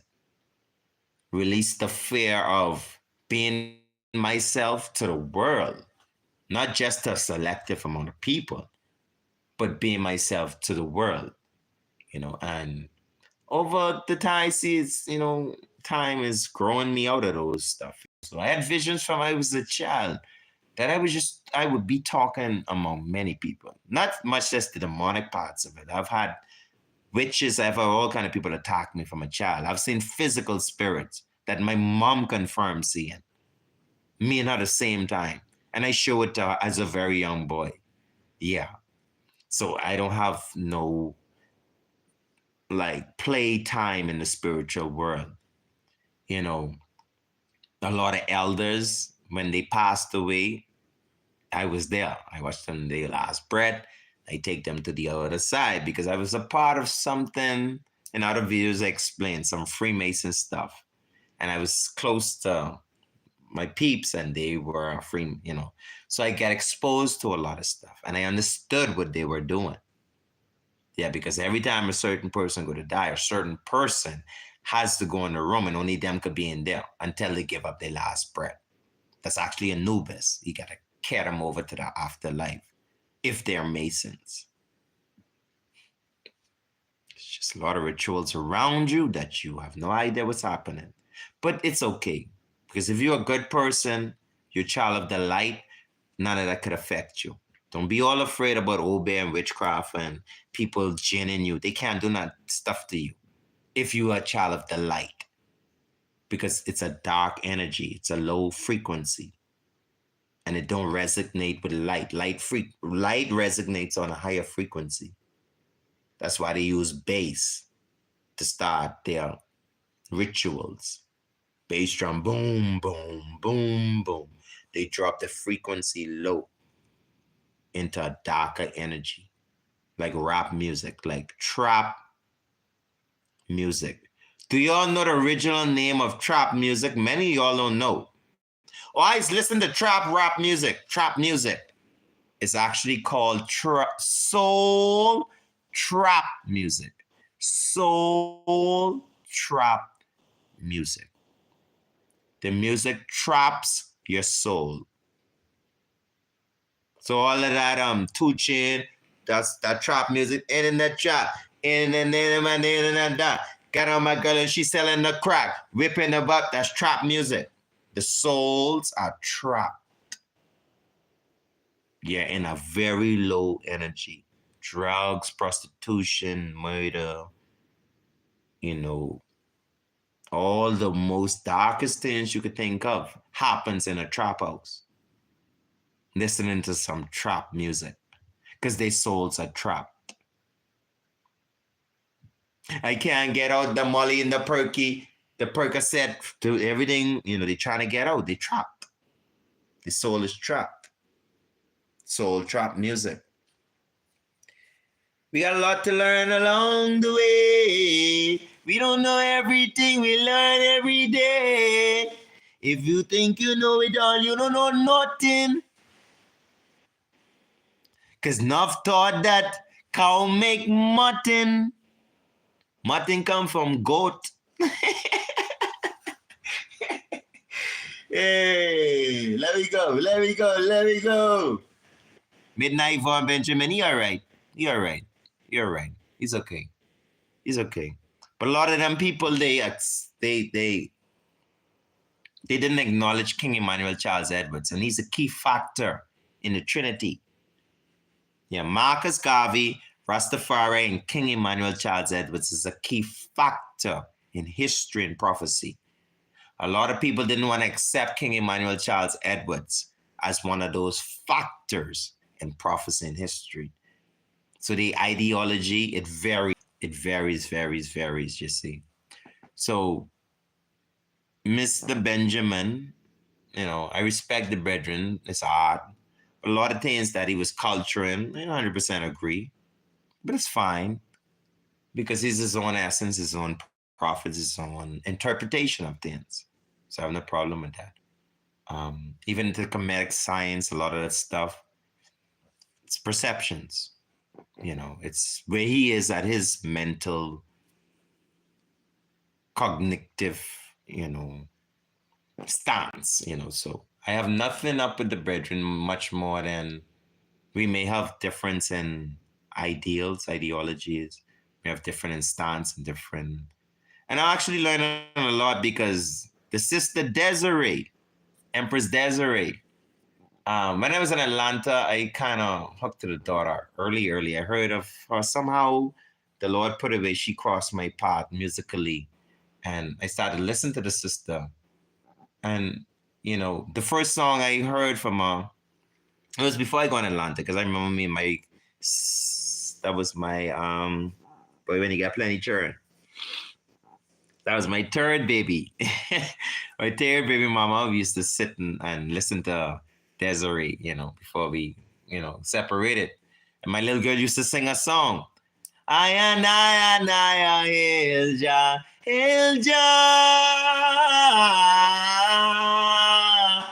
My little princess just used to be singing. I used to love that. So I kind of get on, but when I started to listen to her music, she was saying some stuff that I wasn't comfortable with. Because I tell y'all, I wasn't into no spooky shit.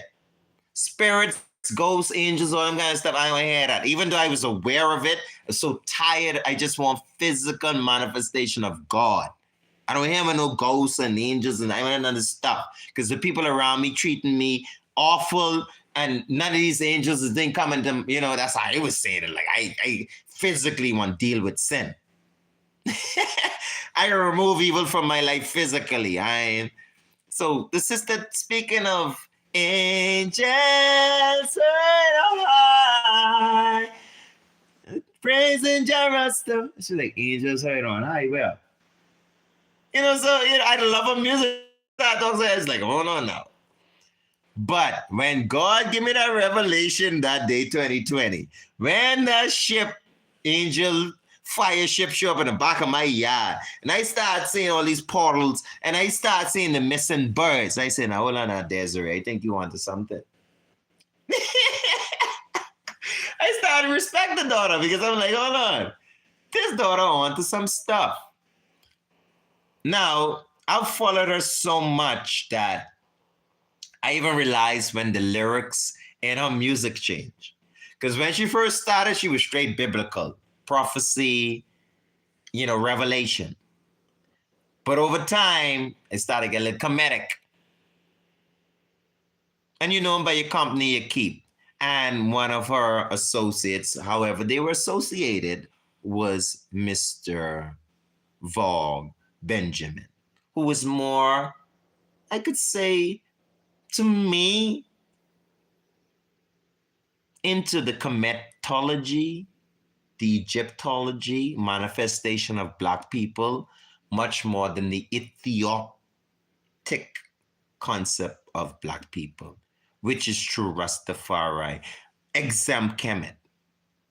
The only thing we speak of Kemet biblically is slavery. As an Israelite, as an Ethiopian, we pass through Kemet, through Joseph, brothers sell him into slavery, we become a nation, doing the farming, the Pharaoh switch, they give us a hard time, God moves out to the Middle East, go in the Middle East till the time of Syria, we were chased out of the Middle East, we gone down the Nile, and we come to the Americas. Some of us flee into West Ghana. They come take us from West Ghana as slave, bring us in the Americas to meet the rest of our people there. So that's why some of Israel stuff was already here when we reached, because it was already here. Already fleeing to the second world. And they met people there. The Israelites that flee during the time of the Syrians to the New World, it wasn't new to them. They met people here. There was people there before them. The Maya, the Inca, the Olmec, they were here from very long time ago. Before there even was a place called Israel. Yeah.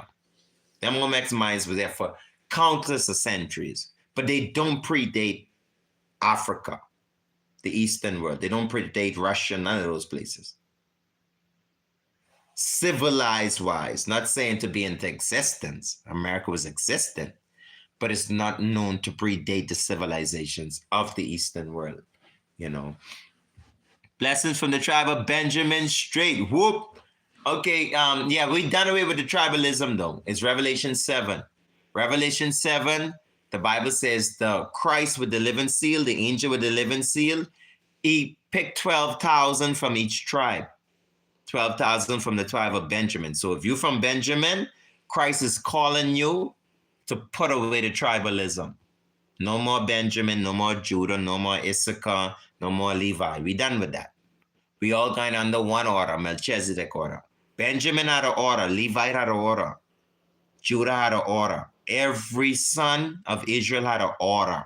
That's something they had to do. Jacob gave them a duty. Every son. The Bible said that Edom is my wash pot. Judah is my lawgiver. Over Philistia triumph. The Lord make it clear who is who inside this thing. All the Israel children they mark to do something. They have an order. They have to keep up order. Levite order, the Judaic order, the Benjamite order. You had to keep up the order of your people. Today, we putting away with all those tribal orders. We coming under one order, Melchizedek. Yeah, the emperor was the king of Israel, direct descendant of Jacob and Abraham. Yeah. Yeah, that direct descent, he's telling us, be done with tribalism. And he said it in two forms. He said it in this biblical context and also in a national context. He told all the people in Ethiopia, put away with tribalism. He's one people. He said, if anybody said that the Muslim and the Christian is not one people, there's an enemy to Ethiopia. Because Esau and Jacob is brothers. Oh, Esau, Jacob stole Esau. And I don't give a shit. God don't care about that. That's the past. They brothers. Get over it. You never get me to hate my Muslim brother. Esau children. And Esau don't need to hate me. That's the past. We're brothers. So we give the Muslim nation the Middle East. We give the Palestinians Palestine. Arabians, Arabia. That's the Muslim people. We the Israelites, we keep Africa. The Christ-following people. And if the Muslims want to come into Africa, fine. They are brothers. You can't put your brothers out your own house. That's what my brother tried to do when my father passed away. He get the keys and lock all the doors. So I can't go in my own father's house. And I grew up in the same house as him. But he wait till my father passed away. Take advantage of my mother, and he will rule as king now and lock me out of my father's house. You think that's fair? So y'all think it's fair to lock a Muslim or Israelite or any black person out of Africa? Because you don't agree with what's happening? No. It's the father's damn children. As much as damn right as you. You damn freak.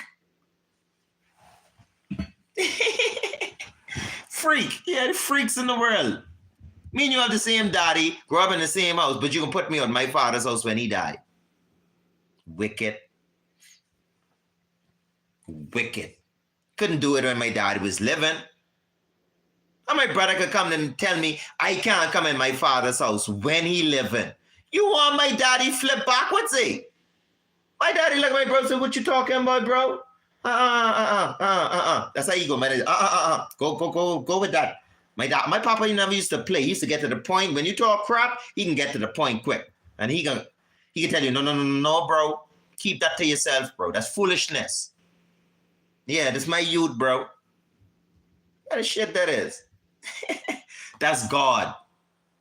When people trying to shut the Muslim out. When people trying to shut the black Israelite out. Oh, because Esau stole this one. Jacob stole Esau, right? This one cursing. God ain't want all of that. These God's children. Anyone who repent, God accept them.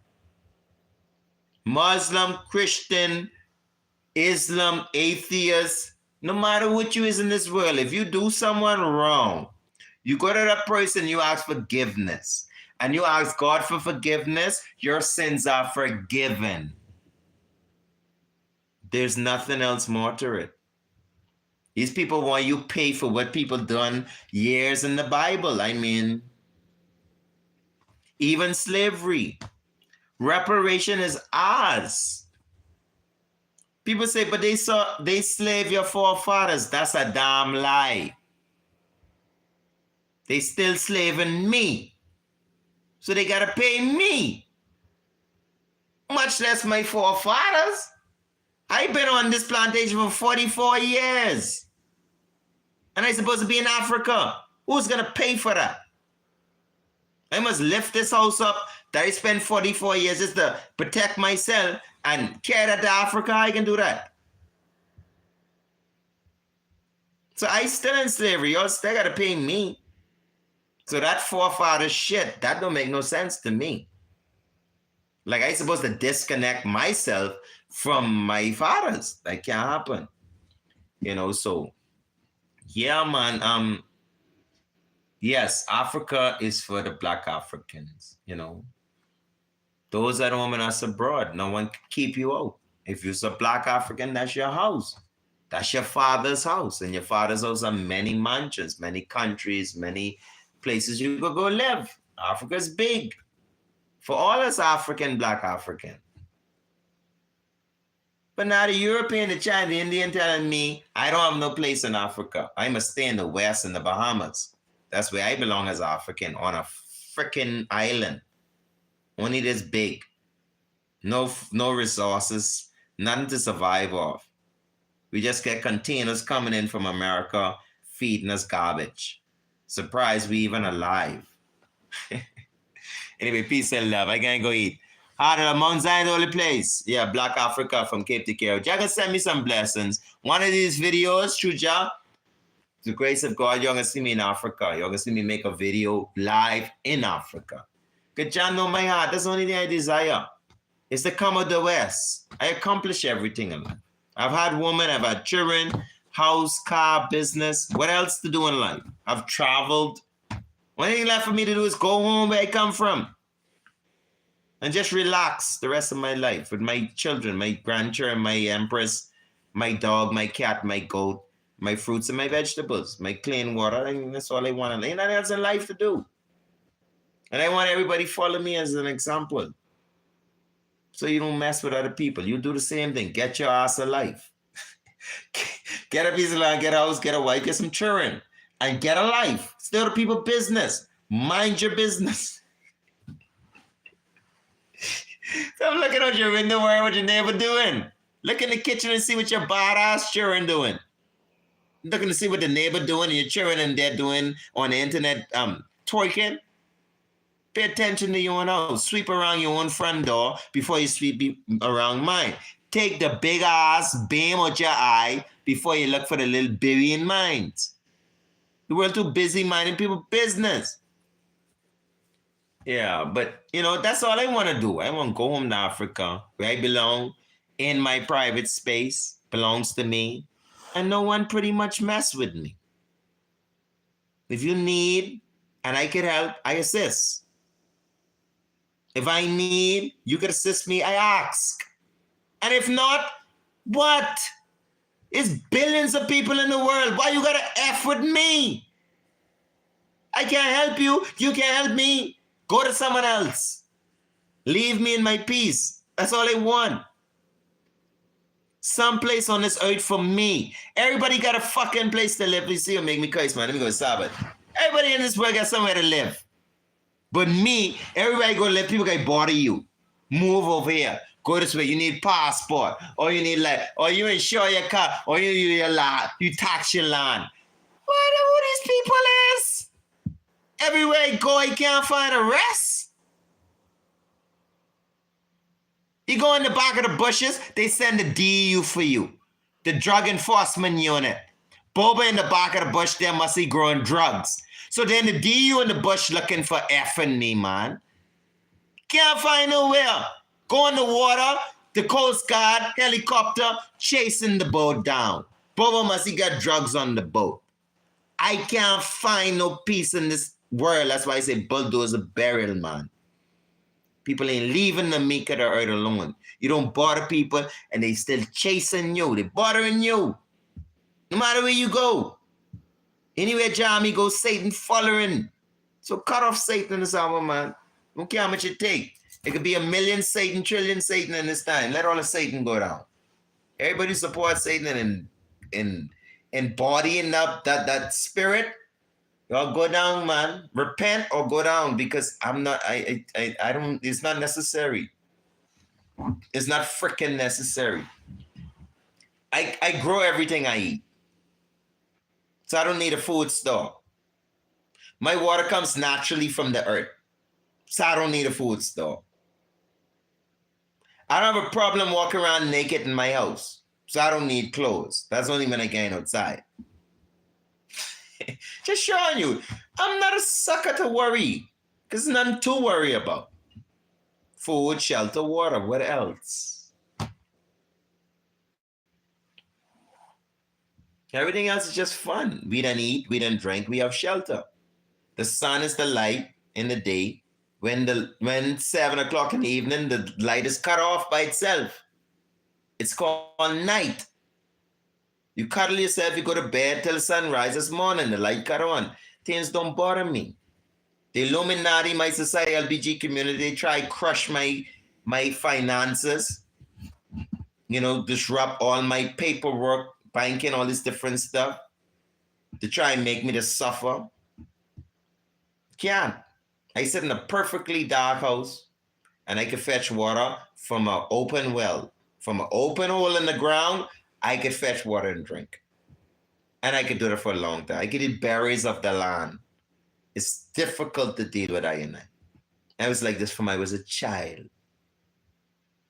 When I was 7 years old, I was in the bush wandering. My peoples could tell you, if you ever meet my siblings, I was always on my own. Yeah, I used to eat berries and detach and drink water from the earth to get through the day while I crabbing and I doing stuff. And that's when I realized these things can't do me nothing. That's when I realized what to eat from the bushes based on what people tell me and what I see birds and what I experience myself. I'm pretty okay. You could turn off the power, you could take the internet, you close the food stores, and for weeks I'm good, I'm serious. I know where a fresh water well is in my land. I could drink water, it does nothing to me for years. Fresh water well. There's a bunch of berry trees all around my community in the bushes, along the beaches. There's a bunch of food. And I'm not talking about like fish and, crabs and different stuff you could go on, snake, those stuff, lobsters and things, if you need to. I don't eat them stuff so much. I barely eat fish, but if I need to and I'm starving, I could take crabs. I could wait on a low tide when the water gets really low. You could walk out on the beaches. You can find all kind of stuff to eat. So food and water is not a factor for me. Shelter is not a factor for me. It's a factor to me. Miserable human beings. Just get on my damn nerve. Nothing else, just human beings. Human beings piss me off. They get on my nerve. Everything in nature is cool. Even a centipede only will bite you if you mistakenly step on him. If you fall in your bed and you roll over, you make a move, and he feel unsafe, then the centipede can bite you. But outside of it, they don't really bother people. Nothing in nature really bothers people. Well, I never live in Africa with them big lions and things, but I see it in my own two eyes. I've seen Africans deal with hyenas and lions like normal because they just not aggressive. Humans is the most dangerous species on this planet. And prophecy and history prove it. Peace and love. Another video with the priest. I can go eat something, you know what I mean? Get the heavens right, get the physical right, Heart to love. It's nice to have everyone here. And I hope to see you all again because I might come back later on. I have some other stuff I wanted to hit up, but, I just wanted to get this prophecy down packed because you go all around on the internet, everybody, when Christ coming back? Or when is they'll never know when Christ coming back because they accept the king. They accept the prophecy. If you don't accept the prophecy, how are you going to know when Christ coming back? And the prophecy teaching you when Christ, what to look for. So that's what's up.